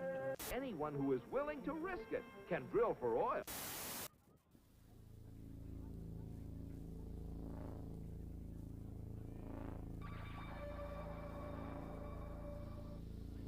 You are clear for liftoff in 3, 2, 1. Godspeed, cowboy.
The next match is about to start very soon, but first we would like to take a moment to quickly thank and introduce you to our amazing live stream sponsors.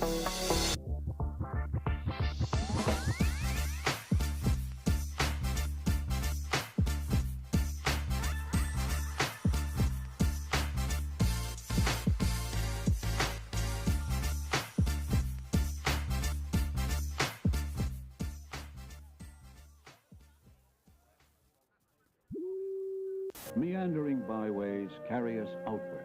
Anyone who is willing to risk it can drill for oil.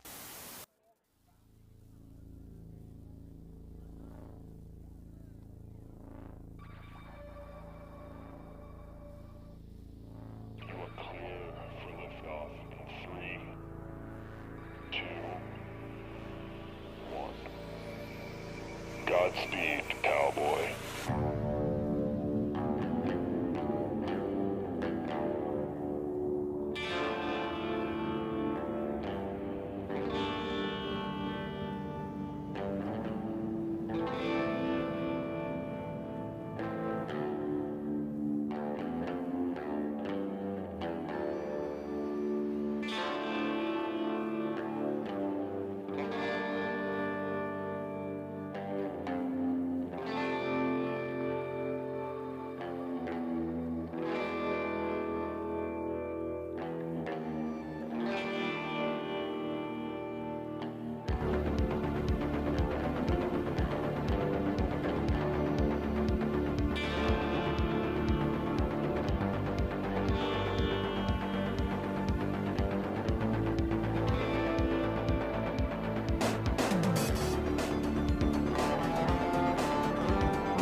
Well, while we've got a minute before the game starts, we're just going to go over the rules very quickly for anyone who might be joining us for the first time. To start off with, we have the volleyball. This is used by the chaser and the keeper, who wear a white and a green headband. They use the volleyball to score through the hoops and get 10 points. When they score, you'll see the refs go, whoop, and everyone goes, yes, that's a good point. My favourite part of the game are the beaters. The beaters wear a black headband like this.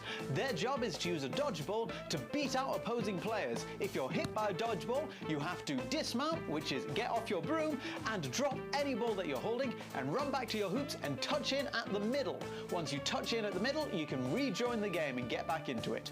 Third and finally, we have the flag runner. Now the flag runner, kind of a ball, kind of not a ball. They're an independent player whose job is to come onto the pitch with a flag or tag attached to their back and try not to be caught. Each team has a seeker who will come on at the 20-minute mark of the game.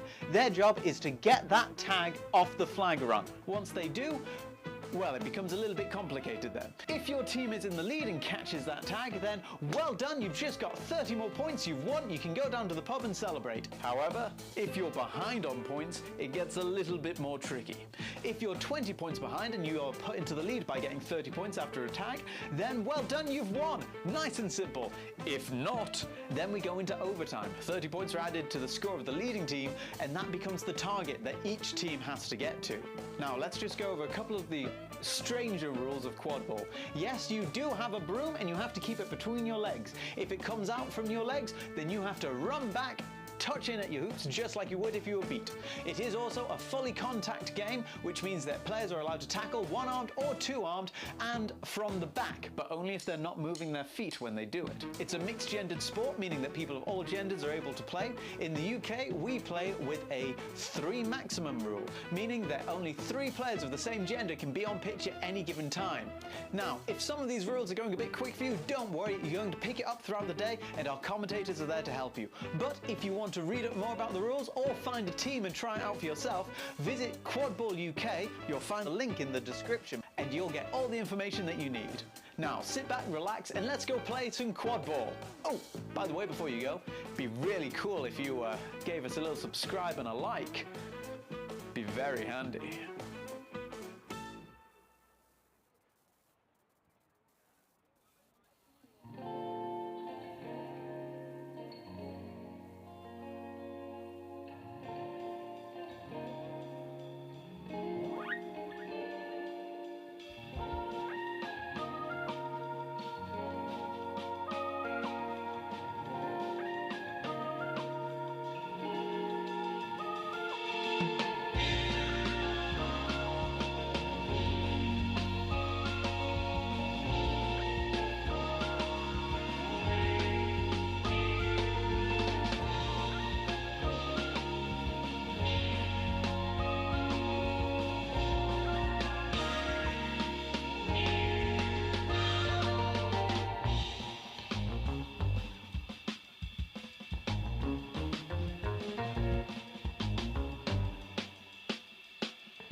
The next match is about to start very soon, but first we would like to take a moment to quickly thank and introduce you to our amazing live stream sponsors.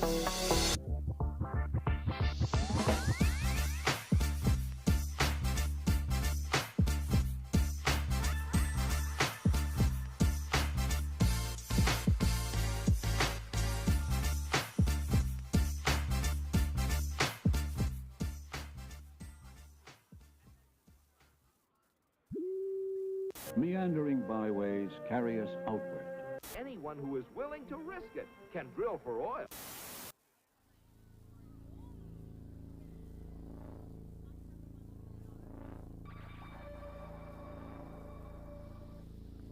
You are clear for liftoff in 3, 2, 1. Godspeed, cowboy.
Hello! While we've got a minute before the game starts, we're just going to go over the rules very quickly for anyone who might be joining us for the first time. To start off with, we have the volleyball. This is used by the chaser and the keeper, who wear a white and a green headband. They use the volleyball to score through the hoops and get 10 points. When they score, you'll see the refs go, whoop, and everyone goes, yes, that's a good point. My favourite part of the game are the beaters. The beaters wear a black headband like this.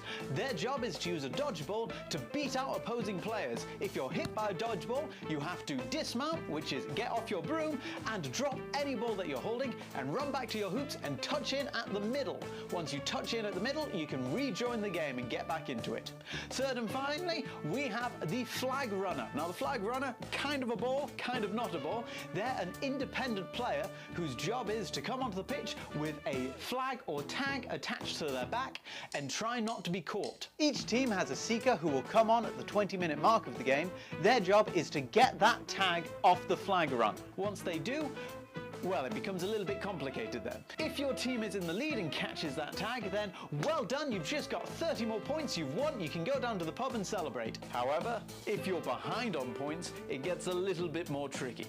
If you're 20 points behind and you are put into the lead by getting 30 points after a tag, then well done, you've won. Nice and simple. If not, then we go into overtime. 30 points are added to the score of the leading team, and that becomes the target that each team has to get to. Now, let's just go over a couple of the stranger rules of Quadball. Yes, you do have a broom and you have to keep it between your legs. If it comes out from your legs, then you have to run back, touch in at your hoops just like you would if you were beat. It is also a fully contact game, which means that players are allowed to tackle one-armed or two-armed and from the back, but only if they're not moving their feet when they do it. It's a mixed-gendered sport, meaning that people of all genders are able to play. In the UK, we play with a 3 maximum rule, meaning that only 3 players of the same gender can be on pitch at any given time. Now, if some of these rules are going a bit quick for you, don't worry, you're going to pick it up throughout the day and our commentators are there to help you. But if you want to read up more about the rules or find a team and try it out for yourself, visit Quadball UK. You'll find a link in the description and you'll get all the information that you need. Now sit back, relax, and let's go play some Quadball. Oh, by the way, before you go, it'd be really cool if you gave us a little subscribe and a like. Be very handy.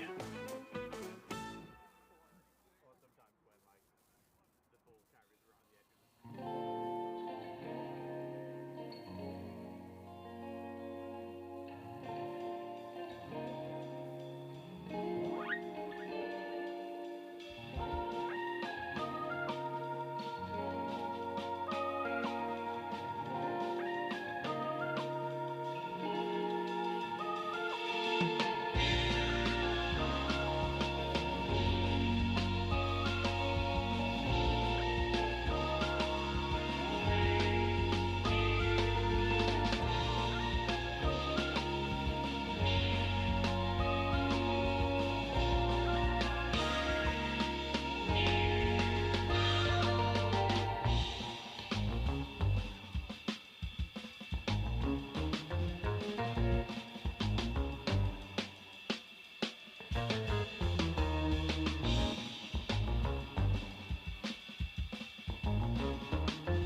Hello and welcome back to the Community Fixture Division 2.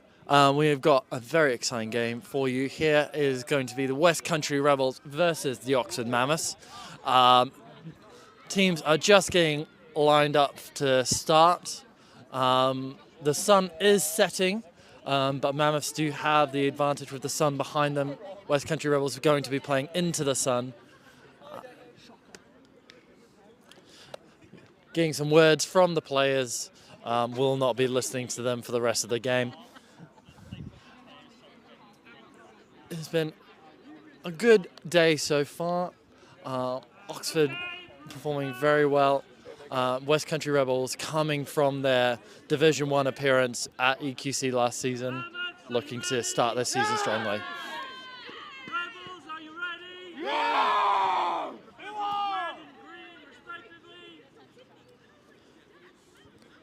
Jake. And we are off. Tommy first to the bludger, but West Country Rebels do get the quaffle. Reset used. There's boundary call. There's red ball off green. And that is the first off. No reset used because that was the first movement. And Scott inadvertently uses the reset there. And Mammoths get their offense going. Send it out deep to their receiver. Passes it off to Olivia, who then passes it back to Scott Surrey, who scores. Scores the first goal for Oxford Mammoths. That is 1-0. Scott, a new transfer for Mammoths this season after having an excellent season with Warwick last year, taking them to the university final with a win. Goal is called no good. And back in the hands of Scott Surrey. Scott now walking up into the offensive half, and Mammoths have their offensive shape, looking like a box offense. Passes it deep to Olivia. He passes it back up top to Scott. Scott moves it across. Passes it deep. Olivia makes the step and sinks the shot into the top bins. That's 2-0 for Mammoths.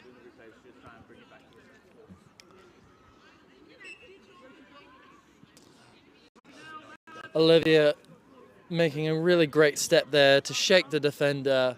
Open hoop. Sinks. And now West Country Rebels making their offense. They've got a more of a kite offense shape going on. A good tackle there from Scott to strip the ball and wrap the player. And now gets their legs on. Block, manages to avoid the beat, and it's another easy goal there for Oxford Mammoths. 3-0. West Country Rebels have just played a game, so maybe a few tired legs, a few tired lungs. Playing a slightly slower offense.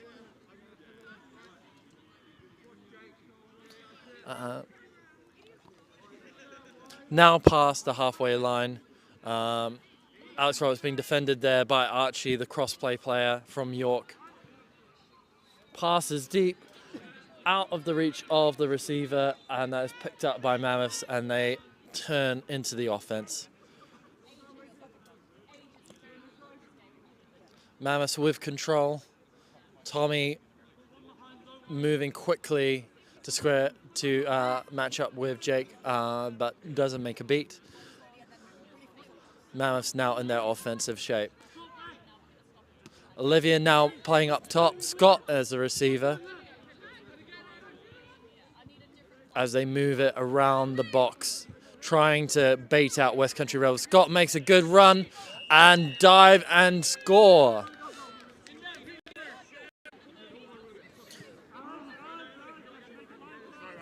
Tommy trying to make a play for control, but to maintain control, but picked up by West Country Rebels, who use their reset as they sub through their players 4-0. Now let's see what this offense will look like with control.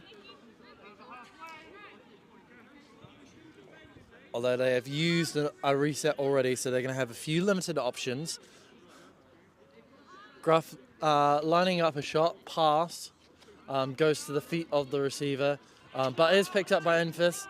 Enfys grappling for the ball, passes a bounce pass to number 2, who just picked it up and plops it right into the small hoop. That is 4-1.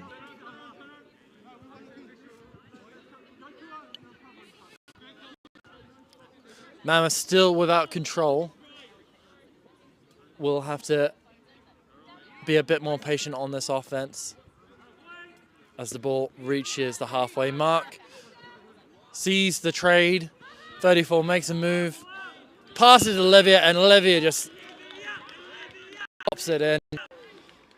5-1. That experience, Olivia, Team England player, really showing her experience and knowledge. A good beat there, but Enfys keeps the ball in West Country Rebels' hands. Passes the ball high to number 2. Shoots high over the hoops, and is picked up by the keeper, Ali. That's a reset used, but still West Country ball.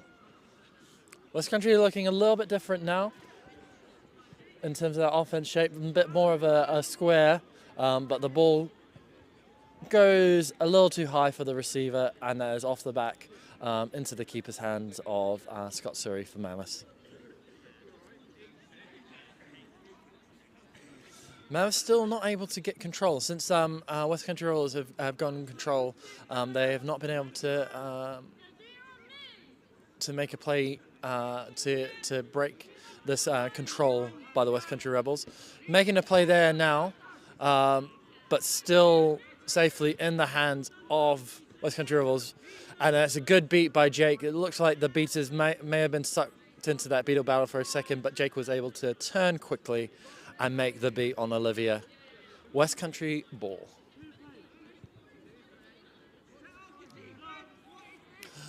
Ali, the keeper, passing off to Enfys. Had a good few goals in the last game. As Enfys makes good inroads close to the keeper line, puts the ball high. I don't know if that's necessarily going to be the winner. That is well covered by Nadine.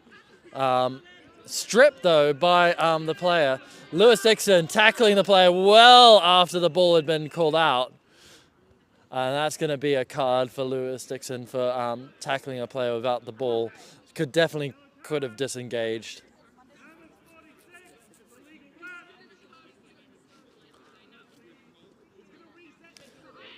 And that is going to be West Country ball.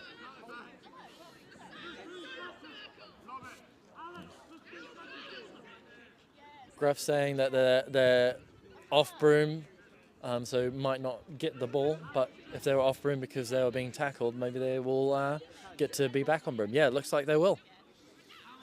All right, so goes to the back line, can go wherever they choose on the back line. So going far, far away from that, from Dan Holmes, who's got a bludgeon in hand. A good call there to buy themselves enough time to get a pass back. Or a little bit of a false start, but no harm.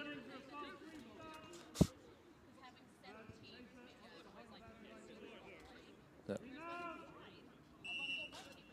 And now we actually get back. Oh, a shot and picked up quite comfortably by Scott.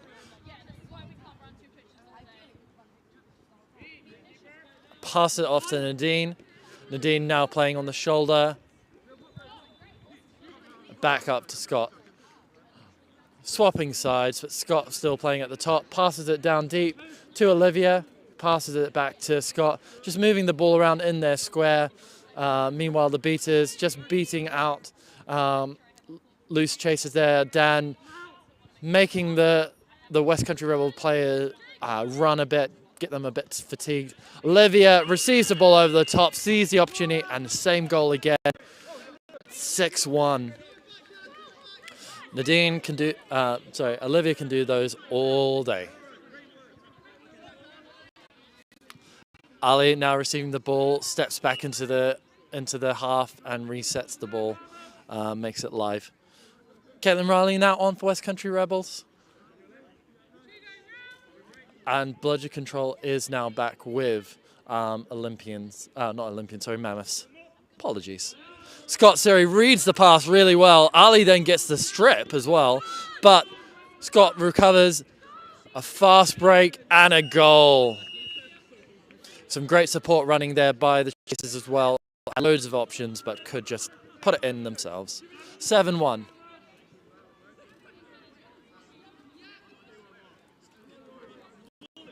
Archie making the run for the loose bludger. West Country Rebels without control, but at least with a bludger in hand now. Ali surveying the options, playing with a relatively flat shoulder behind that's almost behind them, but playing with Caitlin on the wing, unable to handle the ball, and is recovered by Scott. Scott Surrey now making their way briskly up to the halfway line, directing the play.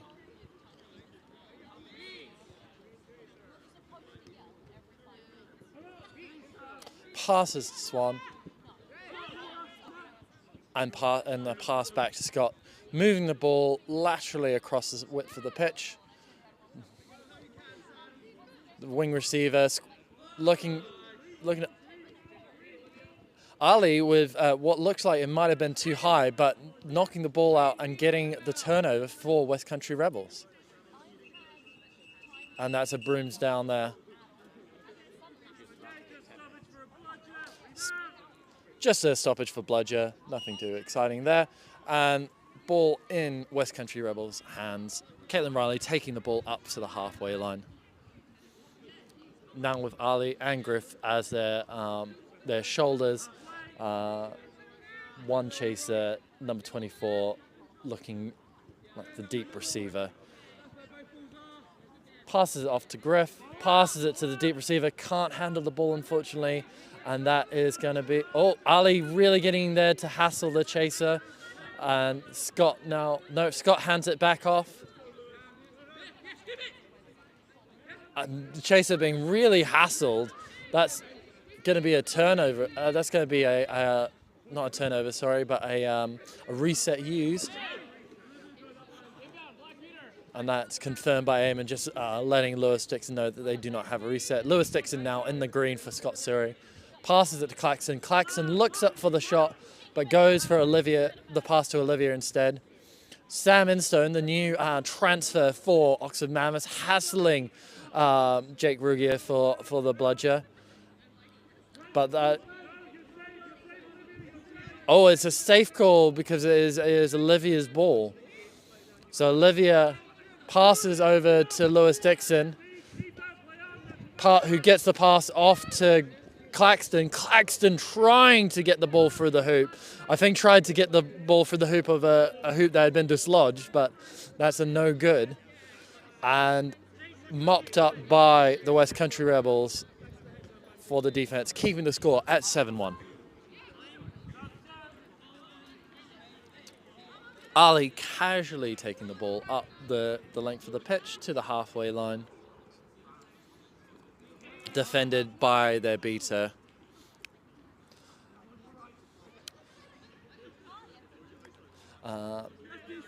Sam Instone says, let's do something, and that is definitely something. Makes the trade, forces the play by Ali, so I think can be pleased with how that works out. Something definitely did happen. This young new upstart, Sam Instone, transferring from Werewolves of London, making beats and plays, fighting for that bludger. Gets the strip, but unfortunately can't get the goal. Meanwhile, a goal there for Mammoths.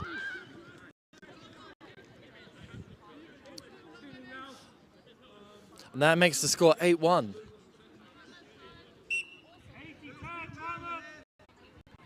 8-10 to Mammoths now, and we are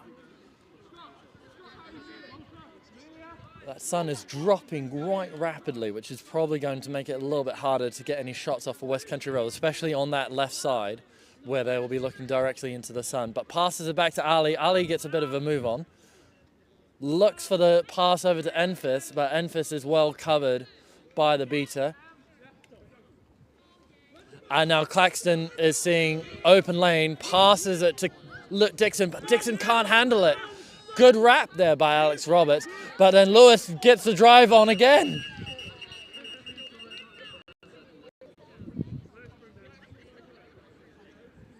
I think it was a good wrap by Alex Roberts, but I think when Lewis Dixon decided to get the legs pumping, might have inadvertently kicked the player in the face. I don't think that's going to be a card. I think that's going to be a good goal.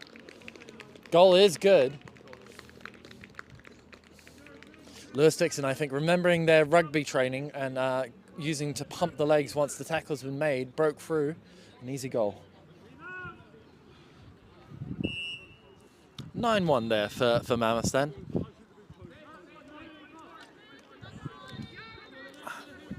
Enfys now taking the ball up as the ball carrier. It's good to see different players. West Country Rebels definitely trying different things out, different players in different positions. Enfys now with Ali and Griff as their wide receivers. Enfys looks for the shot. It's just not there. I think perhaps if they had a player deeper that could recover it, but goal shot is no good. Goes over and now in the hands of Claxton, Mammoths ball.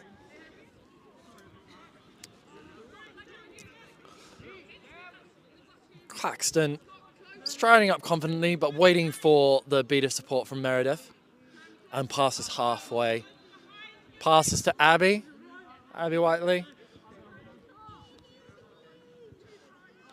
who passes it back to Claxton. They've been really good, Mammoths, with this pass across the face of goal. Scott Surrey back on in the green, in the wide receiver position, passes it across the pitch to Claxton. Oh, and that's going to be a high contact on Ali.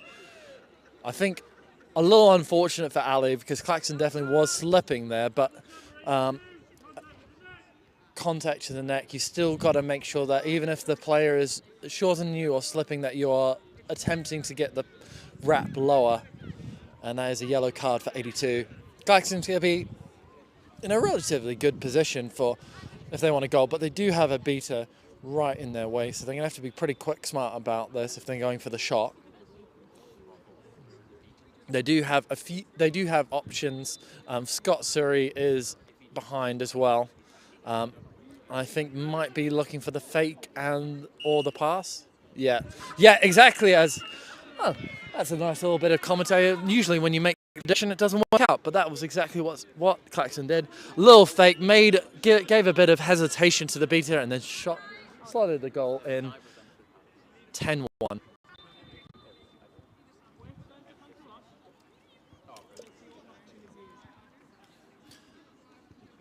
Enfys now past halfway. Ali behind them. Sam making pressure. Great catch on the beat, and it's Scott Surrey's ball. Sam picking up chases while they have a bit of time. Oh, and a great beat there. A great beat by West Country Rebels, and the shot goes too high from Claxton. But Claxton makes the tackle, and it is keeper ball for Enfys. West Country Rebels keeping the score there at 10-1. Claxton pressuring, but eventually beat out. Oh, and a beat there by Sam Enstone, who's beating all of the West Country Rebel chasers. Leaving them very isolated, and also inadvertently the ball hit them on the shoulder. No intent there, so that is no harm, no foul. And it is Mammoths ball. Scott Surrey gingerly walking up as they wait for the beater subs. Tommy back on with Meredith. Meredith going in for the napalm. Pressuring Archie. Archie deals with it well. Tommy goes to clean up, but that is now going to be West Country ball. So Napalm, no goal, and also West Country got control. So a good defense from West Country Rebel. Enfys passing the ball off. So I think it's a stoppage just for some equipment. But a good defense there from West Country Rebels, getting control and stopping the goal. Alex Roberts with the ball, restarting, passing back to Enfys. A safe move, just buying their team a bit more time as they get their offense ready to go. Enfys now past halfway, passes Fran, passes back to Alex Roberts, who is stripped of the ball by Scott Surrey and then picked up by the Mammoths chaser. Oh, and that is a good behind tackle from number 2. Stop their momentum, 2-arm wrap. That is legal as of last season, and a good use of it there. Stopping the Oxford Mammoths momentum. But now they are in their familiar shape. Scott Surrey getting good hassle there from Alex Roberts, but able to pass the ball off back up top. Fran receives the ball, cross and goal. That's a goal for Fran Morris. A really nice pass play there. Enfys getting their legs moving, but a good contact by Scott and received pass backwards to Alex Roberts and no reset used. Ball floats high, no one there to kind of receive it. Kind of a bit of a hopeful shot, I think, there. Oh, and right on the 18-minute mark, that timeout being called by Oxford Mammoths. So the score is 11-1, and we'll have a quick word from our sponsors. Sponsors.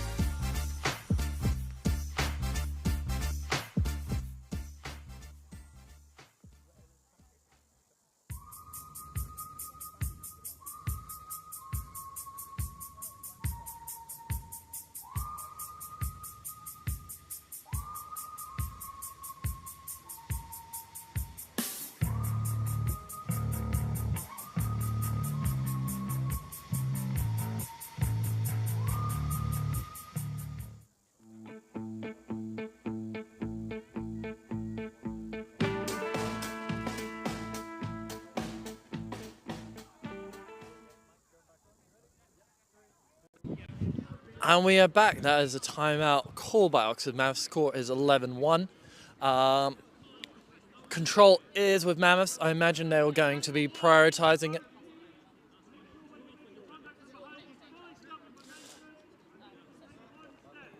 That is a full pitch warning about back contact. Just reminding players that they must fully stop their momentum if they are going to engage from behind. But anyways, as saying, 18-minute mark, they've got control. I imagine Mammoths are going to be playing pretty conservative to make sure that they maintain bludgers going into the seeker, into the flag runner being on pitch. Scott Surrey now making it pass it off to Olivia, receives it back, and then across pitch to number 34.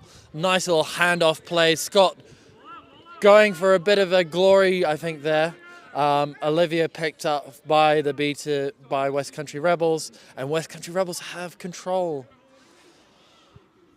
So now 11-1.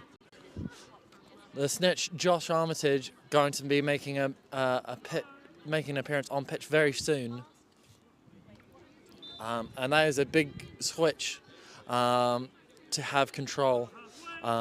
That being said, I don't know if Mammoths will be prioritising bubbles and just trying to keep this this quaffle lead.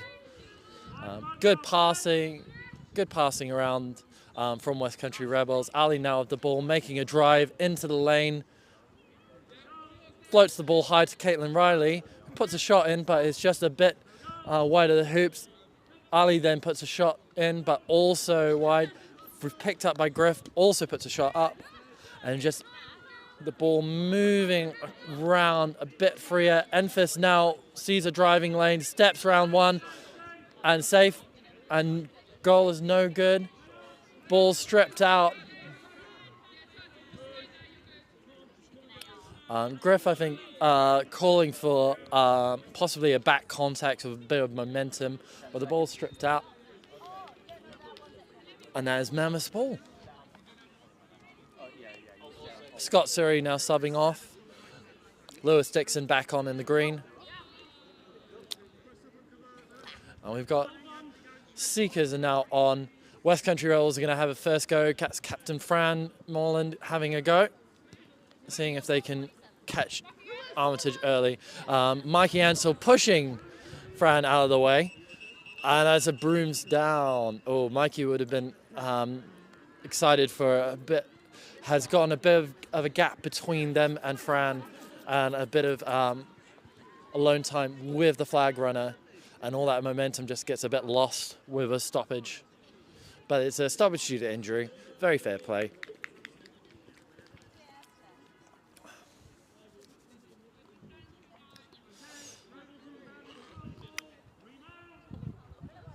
Remounted. Josh Armitage now giving 3-minute second countdown and moving very quickly back to the other side of the pitch. Fran Morland in front, but Ansell making themselves known as well. This is going to be very tough for Josh with two Seekers going for it. It is, it's not like the old days where there used to be a defensive Seeker and you could have a bit of a buffer. There's a brooms down called by head ref Eamon Harrison. Not sure quite what for. I was quite... it's for retrieval possibly of a ball. Sorry, I was quite engrossed in the flag runner play. Oh, it's due to an injury, I think. So brooms down due to injury.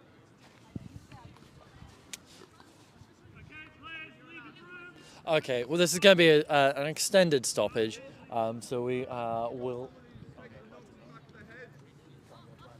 Okay, go there. Right. But while we have a bit of a stoppage, a lull in play, we'll just have a look at how these teams have kind of shaped out. Mammoths have been very good on the offense, moving the ball around the box. Some great receivers in the form of Scott and Olivia, a great pairing together. But also Lewis Dixon bringing an element of physicality there as well. West Country Rebels struggling a bit with numbers. Their passes over the hoops or shots over the hoops just not sinking for them. And just, maybe some things to work on before the next fixture in terms of tactics, in terms of waiting for a player. If you're going for that shot over the hoops, making sure that there's a player to receive it or that the beaters are otherwise engaged. Otherwise, that's a pretty easy picking.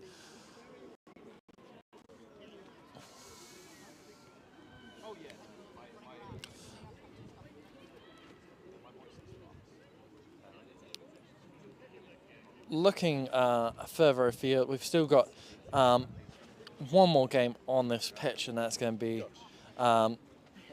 Kelpies versus Prometheans, and I'll be head reffing that, so I think that will be a very exciting game for me to finish the day off strongly.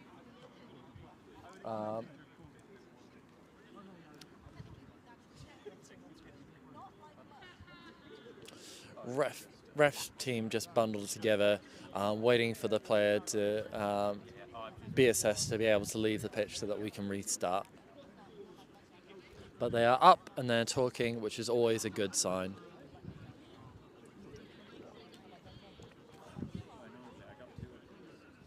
The player being helped to their feet, which means that we should get this game back up and running very shortly. Round of applause for the player.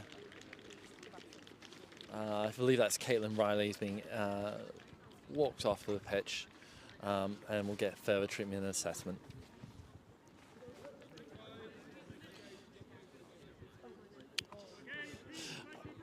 Teams being attracted back to the brooms. The snitch and the flag runner and the seekers all bundled together having a chat, which is always nice to see.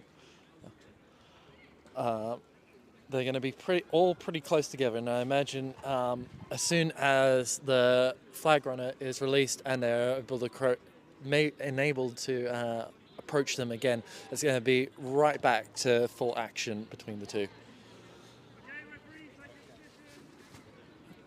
Eamon wanting the game to get back up and running. And just checking the state of play. West Country Rebels have the bludgers, and it looks like Lewis Dixon's got the quaffle.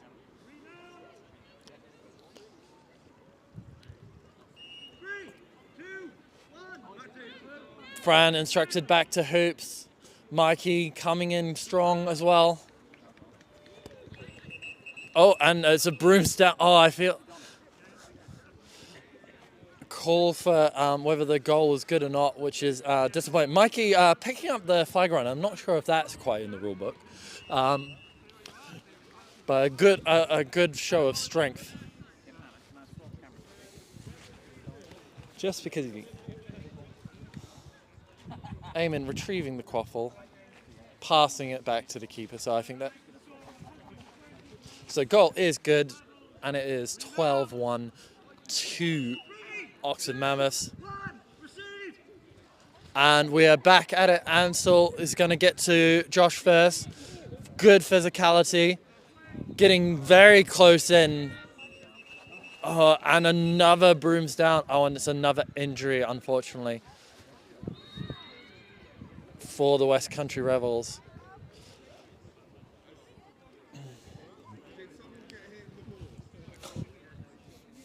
Mikey getting very close into Armitage, getting in between their arms. So I think if they're given an extended bit of time, will be a good chance for them to catch. Archie for West Country Rebels is not far away as well. Could be looking to just wait to get an opportunity if Armitage is distracted, maybe get a sneaky catch. The player is up from West Country Rebels and walking on their own reconnaissance, so that's a good sign that they'll be back up and running very quickly. Subbed on.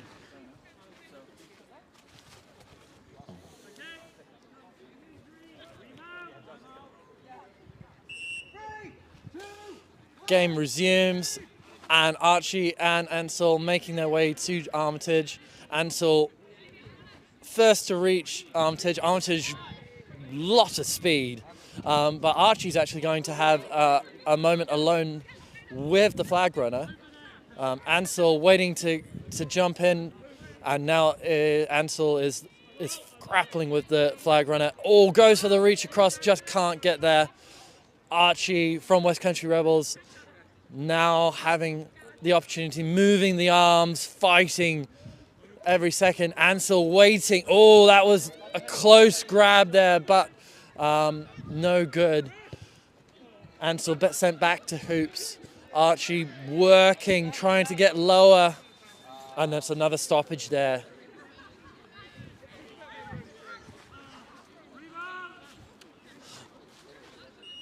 And we are back again. Armitage electing to choose to stay closer to this side. Archie beat out, and it's a new seeker for Mammoths, Sam Wainwright. Sam Wainwright comes in with a load of speed and gets really close really quickly. Pulls the short, so that's a back to hoops. Both seekers having a really good contest here. Archie unable to move the arms out of the way, and Armitage runs to the other side. Archie really putting a shift in. Armitage just running back and forth, using their speed to avoid capture. Wainwright just waiting for an opportunity now. Archie at the Seeker, but now Wainwright is now in prime position, fighting with Armitage. Oh, a good reach there, but not able to grab the flag. Archie subbing now. So we've got two different Seekers now. Wainwright and Fran Moreland's back on at. And there's a dismount from Wainwright. The broom. Oh! I think Fran thought they had a distracted flag runner there for a second, but Armitage calmly avoids capture, moves over to the other side. Meanwhile, a good attempt and dive there from Wainwright. And they're gassed, they're going to sub back for Mikey Ansell. Using that side and strength advantage. Oh, Ansell very close there. But no good. Yeah. Very quickly called no good. No whistle called. But Ansell will know now that they can get to that tag.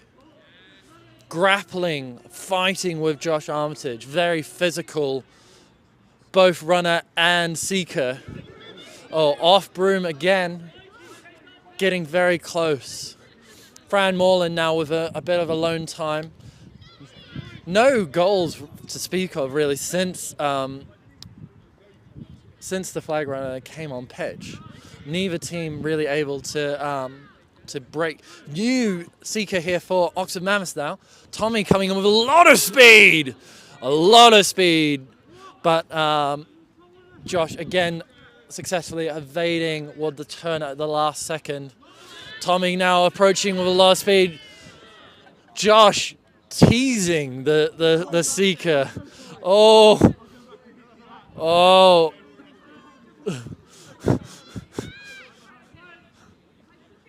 Tommy making a little bit of contact there that I don't, and sent back to hoops for it, but no harm done. Armitage grappling with Archie. Jake Rugier back in after being injured, making a beat on Tommy, sending him back to hoops, giving Archie a bit of a window. Looks like West Country Rebels going to go for a bit of a bubble here. So Archie's going to have a lot of opportunity. Josh has been on for a few minutes now, and there hasn't been as much stoppages in the last couple of minutes. So we'll start to be feeling that fatigue. Yeah, Tommy being bubbled out by West Country Rebels. It's a good bubble setup by West Country Rebels. Giving Archie a lot of time. Oh, Archie almost with the catch. As Josh running past, I'm now able to know that Armitage likes to do that. So anticipating that. Wizzo now, Tommy, not Wizzo, sorry, a very different Tommy. Tommy now approaching with a lot of speed at Armitage. It looks like the bubble may only be on offense. So Tommy now with a bit of time. Archie looking on, waiting for an opportunity. It's been a long day. Archie also playing in the university fixture yesterday for York. The legs will be tired, but still grappling with Josh. Josh keeping them away.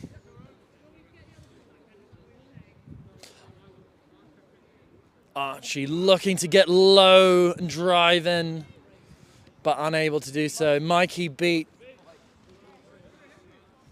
We're looking like we've got a few different Seekers for Mammoths. And that's a goal for West Country Rebels, making the score 2-13. Meanwhile, Armitage continues to battle with these Seekers. Ansell now going to have a bit of time. Mike Ansell then beat. And it looks like it's going to be control for Mammoths and a goal.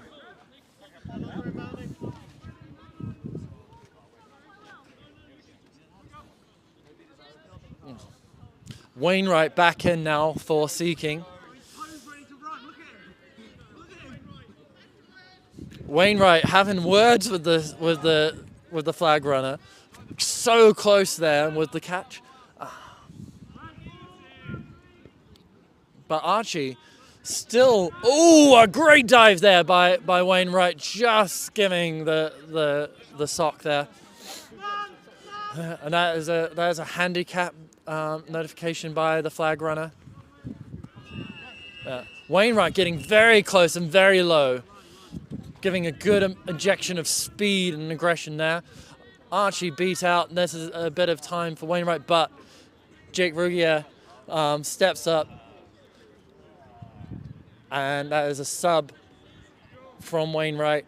And now Sam Claxton on in the yellow headband, going around the bludgers, seeing if they can get an opportunity, getting low. Claxton, an unusual approach, that's for sure. Gets low and gets the catch. Whatever that approach was, it clearly worked.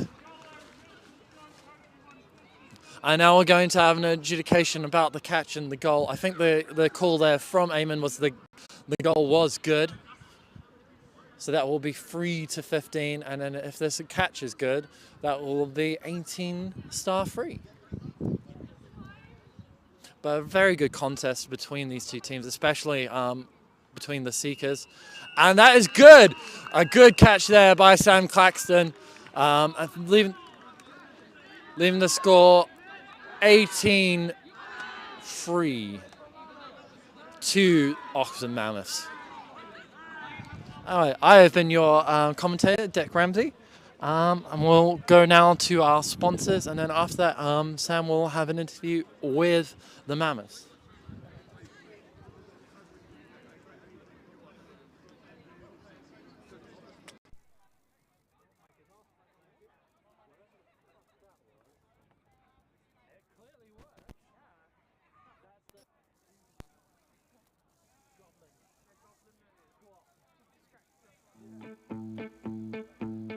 During this short break, we would like to take a moment to quickly thank and introduce you to our amazing live stream sponsors.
The next match is about to start very soon, but first we'd like to take a moment to quickly thank and introduce you to our amazing live stream sponsors.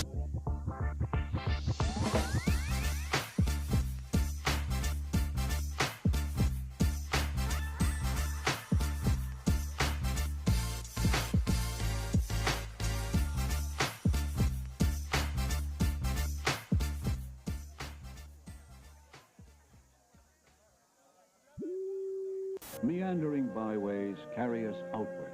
Anyone who is willing to risk it can drill for oil.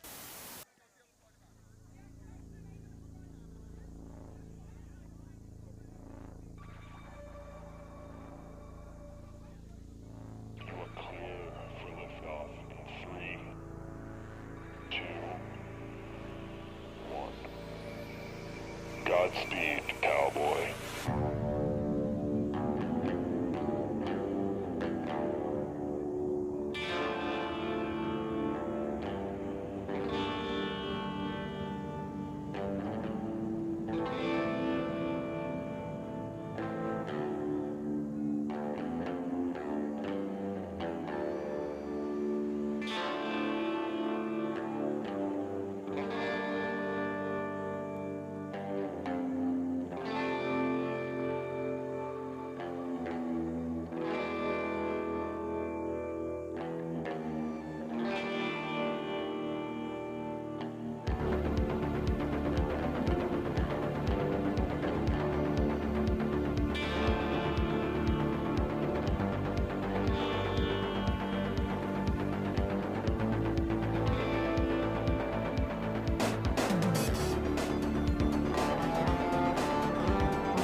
Hello! While we've got a minute before the game starts, we're just going to go over the rules very quickly for anyone who might be joining us for the first time. To start off with, we have the volleyball. This is used by the chaser and the keeper, who wear a white and a green headband. They use the volleyball to score through the hoops and get 10 points. When they score, you'll see the refs go, whoop, and everyone goes, yes, that's a good point. My favourite part of the game are the beaters. The beaters wear a black headband like this. Their job is to use a dodgeball to beat out opposing players. If you're hit by a dodgeball, you have to dismount, which is get off your broom and drop any ball that you're holding and run back to your hoops and touch in at the middle. Once you touch in at the middle, you can rejoin the game and get back into it. Third and finally, we have the flag runner. Now the flag runner, kind of a ball, kind of not a ball. They're an independent player whose job is to come onto the pitch with a flag or tag attached to their back and try not to be caught. Each team has a seeker who will come on at the 20-minute mark of the game. Their job is to get that tag off the flag run. Once they do, well, it becomes a little bit complicated then. If your team is in the lead and catches that tag, then well done, you've just got 30 more points, you've won, you can go down to the pub and celebrate. However, if you're behind on points, it gets a little bit more tricky. If you're 20 points behind and you are put into the lead by getting 30 points after a tag, then well done, you've won. Nice and simple. If not, then we go into overtime. 30 points are added to the score of the leading team, and that becomes the target that each team has to get to. Now, let's just go over a couple of the stranger rules of Quadball. Yes, you do have a broom and you have to keep it between your legs. If it comes out from your legs, then you have to run back, touch in at your hoops just like you would if you were beat. It is also a fully contact game, which means that players are allowed to tackle one-armed or two-armed and from the back, but only if they're not moving their feet when they do it. It's a mixed-gendered sport, meaning that people of all genders are able to play. In the UK, we play with a 3 maximum rule, meaning that only 3 players of the same gender can be on pitch at any given time. Now, if some of these rules are going a bit quick for you, don't worry, you're going to pick it up throughout the day and our commentators are there to help you. But if you want to read up more about the rules or find a team and try it out for yourself, visit Quadball UK. You'll find a link in the description and you'll get all the information that you need. Now sit back, relax, and let's go play some Quadball. Oh, by the way, before you go, it'd be really cool if you gave us a little subscribe and a like. Be very handy.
Hello and welcome back. We are now going into the penultimate game, which is Warlocks versus Kelpies. We're just about to start off with brooms down.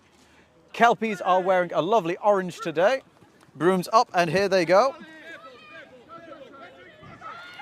First to the volleyball were, I believe it was Warlocks. However, Kelpies have regained. Warlocks with possession of the dodgeballs. We have Eamon Holmes taking a centre spot for the offence with a bludger. Making a beat there on Callum, trying to break up the offence as they're coming in, but the offence getting a ball off there to the sides. Slight interception, but able to regain. But no, they've been called off broom. Isla is now running up the pitch, dodging a beat, almost getting it through, but the keeper for Kelpies managing to get the hands to it. Fantastic interception snatch there by Kelpies keeper. I'm afraid I don't know his name. Should have been paying attention throughout the day.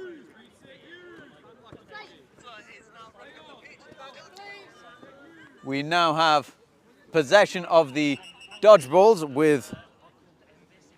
with the Warlocks. A yellow card here coming out for the chaser of Warlocks, number 2. Not entirely sure of her name. This has given Josh the ability, Foggy, the ability to go back to their keeper line on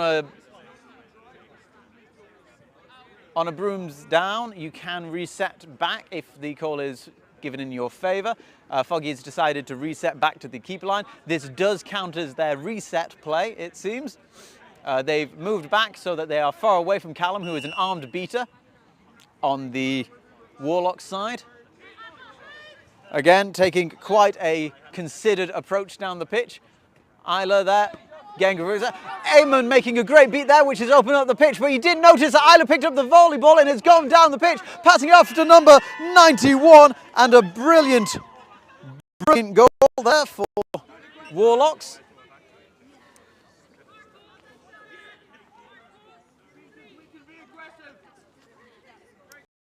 Isla telling the rest of the team that they can be aggressive. Not the shout that you normally want to hear on the pitch, but I suppose everyone to their own. Pass over there, long shot over there from Kelpies. Reclaimed there by the Kelpies keeper, passing it off to Foggy. Foggy now passing it over to number 32, but being beaten out there by Callum. Callum also receiving a beat there from Eamon, which means that Kelpies now have bludger control. However, the Warlocks have gained the volleyball with keeper Charlie taking it into the centre. Foggy there going up to contest. Charlie now passing it over the halfway line to Isla. Isla passing it back to Charlie. Charlie passing it back to Isla. There's a lot of passing there, not a lot of movement made from it. Isla seeing if they can break through the defence. Passing it over there to number 2, I believe, who makes a shot. Oh, just blocked out there by some quick hands getting to it. Unfortunately, I'm unable to see the numbers underneath the lovely orange jerseys of the Kelpies. Pass over there to Foggy. Foggy passes it back to their keeper. Keeper moving down the pitch, being pressured out by number 2 of the Warlocks. Nice bit of a hug. I believe that's now Rebecca Norman with hands on, but passing it out long and getting it to Isla. Isla dropping their broom. And a beat there on the keeper. A beat there on number 2.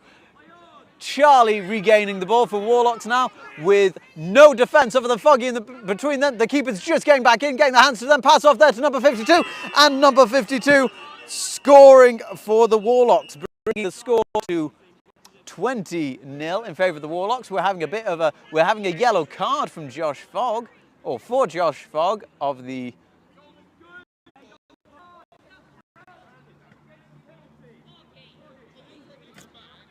looks like there is it is a negated penalty. I believe it was a contact foul that happened for Josh Fogg.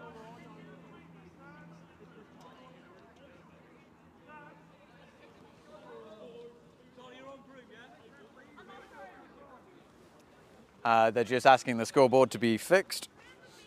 Ironically, I just had to fix our own scoreboard because I had the wrong score attributed to the wrong team. It is 2-0 in favour of Warlocks.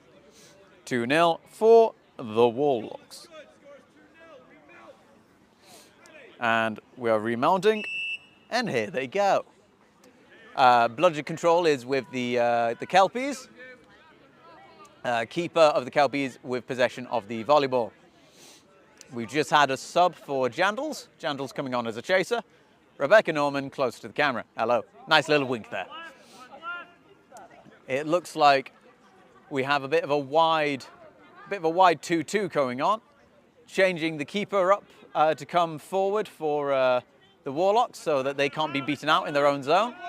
Pass over there to Rebecca Norman, not quite getting the hands to them. Isla being beaten out there by the Kelpies beater, just saving Rebecca from having a bit of a tackle going on them there.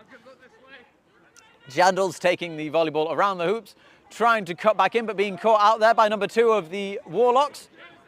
Jandals passing out there to the keeper, pass over there to Rebecca Norman, but it's gone too high, and it looks like, no, they've kept it inbounds. Number 52 wrapping them up for 13 to come in, but Eamon is still beating that and keeping everything going, and we have a brooms down. Eamon able to keep the Bludgers from getting too involved on the defence there, keeping the game alive. However, there is a turnover. I'm not entirely sure what the turnover was. Oh, a big long pass over there to Arjun. Not quite getting the hands to them, but they've got plenty of time, passing it through that hoop. Very good team awareness there, seeing where everyone was at the right time there. We have another room down call here. I think this is for contact on the beta game. It looks like Eamon might have just had a beater from the Warlocks running into the back of them. Both of them sent flying. They're having a little bit of a discussion. They've called no call has been made. And they've remounted. Possession of the Bludgers is with the Kelpies. Kelpies bringing the volleyball over the halfway line, looking to see if they can probe the defence, but with a pass going over there, Callum has sussed out where that was going and was ready to make that beat. Callum being beaten out though as they tried to put pressure on the Kelpies beaters. Kelpies retaining bludger control. Big pass over the pitch here, but it looks like, who is that? Not quite there. Is that Lancelot?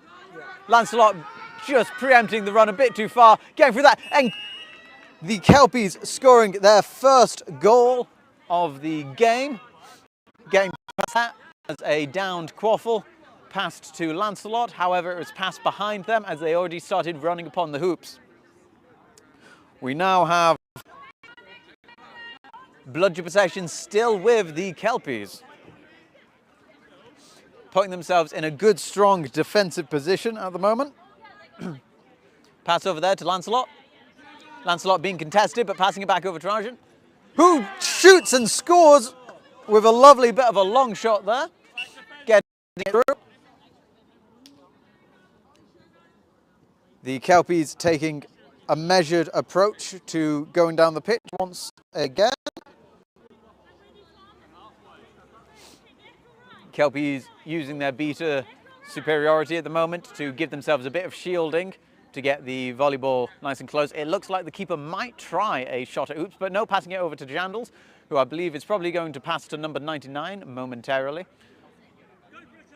No, they faked and didn't pass to number 99. They're now trying to run around, but Charlie's got hands on them, pulling them to the ground, and it looks like Philip Sams has made a beat, but we have yet another brooms down. Not quite sure what this call is going to be. It's a yellow card. Yellow card for contact from behind. Of course, you are now allowed to make contact from behind, but not if your feet are moving. So it seems that Charlie made contact while charging into the tackle. Kelpies currently have volleyball possession, and I believe they also have bludger control. However, Philip Sam has now regained one of their bludgers that was thrown before, making a beat on the back of Jandals, but passed it over to number 99, who scores it through the hoop straight away. Kelpies have now regained bludger control in its entirety. Volleyball with, I believe that's Maisie, just over halfway line now. About to pass it over to Lancelot. Lancelot now having hands on the volleyball, being contested there by number 42 of Kelpies, keeping on them like glue. Philip Sams knocking out number 42, or 22 I think maybe, of the Kelpies.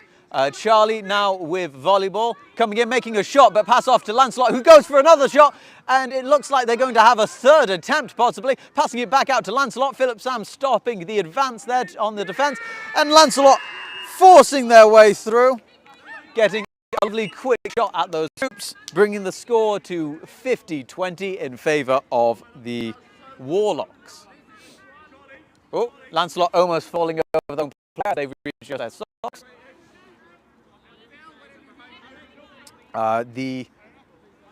What are they called again? The Kelpies now just over halfway. Philip Sams pushing high on the defence there. Ooh, I thought that went through, but not quite. It was a pass. It was a shoot to pass, but not quite going through. Isla now having the volleyball possession, not seeing that someone's running up behind them, almost snatching it, but not quite. Number 21 of the Kelpies. It looks like Warlocks have now got bludger control for the first time in quite a while. Now performing a napalm, trying to get rid of that bludger on defence. They have downed it. Looks like Isla's going to try and run through. They made an attempt, and it's been called no good. It was a beat before.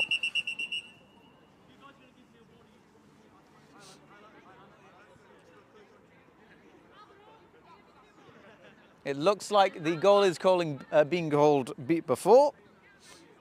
I don't think some people on pitch were too happy about that. Bludger control is currently one bludger each with each team, but there is a downed bludger in the Warlocks half, meaning that they probably will gain possession very shortly. That would be my guess. Oh, Isla wasn't beat herself. It seems that there was a pass after beat which happened before Isla received it, nullifying the goal. So the pass after beat before it landed in Isla's hands, meaning the goal is negated. I'm not 100% sure when that pass after beat happened, but before it got to Isla's hands, before she finished it. Bludger possession now with Warlocks, as I very cleverly predicted a moment ago. Number 99 of Kelpies now having possession of the volleyball, passing it off to their keeper. Keeper dodging number 2, getting down in there. I believe that's Lancelot trying to contest for it. Keeper now being tangled up and being beaten out there by Callum, I believe Callum Brenham. There are now no bludgers in the hands of the Kelpies. Kelpies having no bludgers whatsoever. Callum, I believe Callum just reset illegally 2 bludgers. However, it's not been called by any of the... It does look like there's a brooms down now. So I think this might be because Callum threw 2 bludgers back towards their own hoops and then claimed a third, which would make it an illegal reset, I believe, on the beta game. This very well might... Pardon? Depends on the sequence, it might be legal. Very possibly. So we're going to see how this plays out now. The refs are having a good old talk about it. Problem is sometimes the sequencing of events can be a bit tricky to keep in mind. Refs still having a chat. I'm not 100% sure how long this might last. They look like they're getting comfy over there, so it might be a while. If there is no call made, it will remain bludger possession with the Warlocks around their hoops, putting them in a very good defensive position if there is a breakaway from the Kelpies on this attack. If it is called against them, there is likely to be a bludger turnover going towards the Kelpies. We're about to find out. It looks like we are having another discussion.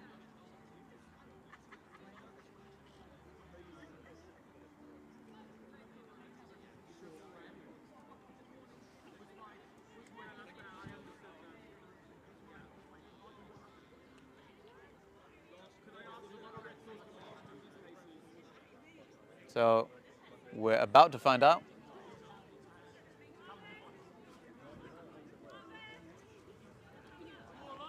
Can't quite hear what Matt Bateman is saying.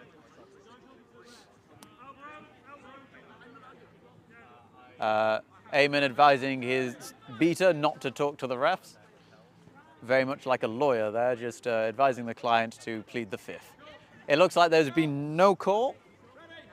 No call has been made, meaning that bludger possession is with the Warlocks. Warlocks having both bludgers, well, 2 bludgers down by the hoops by the floor and a third in the hand. Using this to stop players from being able to call immunity and grab those bludgers that are on the floor. Pass over there to Alex. Alex not getting the hands to it. Number 2 regaining the volleyball, taking it over the halfway line. Callum clearing out a path for them. They run it through, pass it to number 91. And we have another goal from player number 91 of the Warlocks, bringing the score to 6-20 in Warlocks. Possession is, the bludger possession is currently with the Warlocks. Number 37 making a valiant attempt to Kelpies to try and get a bludger back, but they are going against 2 armed beaters. A takedown on Callum, but unfortunately being beaten out themselves in the process. Pass off there to Alex for the Kelpies. Charlie making a fantastic block there, getting their hands nice and high. A beat there, clears out the defence. Charlie being able to run around, but they haven't noticed that they've been surrounded. Passing out to no one in particular, but it's been picked up by number 2, number 99 from the Kelpies, trying to stop them, but being beaten out by Callum Lake. Callum Lake making a little bit of headway into the defence. Sorry, not Callum Lake, Callum Brennan making a little bit of headway into the defence to try and pull Kelpies into a bad situation. Alex Healy trying to push Charlie to the end. It looks like this is going to be the first reset. That's first reset, but number 99 from the Kelpies has picked it up. 2 bludgers coming in, and it was hit before, beat before the goal went through. It's a valiant attempt by number 99 there. But with the Kelpies downing bludgers by their hoops, it did mean that they were able to reset and have a couple of throws after the first one missed. Maisie taking the volleyball up past the halfway line, being held there by Jandals. Now we have Arjun with possession, making a shoot to pass, getting it to number 14, who goes for another shot, but it looks like the keeper there, number 56 from the Kelpies, was able to get the hand to that, and again got their hand to it, but they're the keeper. After getting a beat in the back, they are in their zone, which means they are safe. Number 66 getting possession of the volleyball back for their team. Alex Healy now with possession of the volleyball, being pushed out by number 14. Possession of the bludgers is with Warlocks. I think that was probably a shoot to pass attempt, but went right into the hands of the Warlocks. Where are we? We have Arjun with the volleyball, calling for their beater support to start clearing out a couple of players for them. Number 99 going up there to try and contest, pump a bit of defence. It looks like 2 beaters have been knocked out, 1 from each side, opening it up a little bit. There's a pass over there, but Jandals gets their hand to the ball. A lovely little strip there from number 92, I believe, from the Warlocks, but unfortunately not able to knock the volleyball far enough away to get it out of the possession of the Kelpies. Jandals taking the ball up past the halfway. It looks like the Kelpies are attempting to make a bit of a box, but Alex is staying very close to Jandals. I'm not quite sure what shape they've made now. They've gone into a box, I think, with the Kelpies attempting a shot there, but Maisie, the keeper, gaining possession and getting safe with the volleyball. Maisie being marked out there by the keeper of the Kelpies. Number 32 pushing on Maisie, stopping her from advancing. Philip Sams taking out some... No, not going for the beat there. It looks like, despite some missed beats there, the Warlocks have been able to retain bludger possession. A beat there, it's been called no good. I believe that was a pass before, a pass after beat. It's been a long day, I'm terribly sorry.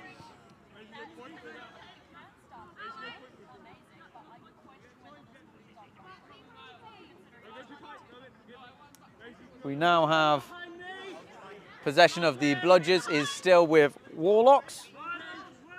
The volleyball is now with, well, it's now with no one. It's on the floor after getting that shot. And we have got a contention here as Arjen is attempting to get down the pitch nice and quick. The Warlocks very keen to nullify that point that was just scored against them. Pass over there to Isla. Looks like Josh Fogg is coming in to try and make an attack. There was an attempt by Callum Brennan to make a beat, but missing it. And it looks like there's going to be a call on Callum Brennan for tripping their opponent beater as they're running there. That's why the whistle was blown during the play. Normally you'd wait for a lull play if it was the other team who had fouled, but it must be from the Warlocks. Yellow card for an illegal, it's been called an illegal push from behind for Callum Brennan, sending them off pitch and meaning that the volleyball has been turned over to number 17, Jandals of Kelpies. Kelpies now in possession of the volleyball, and technically no bludgers at the moment as 2 bludgers are on the ground. Warlocks throwing 1 bludger down and picking up the second one. Isla going for a big hit there on Jandals, but managing to get the ball off there to Foggy. Foggy, though, passing it to Lancelot. Lancelot now making a very quick break down the pitch, being contested by Jandals, but not getting a hand to him. Them making a shot, and the keeper being able just to get the hand down there, knocking it out of the way, keeping the volleyball away from that hoop. Keeper of Kelpies now in possession, passing it over to Jandals. Possession of the bludgers is back with Kelpies, having reclaimed from the ground. Foggy, number 23 of Kelpies, now taking a centre role, going down the pitch, passing to Jandals. Jandals passing behind the hoops, but they pass to the one player who was marked out by a beater. There's now a little crush. It looks like the keeper from Kelpies is now beaten out. And it was Lancelot who reclaimed the volleyball, but now passed it off to Isla. Callum is now back on pitch for the Warlocks. What's happening now? Warlocks, again, taking a bit of a measured approach, coming down the pitch, evaluating their situation. They have set into, I believe they have set into a box as well. A very popular offense today, positioning. However, they now have 2 chasers who are very close behind each other by the hoops, waiting for a pass, but the pass has come and it is too high. But Arjun is attempting to chase it down, making it there, being contested by their players, giving it to an unmarked chaser who is able to get that volleyball through the hoops. Fantastic pitch awareness there by the Warlocks team, not giving up and being able to find the only player that wasn't marked out on the pitch there. I believe that brings the score to, well, I've got 70-30. The score table has 80-30. Who shall we trust, me or the score table? And a knockout of Isla's hands there, but they've been able to get the volleyball back on the ground, and there's another beat from Callum, which is nullified all of the play there, but it has given the Kelpies a chance to get back into a defensive formation. I'm going to up the score by 1 because I think they might be right. I don't remember missing 1, but hey ho. Pass over that, and that has gone through the hoop. It's not been called. Apparently it's not gone through the hoop. Big beat there by Eamon. A second beat attempt by Eamon, but missing Charlie. Is that a brooms down? That is a brooms down. Well, there's a very quick brooms down. I'm just going to check with the score table what the score is. Hey, can I just get a very quick score check? Is it 80-30? It is indeed. It is indeed. Thank you. There you go. The score is 80-30, officially from the score table.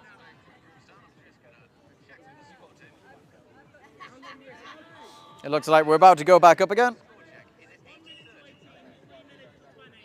Brooms are up. Here we go. We have Eamon on the higher point beater.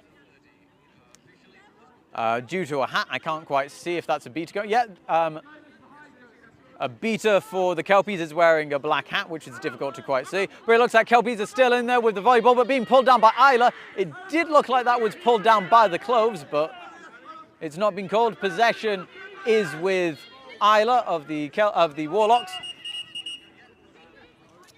This looks like it's going to be a call for tackling a keeper in their keeper zone. That's going to be a yellow card. Matt Bateman being very happy with yellow cards in this match. The keeper now having to enter the penalty box, but before they do, they're going to have to give one of their players a headband to do it. I'm not quite sure what, oh, number 99 having a very fancy reversible headband. I believe you can get those from Utility Apparel. Very fancy, very convenient. You have two different positional colors on it once. Callum coming in very quickly with some beats to try and force an issue there, and it worked perfectly. Isla forcing the volleyball through the hoop, bringing the score to 90-30 in favour of the Warlocks. Foggy now with the volleyball. Possession of the bludgers is with Warlocks. Kelpies also taking a very measured approach to coming down the pitch.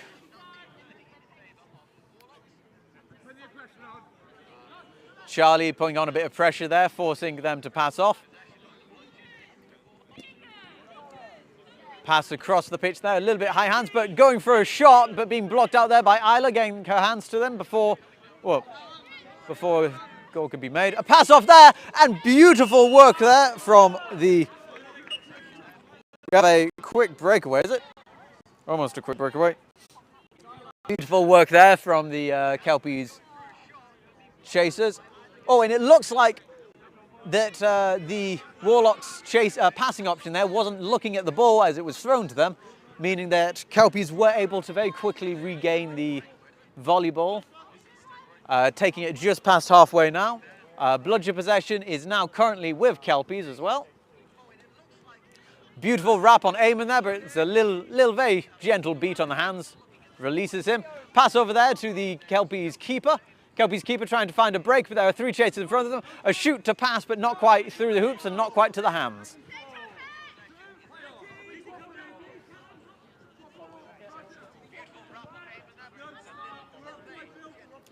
Volleyball currently with Arjun.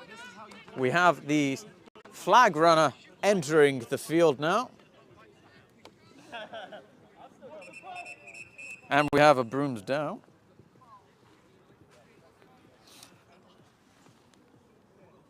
Flag runner on the pitch, brooms down. This might be a call for a timeout if someone wanted to take it, but I don't believe it will be. It's not legal if it is. What's happened? It's not legal if it's a call for a timeout. Yeah, you can. You can call for a timeout in a time down.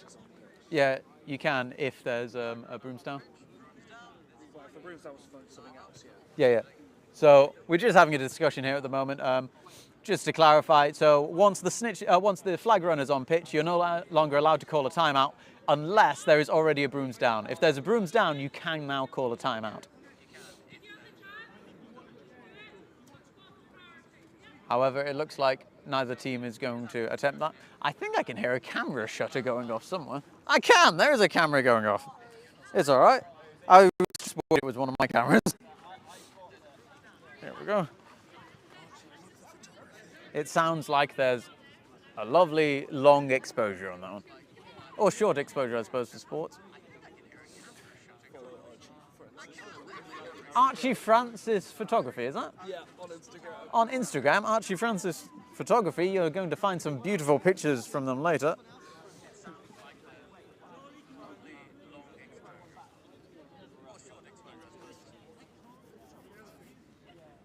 I'm going to have to fix the exposure on my camera later, actually. It has gone dark. We've had very strange weather today.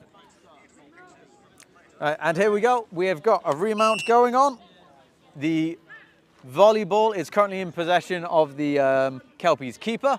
Bludgers are in possession of the Kelpies, with Philip Sams having the only bludger for the defending Warlocks.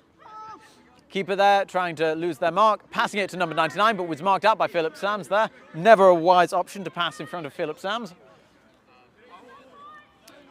We now have the Seekers are about to come on.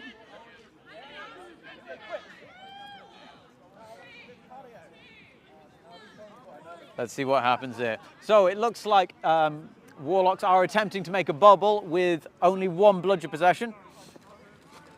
So we'll see how that works out for them. Kelpies currently have possession of 2 bludgers, and Charlie is advancing down the pitch towards them.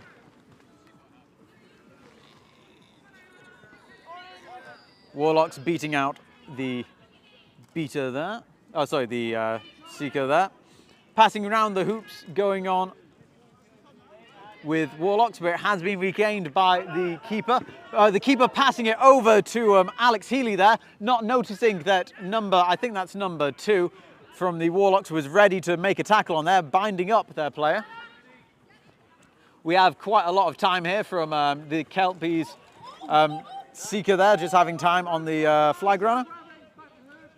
They have been called back to hoops. I believe that's for using 2 arms on the flag runner. Flag runner going for a bit of a jiu-jitsu throw there, I think. That looks like it might have hurt. We've got a quick break over there. An attempted beat, but no hit there, giving the goal for Warlocks. And again, we're going in nice and fast on the flag, trying to put in a lot of power in there to try and get past the defense. It does look like we might have taken a tiny bit of a clap to the nose from the flag runner there, flailing to try and save themselves. Again, we have uncontested time on the flag runner. Number 99 going in there for a goal, and it looks like the goal has been called no good. I'm not entirely sure why. Maybe it didn't go all the way through the hoop. Flag runner managing just to stand the feet. Charlie getting a quick beat there, stopping that run as they were making their way down the hook towards the goals. Alex Healy regaining the volleyball for Kelpies. Philip Sams making a lot of hard decisions there for Kelpies, trying to figure out how to get around him. Charlie originally going for a quick breakaway then, but deciding to cancel after seeing that there was a bludger defence in front of them.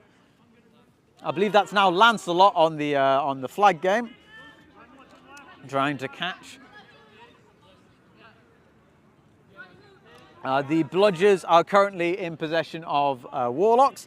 They're using, I believe, Callum there as a bit of a spearhead to get them close to the coop. And they've got their second beater defending the flag runner. Callum clearing out Eamon there, which gives them a bit of leeway to get the volleyball off to number 2, I believe, who's fighting for it, not quite able to retain. Number 99 of Kelpies getting the volleyball. We're having a lot of time without beaters on the flag runner.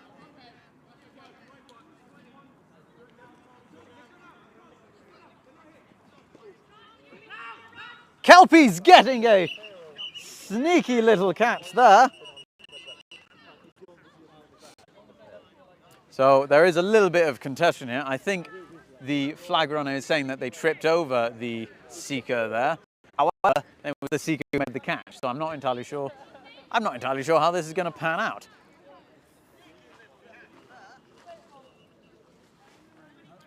We're about to find out what happens anyway. The only issue I can see from that is that the flag runner might say that they were they tripped over the seeker, but I'm not entirely sure. I've never really seen that. I've seen flag runners trip over the legs of seekers. I've never seen them trip over the arm that was actively grabbing the flag at the time. The catch has been called good, which is given an extra 30 points to the extra 30 points to Kelpies, bringing the score to 10-70 in favour of Warlocks. However, this has brought the game, so this means that we're going into overtime with the set score, so the score that both teams need to reach in order to win being 130. So that's adding 30 points on to the Warlocks score, which means Warlocks need 30 points to win, and Kelpies now need 6 points to win. I'm going to attempt to very quickly adjust the ISO on the camera. Let's see if I can do this. Oh. Terribly sorry, just one moment. Bear with us. There we are.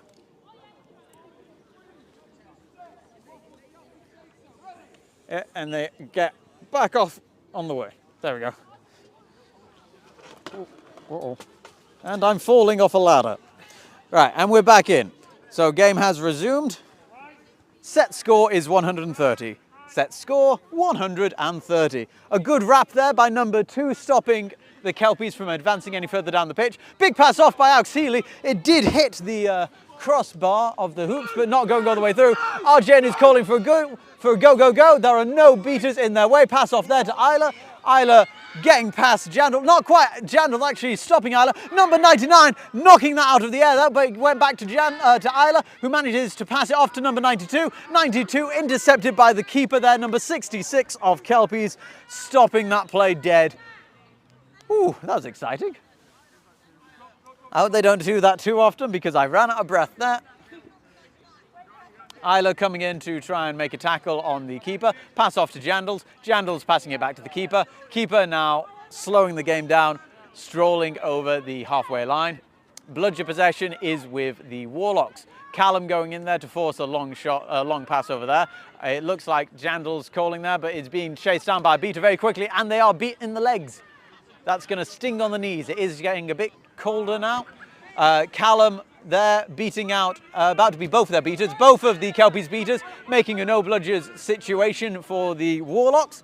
Arjun trying to capitalise on it, but the beaters have returned for them. Pass off there to Isla. Isla being contested by number 66, but being sent back there by Callum, forcing the defensive line to backtrack slightly. Number 69 now trying to nullify Callum, but he's going for a napalm. Shot there, but it got to Jandals. Jandals running down. Isla's going to attempt to put a tackle in there, but not quite. A pass over there. Arjun almost getting their hands to it. Reset has been used by the Kelpies. Oh, and a shot, and it looks like no goal has been called. No goal. I believe this is because of a dislodged hoop, but there's a broom, so we might be able to get a replay. Let's have a look. Ooh, I'm not quite sure what I would call that. I personally don't think it went through the hoop. I think it was a spin, or a spinning hoop. We're about to find out now from the refs what the official guidance is, though.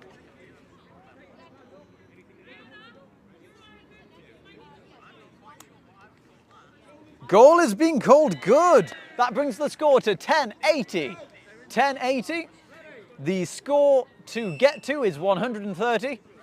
That now means that Kelpies are 50 points away, with Warlocks 30 points away. The game is still all to play for. Both teams, I'm sure, smelling victory ahead. It smells like McDonald's chips, apparently. Pass over there to Charlie.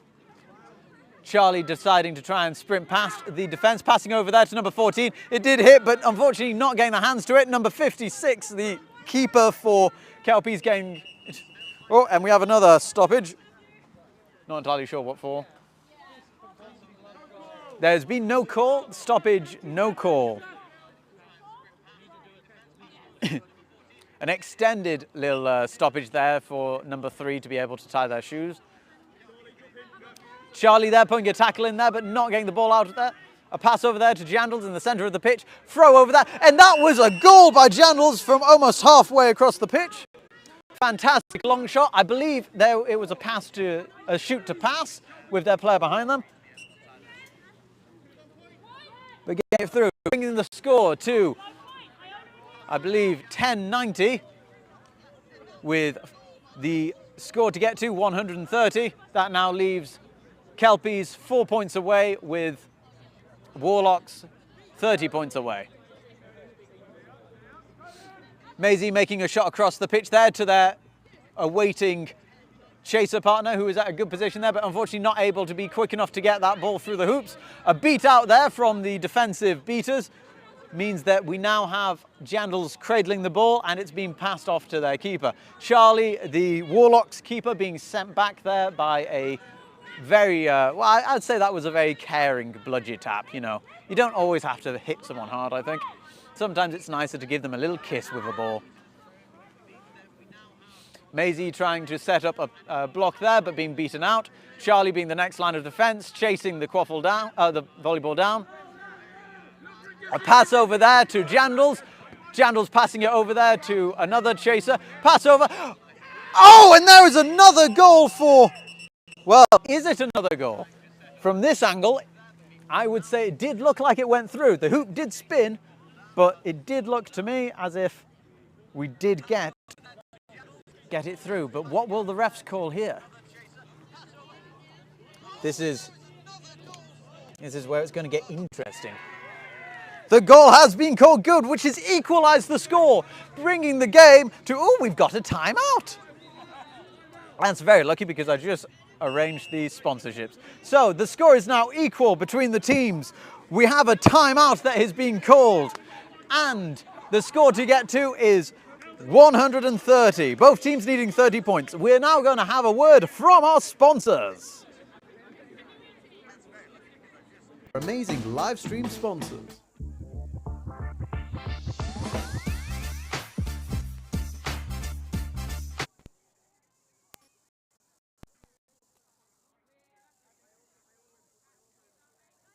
Amazing live stream sponsors.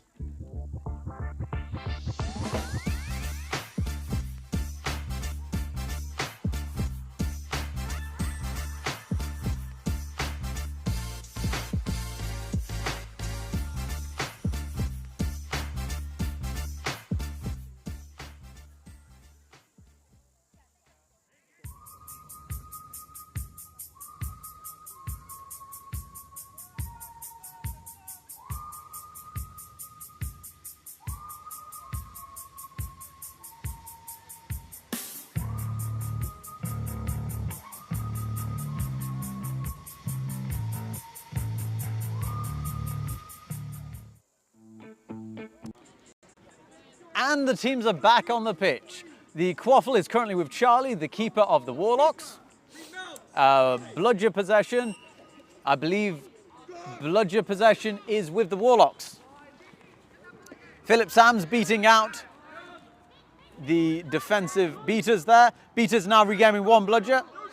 Jandals getting their hands onto it, cradling. It looks like Archan is attempting to delay the game a little bit to allow their team to get back into a defensive position for this next run, stopping any quick play ambitions of the Kelpies. A bit of a roster change coming on now, with Eamon coming on to beat and Rebecca Norman coming on with them as a chaser. Pass over there to Rebecca Norman. Passing around the hoops there. It does look like they've got a good run on it. Oh, almost another goal, but not quite. They knocked the hoop down, but didn't get the goal in the hand. It does look like Eamon just sent the bludger defence away. Isla there getting a goal for Warlocks. We didn't quite get it on the stream, it seems. It was a very long throw across the pitch there, with Warlocks reading the game very well there, preparing themselves and getting into the right position to make that play. That means the Warlocks now only need 2 points, or 20 points, 2 goals, to win this game, with the set score being 130. Eamon being taken out there, which has put a lot of pressure onto Kelpies to get the ball out there. Isla now regaining possession of the volleyball, taking it across the halfway point. Eamon going in for a tackle to try and save their own, and a beautiful beat on the feet of Charlie, I think. It seems that hasn't been called as a beat. And I believe this is going to be down for dislodged hoop, possibly. I think this is going to be a card for dislodging the hoop in that attempt to stop it.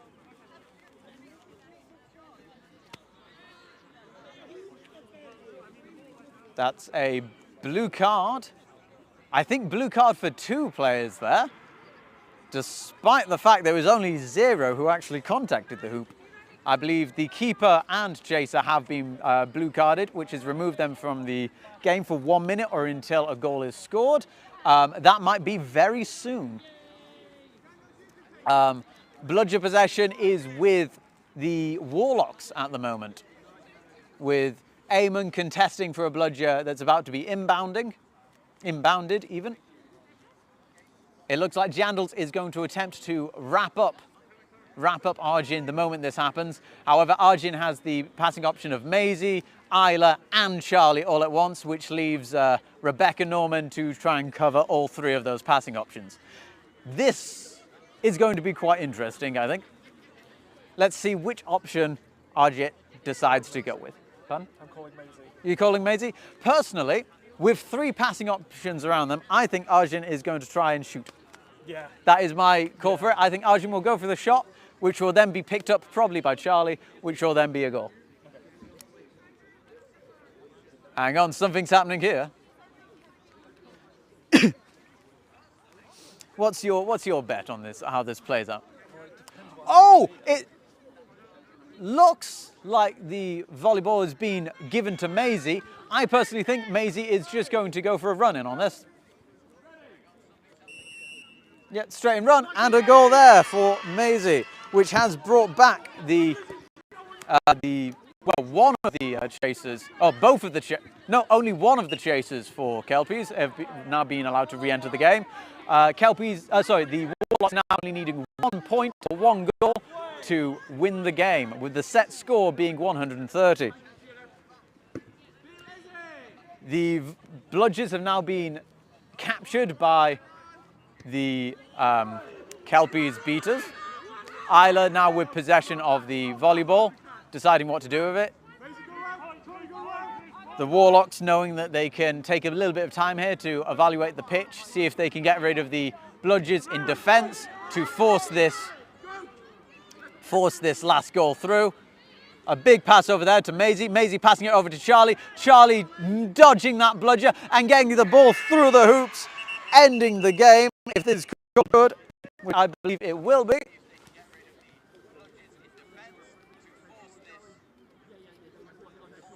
We're having a little bit of a discussion. They have called the goal good, which has ended the game at 130 to 10. Oh, well, 13 to 10, let's say that. It's ended the game 13 to 10. Both teams very happy to have played that very close, nail-biting game, really.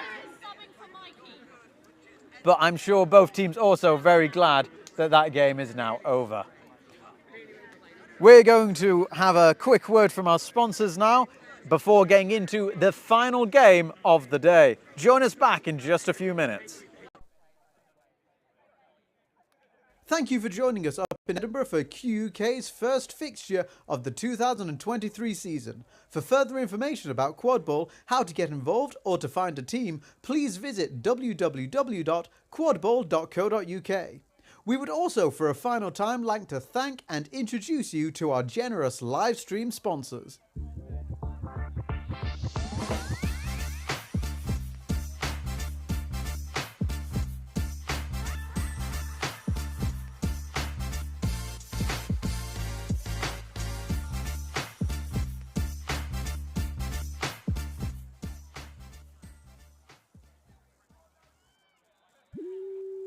Meandering byways carry us outward. Anyone who is willing to risk it can drill for oil.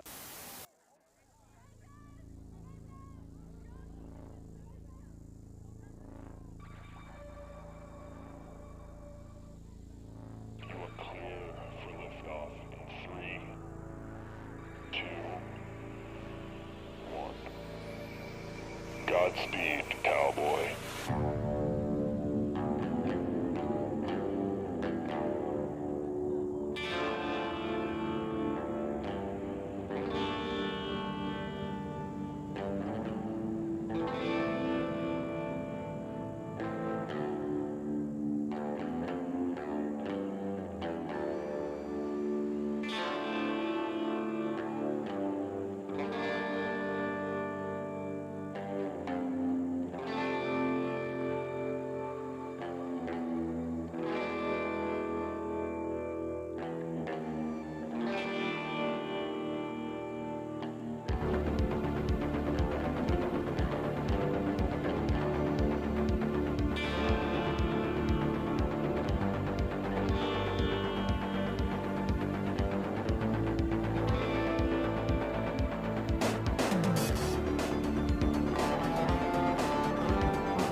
The next match is about to start very soon, but first we would like to take a moment to quickly thank and introduce you to our amazing live stream sponsors.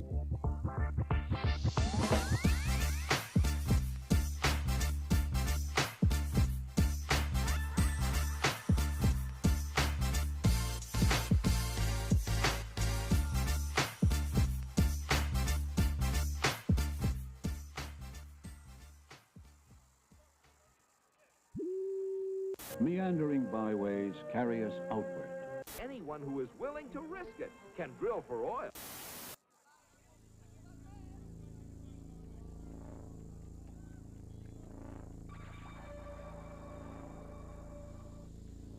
You are clear for liftoff in 3, 2, 1. Godspeed, cowboy.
Hello! While we've got a minute before the game starts, we're just going to go over the rules very quickly for anyone who might be joining us for the first time. To start off with, we have the volleyball. This is used by the chaser and the keeper, who wear a white and a green headband. They use the volleyball to score through the hoops and get 10 points. When they score, you'll see the refs go whoop, and everyone goes, yes, that's a good point. My favourite part of the game are the beaters. The beaters wear a black headband like this.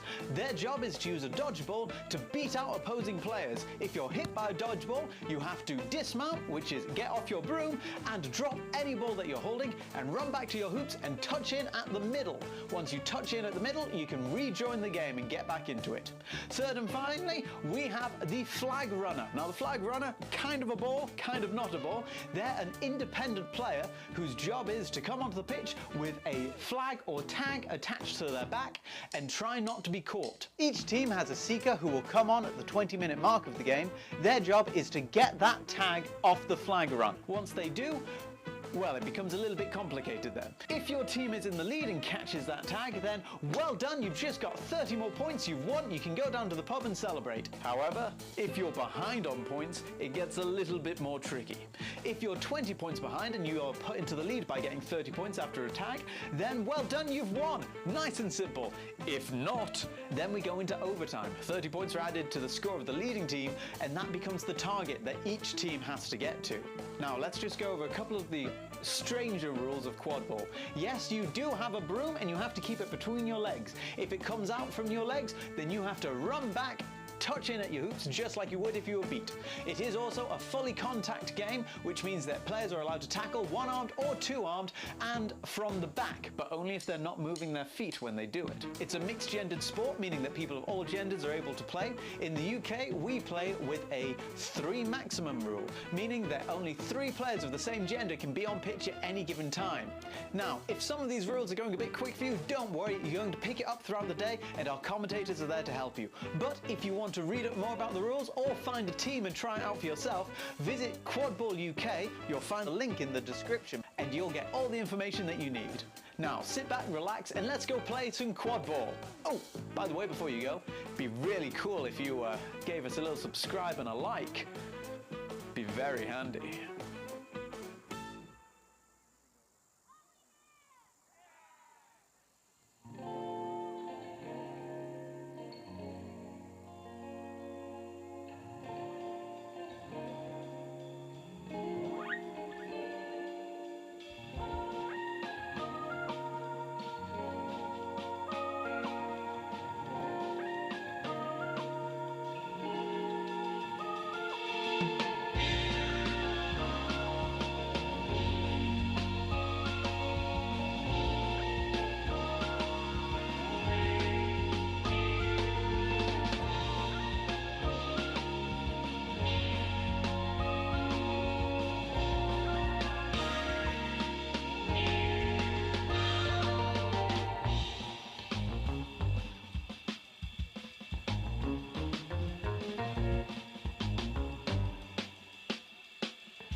Hello and welcome back to the last game of today in Edinburgh. This is Kelpies versus Prometheans.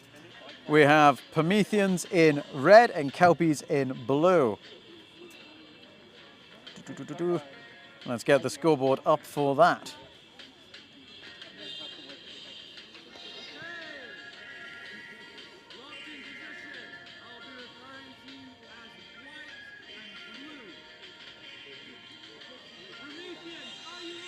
Yes!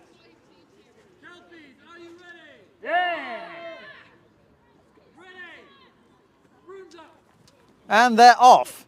First to the volleyball is Peter from the Prometheans, with bludgers being regained by, while now bludgers have now been lost by Prometheans and given to the Kelpies. Kelpies now with bludger possession. What's happening around the hoop there? The keeper for Kelpies gaining possession of the volleyball, making it past halfway, but being blocked off by Peter there. Peter being tapped out by Jandals, who's come on as a beater. First goal going to the Kelpies. Goal is good. Score is 10-0 in favour of the Kelpies. Eamon taking centre of the pitch with the bludger there, trying to slow down the advancing Prometheans. Peter with volleyball possession, with Gemma, team captain for Prometheans, in front of them, providing a shield with the bludger. Connor Climo receiving to their hands. Eamon being able to get rid of James Grattan there, coming in. Beat there on Peter, well wrapped up, and it looks like the Kelpies are going to have another run on the goals, but being blocked out by Connor Climo there, meaning that just losing their footing and slipping on the ground. Peter, the keeper for Prometheans, calling for a sub in one, but regaining the quaffle after an attempt on the goals there. Passing it over to Ollie Barker, just over halfway now. Being contested by number 21 of the Kelpies. Short pass over to Peter as they swap the direction that they're going, but Peter has pulled two chasers across with them. Looks like Kelpies are taking a bit of a man-marking approach, I believe, here. Pass over there to, I don't know who that is. Pass back to Peter, who has passed it back to Ollie, who is now being contested, but being cleared out there by their beater support. Pass over there to their waiting chaser, not able to get it to the hands. And it looks like Ollie has taken them down to the ground. Big tackle, but they have been beaten, which means that they've released the player. Keeper for the Kelpies with possession of the volleyball. The bludgers are currently with Liz and Grattan, the beaters for Prometheans. Jandals coming down the pitch with bludgers for the Kelpies. The volleyball currently with Kelpies keeper. Peter, the keeper for Prometheans, have backed off into their keeper zone, so they are now immune from being beat. A pass over there, an attempted shot, but not quite making it through the hoop. And the volleyball has left the pitch, which means it's going to be returned to the Prometheans, going into Peter's hands. Peter, I believe, looking for a passing option as they want to sub. No, it looks like they're going to go for one last. Yep, they're looking for a passing option as they sub off for Josh Cooper. Chloe Durkin taking the volleyball past the halfway point. James Grattan creating a bubbling shield around the volleyball carrier.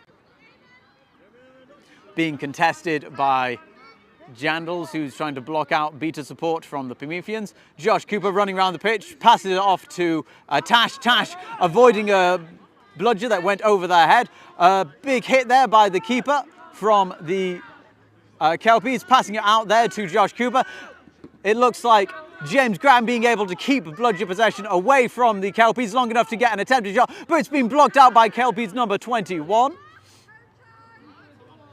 Kelpies 21 getting their hands to the volleyball and keeping it away from their goals. Score is still 1-0. The time is roughly coming up to the 4-minute mark. The volleyball has been brought past halfway.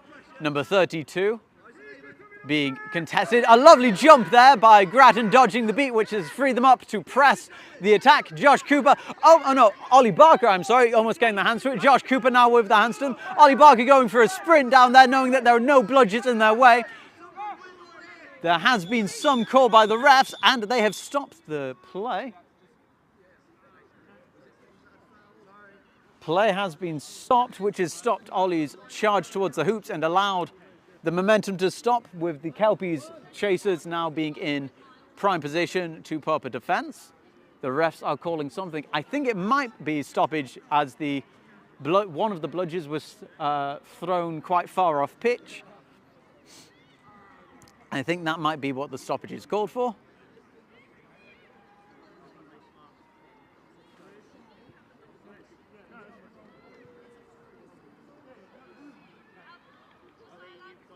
We're going to find out what this stoppage is. The stoppage was to retrieve the bludger, which has now stopped Ollie's momentum, allowing the Kelpies to regain a position to try and stop them, but not being able to stop Ollie and his wily little arms. Bludger control is with Prometheans. Eamon taking the bludger for the Kelpies, sending it back to his partner as he subbed off. Number 86, keeper for Kelpies, coming up against Ollie Barker. Pass off there, and a lovely tackle to the ground by Chloe, being beaten out there by Kelpies beaters. And it looks like Ollie Barker is back on the ball, getting a second goal for the Prometheans. Seeing the opportunity, taking it and charging through the defensive line up there. Sorry. Right. Prometheans now taking the lead for the first time in the game with 2-1. The volleyball has now gone past the halfway point, and it has gone back in first reset. It looks like Ollie Barker has now picked up the volleyball once again. It's charging in. Is this going to be their third goal? It is their third goal in roughly as many minutes. That is a hat-trick in roughly, well, I'd say roughly about 3 minutes of play for Ollie Barker as they sub off for a little bit of a well-deserved break. The volleyball is now with number 66 of the Kelpies, their keeper, being shielded by their only, their only bludger, which is held by number 8 of the Kelpies. Prometheans, I believe, have adopted a half-point defense here. Passing it in, Liam going in for a tackle, but there's no hands on that ball. It looks like the beaters have cleared out a bit of a sticky situation for the Kelpies there, as Josh Cooper has regained control of the volleyball. There's no bludgers being called here. Josh Cooper making a run down it. Liam is on their right-hand side, but they've not spotted it. There was a beat, but it's being called a little late. Chloe going for a shot there as opposed to using any of the two other passing options that they had open. Kelpies keeper, now number 66, with possession of the volleyball. The bludgers are now also in possession of the Kelpies, I think. Have Kelpies got possession of the bludgers? No, Prometheans still have possession of the bludgers. Who's this? This is Rebecca Norman now in the centre of the pitch with the volleyball. Attempting to cause some chaos here on the beta game, number 37. Really trying to wrap up Ben there, Ben Freeman. Not quite being able to get there. Liam managing to break that ball free, but not quite getting the hands to it. It has been retained by the Kelpies. Brilliant attempted play there by Liam, being reclaimed by Josh Fogg, who was in the right place to catch that. Now past the halfway point.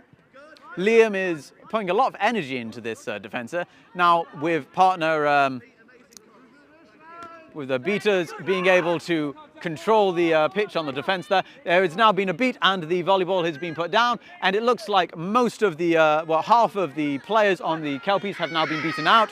Bludger possession is still with the Prometheans, but there is one bludger on the ground by the Kelpies hoops, which has now been picked up by Alex Healy. Prometheans taking a bit more of a chilled approach as they contemplate what's going on. It looks like Caitlin attempted there for a catch, but not quite making it. Looks like there's going to be a brooms down here. Brooms down. They're asking for the time, so I believe this is going to be a timeout.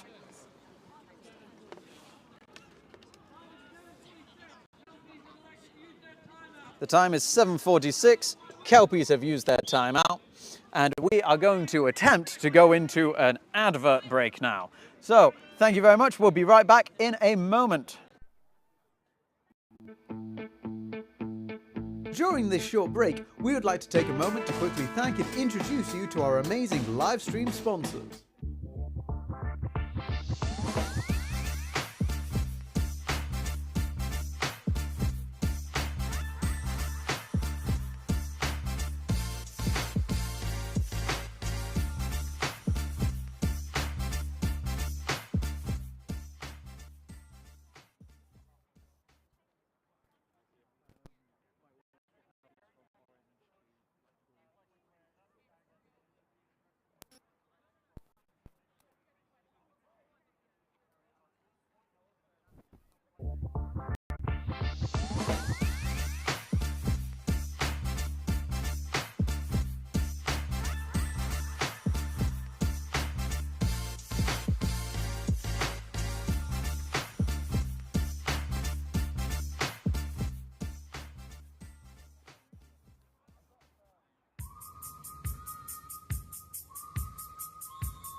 And we're back from our timeout now.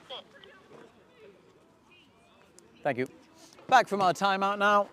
We have the quaffle possession is currently with the Kelpies keeper, number 66.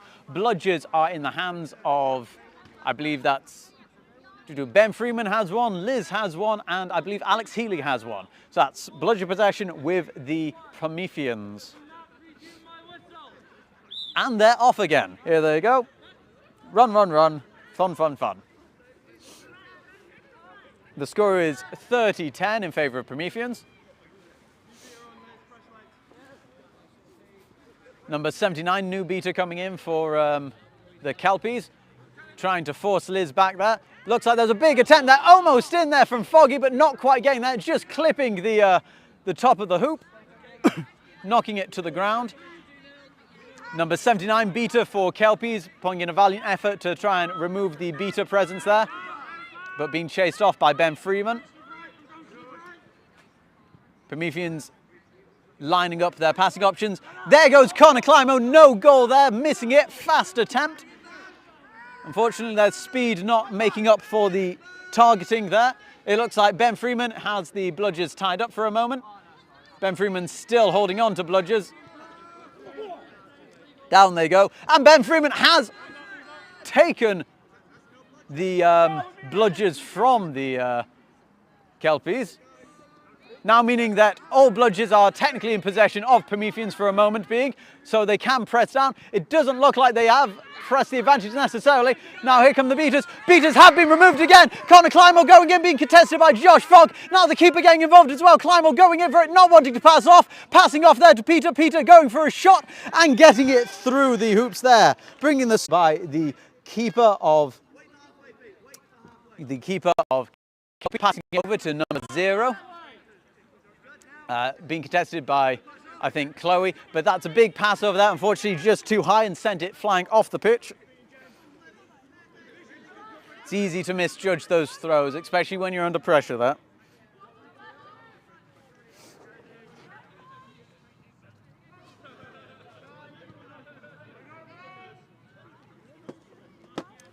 The bludger retention is still with Prometheans, with James Grattan trying to push a high point on the attack there. Jandal's working as a shield to try and block Grattan, but it looks like Grattan has gone in for a bit of a napalm, but being beaten out quickly. It has given just enough time to allow Ollie Barker through to get that goal. It seems that there's been a throwback after beat from Jandal's, meaning that bludger has been returned to James Grattan from the Prometheans. 0 coming in, Chloe making a tackle on a player who was jumping in the air, making a throw there to try and pass back there, but not quite making that distance. Good positioning there by the Kelpies. I'm not quite sure who that player is, but they were in a prime position to make that catch and also to attempt to make a steal on Josh Cooper. Unfortunately, Josh just seeing them, thank you, before any play could be made. Gemma working as a shield on the volleyball carrier. The Prometheans beaters attempting to probe the defense there. A big reset there, first reset from Prometheans into their own half now.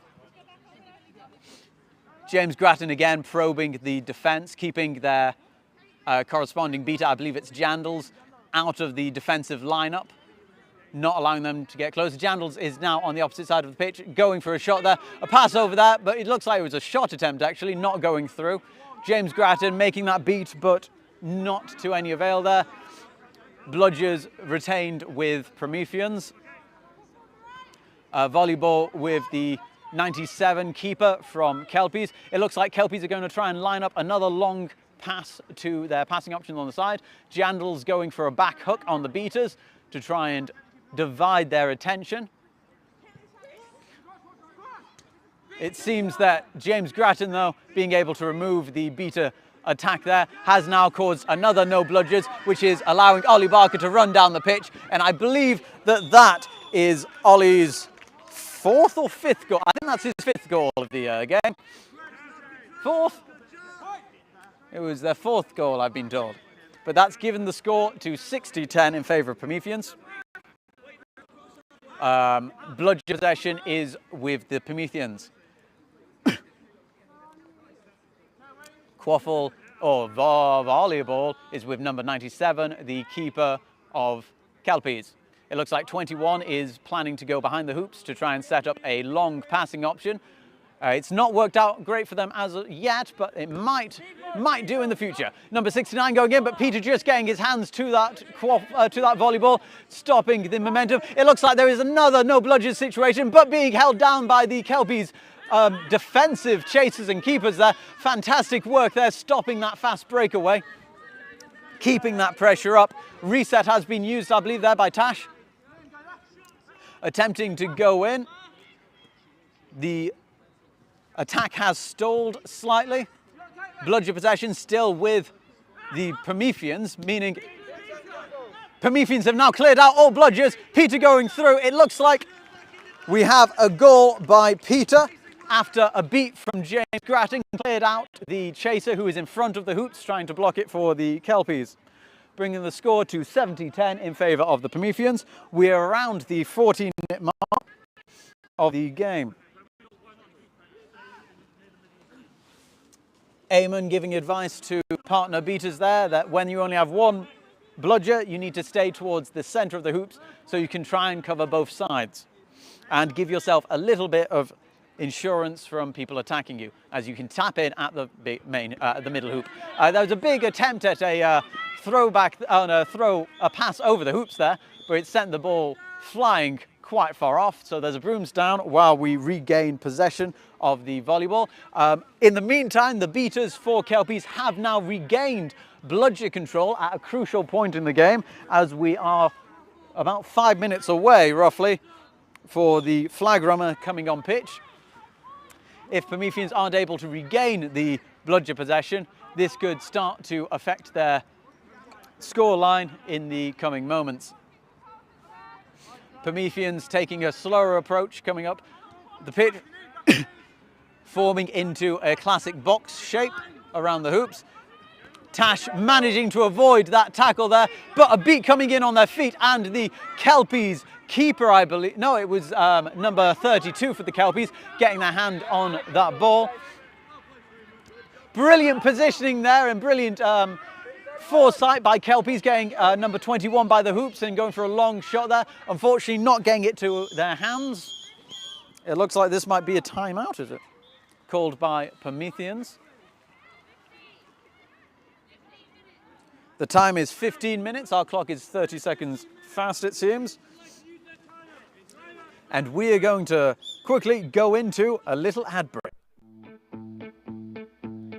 During this short break, we would like to take a moment to quickly thank and introduce you to our amazing live stream sponsors.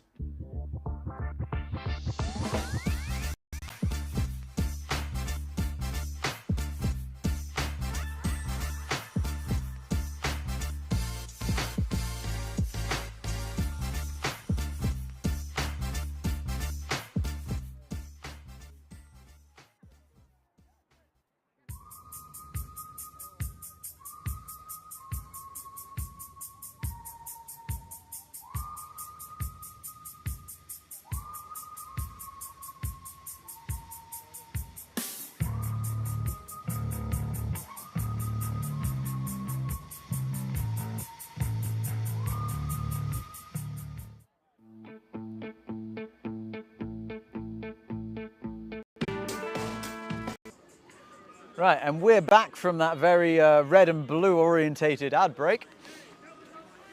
The teams are about to regain, are about to go back to their positions. Bludger control is back with the Prometheans, it would seem, with the volleyball now in the hands of keeper Peter for the Prometheans. Bludger for Kelpies is with Eamon Holmes in the centre of the pitch.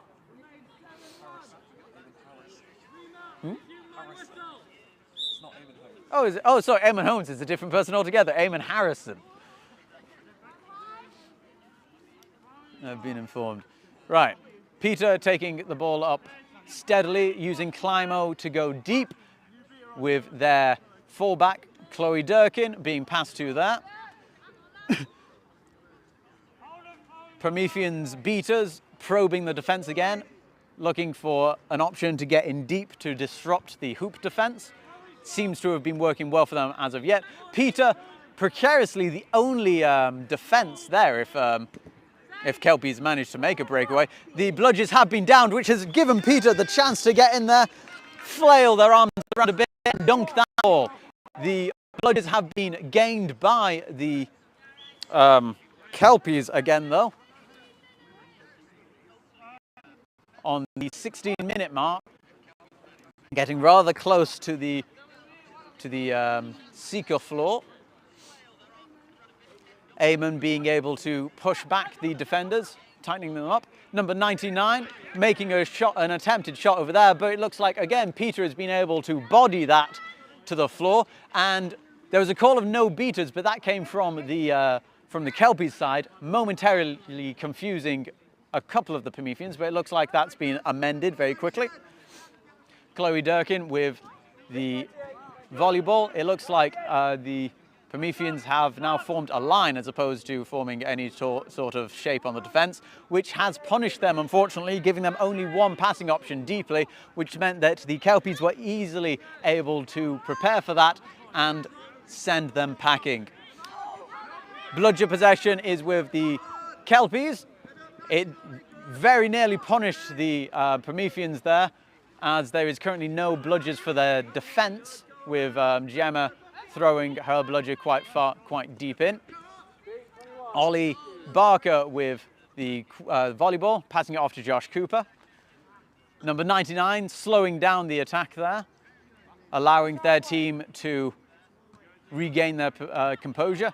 Again, the Prometheans have formed a flat line on the attack, meaning that there is only one behind the hoop option here. Chloe Durkin now with possession, passing it over to Josh Cooper. Josh Cooper kicking it straight into the hands of number 21 of the Kelpies, who's passed it to their keeper.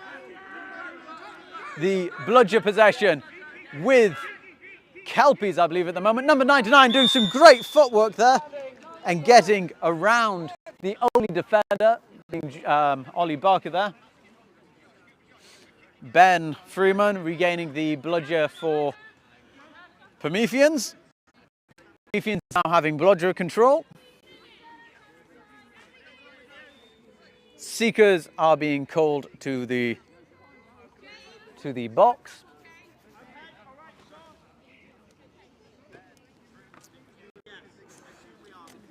The score is currently 80-20 in favour of the Prometheans. The bludger possession at this crucial time of the game has gone back to the Prometheans. Prometheans now setting up a box, allowing them to pass round the defence, which almost resulted in a goal, but hitting the pole of the hoop means that it didn't go through. Keeper of the Kelpies now with possession of the volleyball. It looks like they're going to attempt another long pass, favouring this option. It's not pulled off for them yet, but they're going to keep on trying to do it, it seems. Oh, possession of the dodgeballs is now back with the Kelpies, just as the flag runner has entered the pitch. Prometheans passing it off there to Caitlin, but Caitlin not getting her hands to it. It looks like beaters have been taken out of the game for the moment. Prometheans have managed to get bludger possession, but we're taken out. Well, there's no Josh. Foggy was able to be set back there. Volleyball is on the ground. James Grattan demonstrating their speed on the play there, managing to both get the bludgers back and get back into play quick enough to end that attack from the Kelpies. And it looks like the Seekers are about to enter the game. Pass over there to Peter.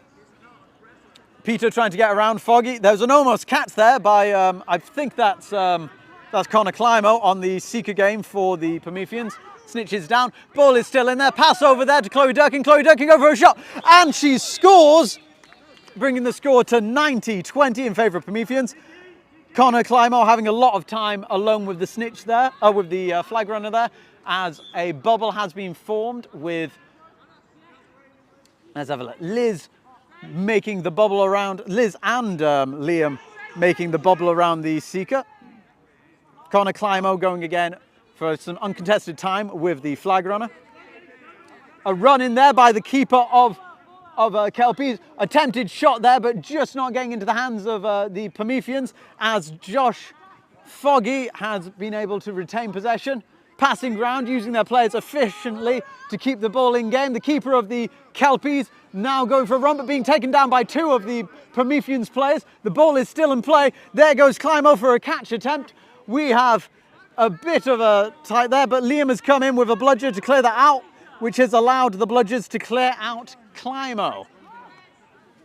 Oh, that was a lot of talking for a bit of time there. Right, what have we got? We got Liam now with the sole possession of the bludger for Prometheans, with Kelpies managing to regain 2 bludgers. Is that? Oh, actually, that's James Grattan on as a seeker. That's novel. There we go, going for a nice little jump, but he has been debroomed. How embarrassing.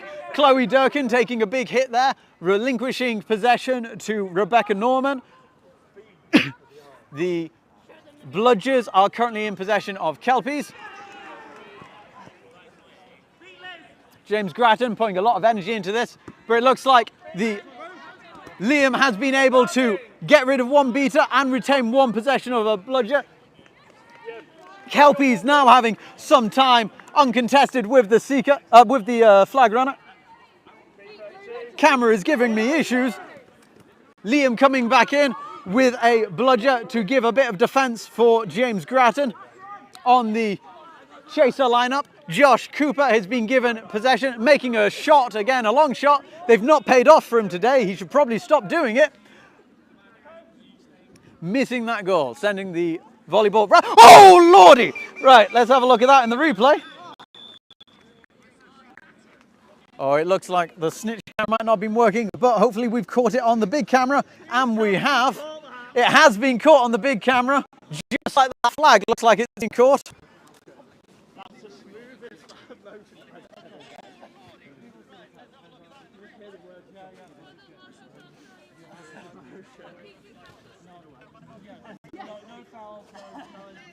It sounds like there's no foul that's been caused prior to that. The refs look like they're pretty happy with it. We're about to find out now if that was a good catch. If this catch is called good, the score will be 120-20 in favour of Prometheans, and the game will be ended. Catch is good. Score 120 to Prometheans. Fantastic game to end the day on. Ooh. Thank you very much for joining us today. This has been the Community Division 2 first fixture of 2023. That's the right year. Yeah, that's the right year. 2023. I've been Sam Davis, your commentator, and I'm going to plug myself. Shots On has hosted the stream for this weekend. I would say we've done a reasonable job as of so far. I would also like to take one final moment to thank our very generous sponsors of this weekend who have made this live stream possible for you today. See you soon.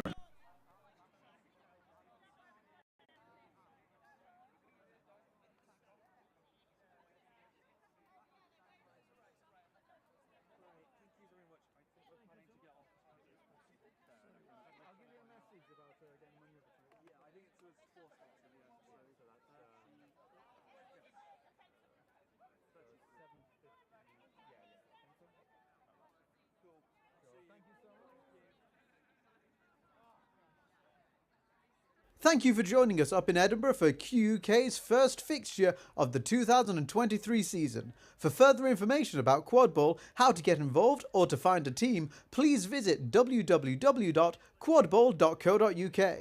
We would also, for a final time, like to thank and introduce you to our generous live stream sponsors.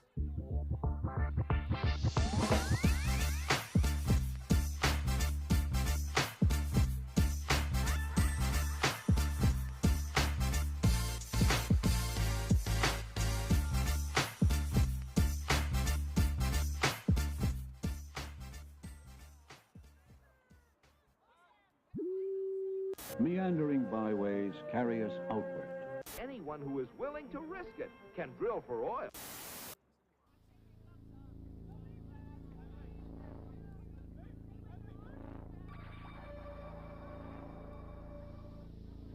You are clear for liftoff in 3, 2, 1. Godspeed.